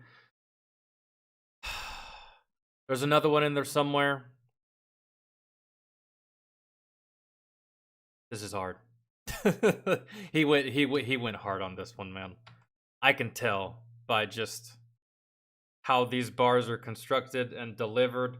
Like, these are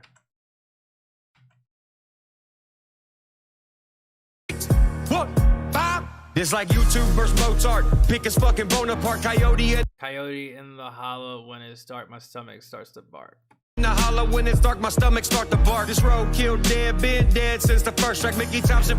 This road kill, man. Okay, I'm gonna have to go. Man, I hope y'all don't mind. I'm gonna have to pause and go back quite a few times on this one. This roadkill dead, been dead since the first track. And what track is this? I mean, technically, if you count the freestyles, this is what, number 4? And he's just fucking clowning at this point, man. I think he's actually taking it a bit serious here.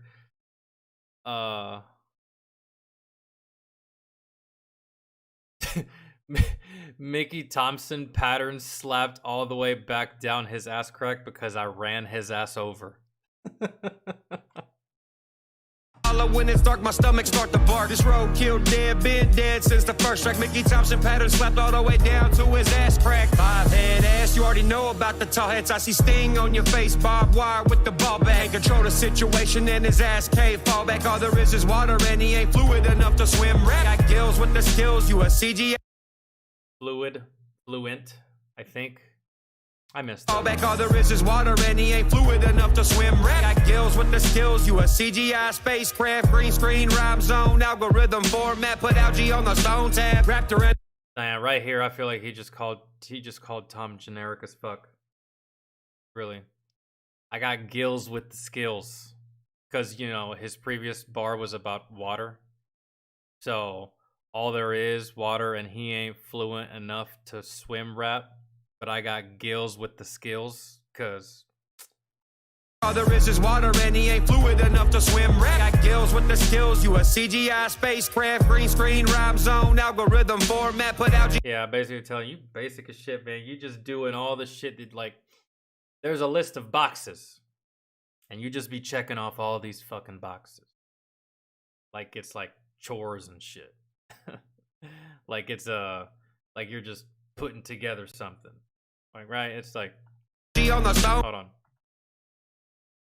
A CGI spacecraft, green screen, rhyme zone, algorithm format. Put algae on the stone tab. Raptor and the claw back, Jurassic Park a car. My lotto it to Toronto. Facts. My ink pen a wrist when I clench it with a mean fist. Hip hop is the art you leaped in with some cheap shit. Met the grill of a redneck driving round in the C10. Screaming white boy a couple times, now he automatically thinks we friends. Leave a hog at the farm, end up deceased in my big pen. Got murked with an ink tip, I'm real bored. Flip trick, my style make a trick flip. Is that Katie No L or a revamp of White Chick? Transform rappers into looking like. Yo, Katie has gotten pooped on in like 3 of these fucking diss tracks, man. She has caught so many stray bullets since this popped off. And you know, for good reason, man.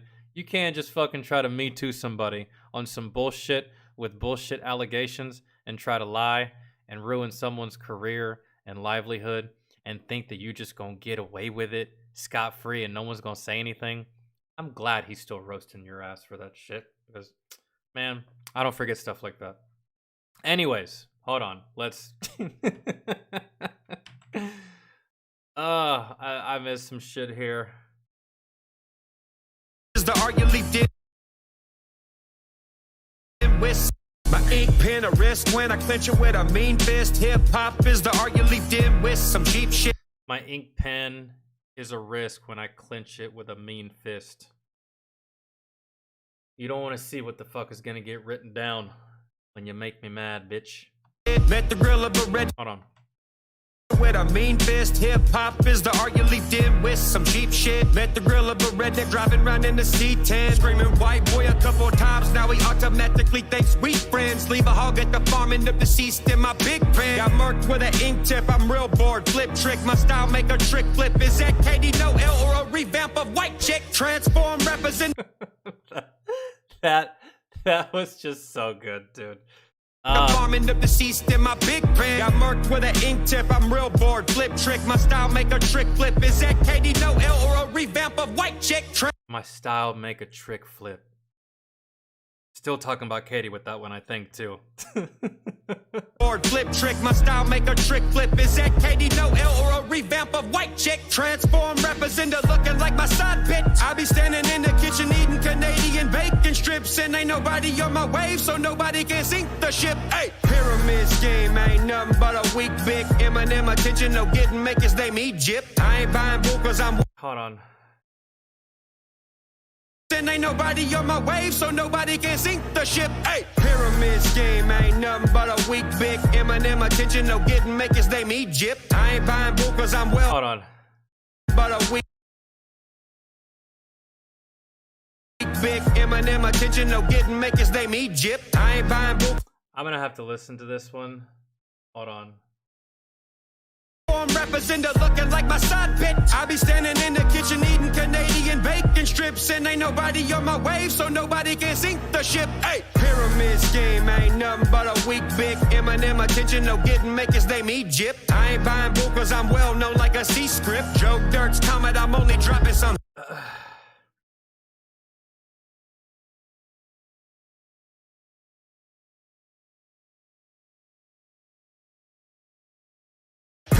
Scheme ain't nothing but a weak big Eminem attention. No getting make his name Egypt.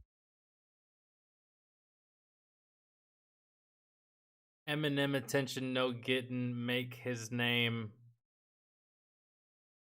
Egypt. Like you got. I'm having a hard time getting that one. Canadian bacon strips, and ain't nobody on my wave. So but yes, I do know that he did buy Eminem's beat. Is that what that was? Is that what that was? Because I do know that he did buy one of Eminem's beats and made a song. Was it called Dear Slim or some shit? I don't know. He's also done other remixes to some of Eminem's stuff, like fuck, what was it? Can't remember. That's what I was thinking. Ripped off or like just gypped? Like you got fucking, yeah. Like gypped. You got fucking, got Jude, man. Like, how else do you say it? You got finessed. You got fucking, you got played. You got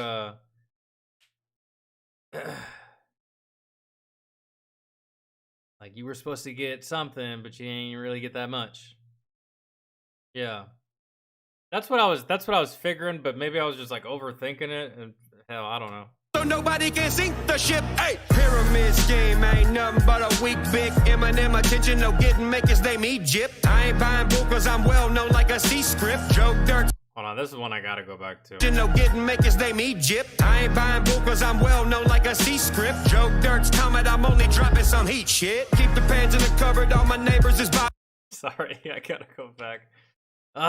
Eminem attention, no getting make his name Egypt. I ain't buying bull cause I'm well known like a C script. Joe Dirt's comment, I'm only dropping some heat shit. Keep the pans in the cupboard, all my neighbors is bobbing cause I'm firing a funky volume and knock off Marcus Hobson. Hillbilly with a L, my. Huh? Keep the pans in the cupboard. All my neighbors is bobbing cause I'm firing a funky volume at knockoff Marcus Hobson. Damn. Like a C script, Joe Dirt's comment, I'm only dropping. Marcus Hobson, you got Hobson. I believe his name is Marcus. I think, but Hobson, the rapper, you guys all know who that is. Yes.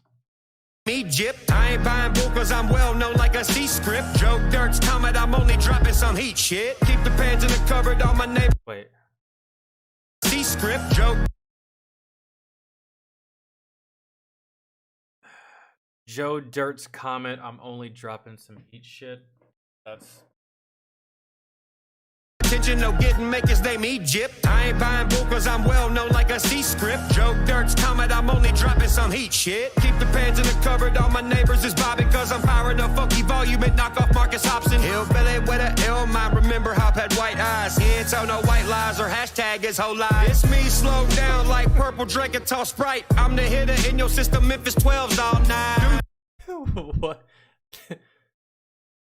Down like purple drink and tall Sprite. I'm the hitter in your system, Memphis 12s all night. Dude spent 100 racks on a shady made beat. Reenacted a classic from the Marshall Mathers LP. And then he fucked it all up acting like a psycho freak. And now his photo in the guard shack somewhere in the deep. This is ludicrous. Back in 2003, an albino crab apple looking like he's covered in bleach. In a simulation. So yeah, he did okay, yeah, so in Church's opinion, he bought a beat from Eminem and completely fucked it.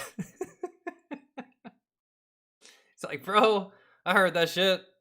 That was trash. I could have done way better on that beat. God damn, you paid $100 grand? $100 grand to fuck it up? Oh, dude. Lord. All right. Let me go back a little bit. Go free, and now his photo in the guard shack somewhere in the deep. This is ludicrous. Back in 2003, an albino crab apple looking like he's covered in bleach. In a simulated ring, simulated competition. I'm Optimus Prime, you optimizing all the opposition. Is this dude a rapper or a politician? Is he AI generated or got tattoos missing? I got the juice, motherfucker, not Shapiro recognition. Got your mama jokes, I got his yarmulke. For rhyming with the chicken noodles. I gotta go back. Hold on. Politician. Is he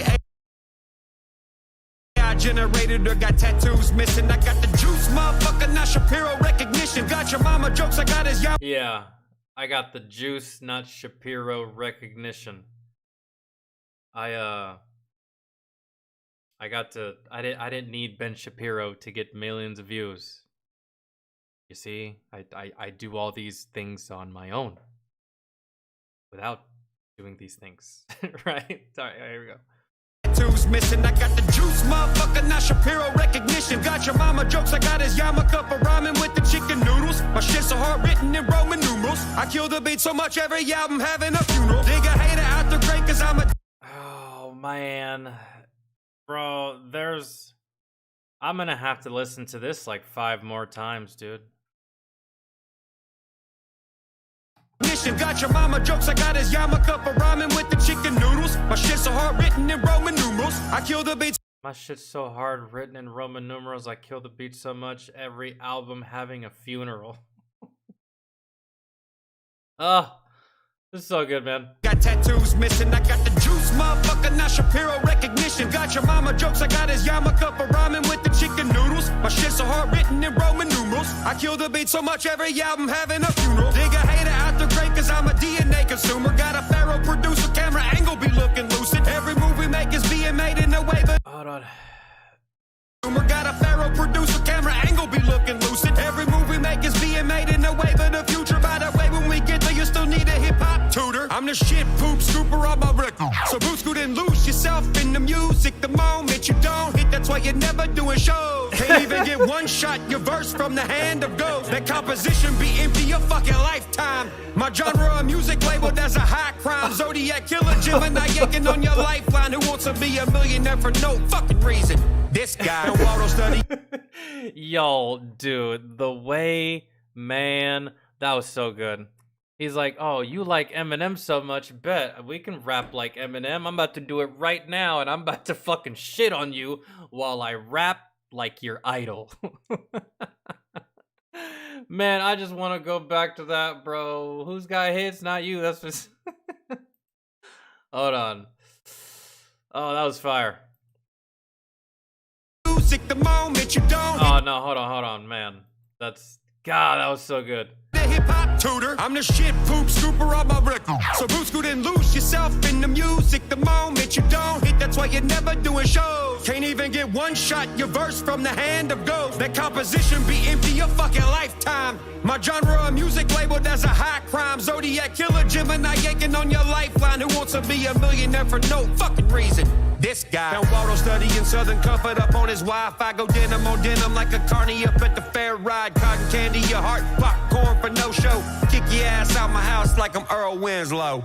Got any cheese?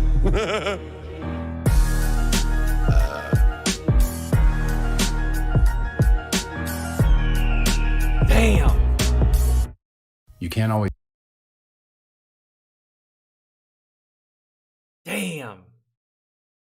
I feel like, let's say Tom would have responded.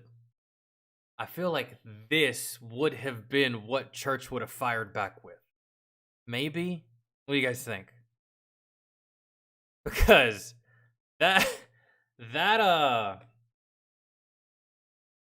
no, Sam, not at all. And it's not a good look. I keep saying this. It's not a good look. It's not.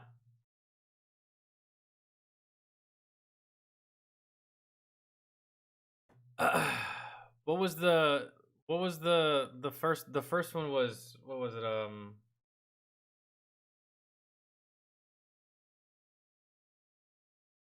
Oh, that was great. I'm gonna have to listen to this again, bro. There was bars that I missed. There was some, pretty sure there's some double entendres in there that went over my head. I'll have to go back 3 or 4 more listens, and I think I'll have all of it. Maybe. I feel like I caught a significant amount, but I could just tell by the way that he wrote the shit that there was just gonna be multiple layers stacked within each couple of lines, back to back to back to back, and that was fun. That was good. That was fun to listen to. It was a good diss track, and on top of that, it was just challenging. Really, it was challenging to try to catch everything, bro. That was hard because that really was nonstop rapid fire. Non-stop rapid fire, multi-layered bars back to back, man. Yeah, that shit was rough, but I enjoyed that, and I really do feel like this is what would have came after a Tom MacDonald response.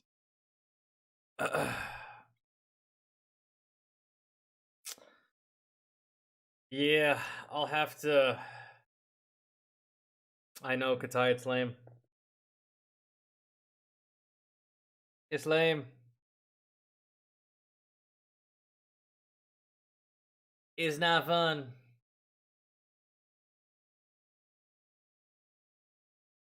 Ugh, man. Maybe one day, dude. Who knows, man? Let's see what the comment section say. Been dead since the first track. Mickey Thompson. Yeah, dude, that was good.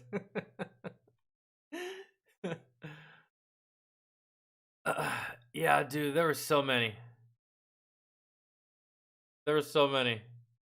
Wordplay was crazy. Flow was sick. Yeah, all of it. That was I almost want to listen to it again, but I'll do that on my own time. I don't think Comet's here anymore, so that's fine. I'll have to listen to it again on my own time and get more. See if I can get more. Aside from that, though, those are fantastic, bro. Like, so really, this is how it goes, guys. This is how it goes. Take for instance sports. Guys, what happens in sports? What happens in sports when the other team doesn't show up to the game? What happens? Does anybody know? What happens, like, you got the field, right? You got one team that shows up, they're warming up, they're throwing, right? They're stretching.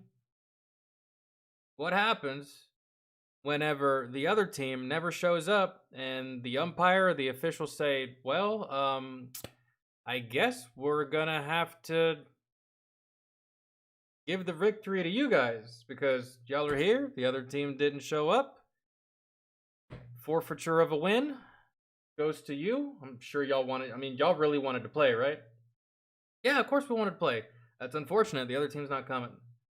Well, yeah, we'll take the win, but still wanted to play. I'm sorry, man, they didn't show up, so back on the bus, go back home, enjoy the victory, and see you next week, I guess, right? That's what would happen, correct? So, therefore, since Hangover Gang Nation wants to be so dead set on not responding, then you know what? If you don't want to respond, you can be dead set on being the loser of this rap battle. How about that? How about that, man? None of you, no one wants to respond. No one wants to play this game. No one wants to just, compete. No one wants to fucking actually, swap it out back and forth like the days of old. No one actually wants to rap. So if no one wants to rap and no one wants to do anything, then that's fine. But y'all lost. So if you can hold the L, perfect. You're gonna have to hold the L. Church wins. There you go. Is this what you wanted? Is this what you wanted? Upchurch won. There it is. Tom McDonald is now officially 1-1 in the rap battle game. He was 1-0 against Mac Lethal. Now he's 1-1. He caught an L. Forfeiture by not showing up. That shit applies here too. So, okay, you don't want to play. You don't want to fucking have fun. You don't want to troll back and forth. That's cool. Hold the L. You lost. That's it. So as long as y'all are okay with that, then we're all good here. Does that sound good, Hangover Gang? You get an L. There's nothing else to do from here. That's it. There's nowhere else to go from here.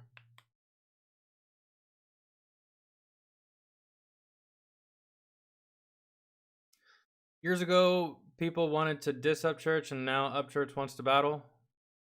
I don't know, man.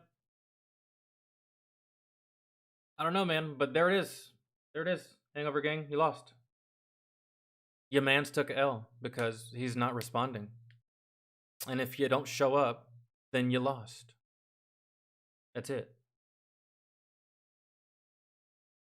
I didn't make these rules, man. Y'all are forcing me to do this. The win now officially goes to Upchurch. This is dead. This is over and done. It's over. Church won. Tom lost. There you go. Do y'all not like that? Y'all not like that? Do y'all not like that deal? Do y'all not like that reality? Well, that's fine. I can tell you exactly what you can do to change that reality. Have your boy respond to Upchurch. Not hard. But until that happens, Church wins. There you go. Hope everyone's happy. Hope y'all are happy. Hope everyone's pleased with themselves. I went ahead and called it. I'm not the official call maker for these things, but I mean, no one seems to want to fucking make any kind of decision or say anything. I'll do it. Church wins. That's it. You highly doubt he'll respond? That's perfect. He can not respond with an L. That's absolutely fine. You don't have to respond, but you lost. That's it. You lost. By default. Forfeiture. It's over. You can be number one. You can go to do the podcast. Fine, man. Keep making music. But you lost. This, you lost. That's the way it goes. No hard feelings, right? No. Nothing to fight about. That's it. You lost. So, there you go. You can just, not look down with a loss on your record. As long as everyone is okay with that and all parties agree, then there's nothing left to be discussed here. I thought that was great. And if there's not going to be a response, there's got to be a winner. And just like the lottery, you can't win if you don't play. So, therefore, L for Tom McDonald. I don't know what else to go for from here.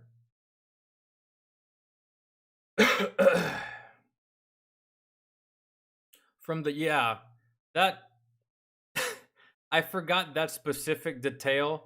It was bouncing around in my head, but I somewhat offhandedly caught that a little bit, but not to its complete, because it's been forever since I've seen Joe Dirt, bro. It's been so long. And I just completely forgot. I forgot that, he carried that fucking thing around. So yeah, there it is, dudes.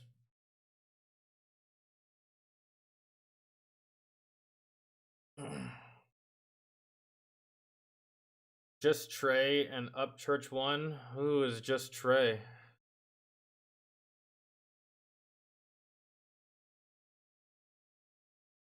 I don't know. It's just such a weird thing. Such a odd thing. To not want this to happen.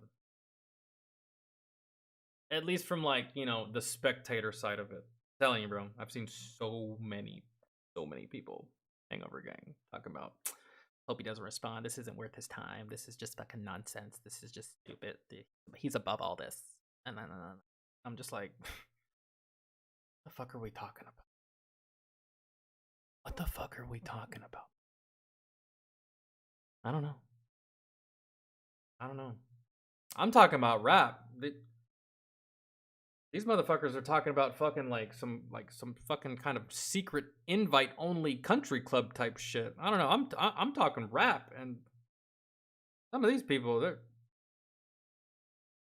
weird.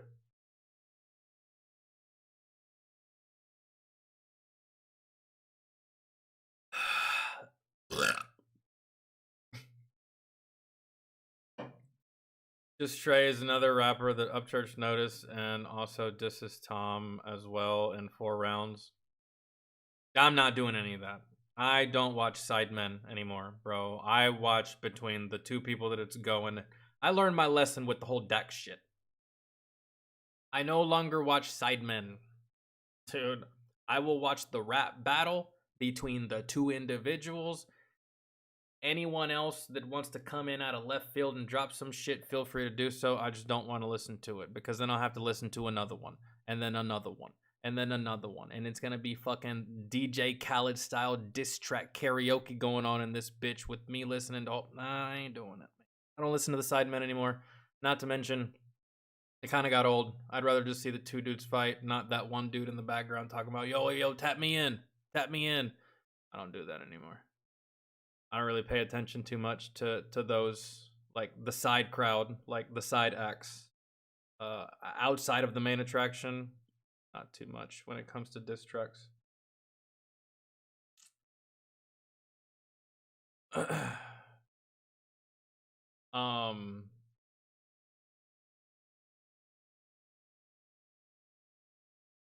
Fuck, this sucks. This dashboard sucks. How long have we been live, guys? Can y'all tell me? Does it say on the screen anywhere?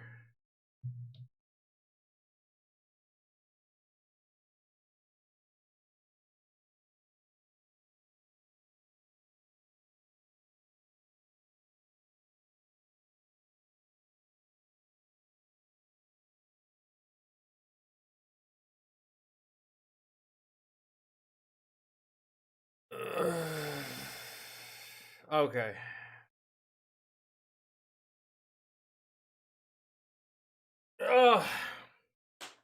Because that's probably gonna do it, guys. I am off for the evening, and I don't know if I probably won't go live tomorrow because usually we don't go live on Sundays. But if I do, it'll probably be on Twitch. Yeah. And then if we don't, it'll still stay the same, and we're going live on Monday anyways.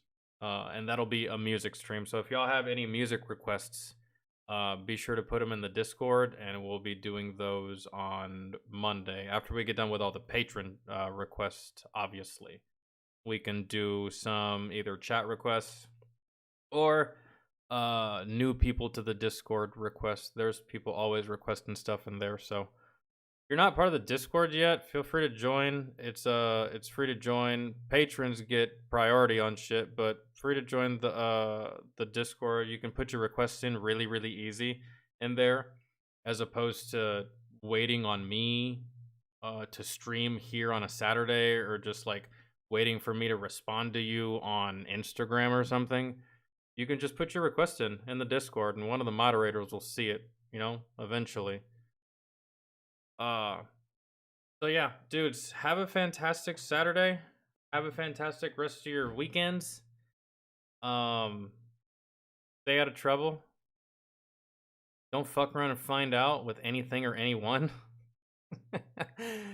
Enjoy your weekend, and I will either see y'all tomorrow, and definitely will see y'all on Monday. All right? Don't speed. Don't drink and drive. What else? Don't beat your dogs. Also, don't fuck your dogs. Don't beat your spouse, your kids. The kids within reason. Little bastards. Anyways, that's the end of the safety brief. Love you guys. I will see y'all on Monday, man. If y'all need anything, y'all can feel free to DM me, Instagram, or Discord. Either one, whichever. Yes, also, and that. Wrap it before you clap it. You don't want to end up with fucking gonorrhea-syphilades. That's not good. That's not good for anyone. That's a lot of shots you have to get to. Never a good thing. Okay. Guys, love y'all.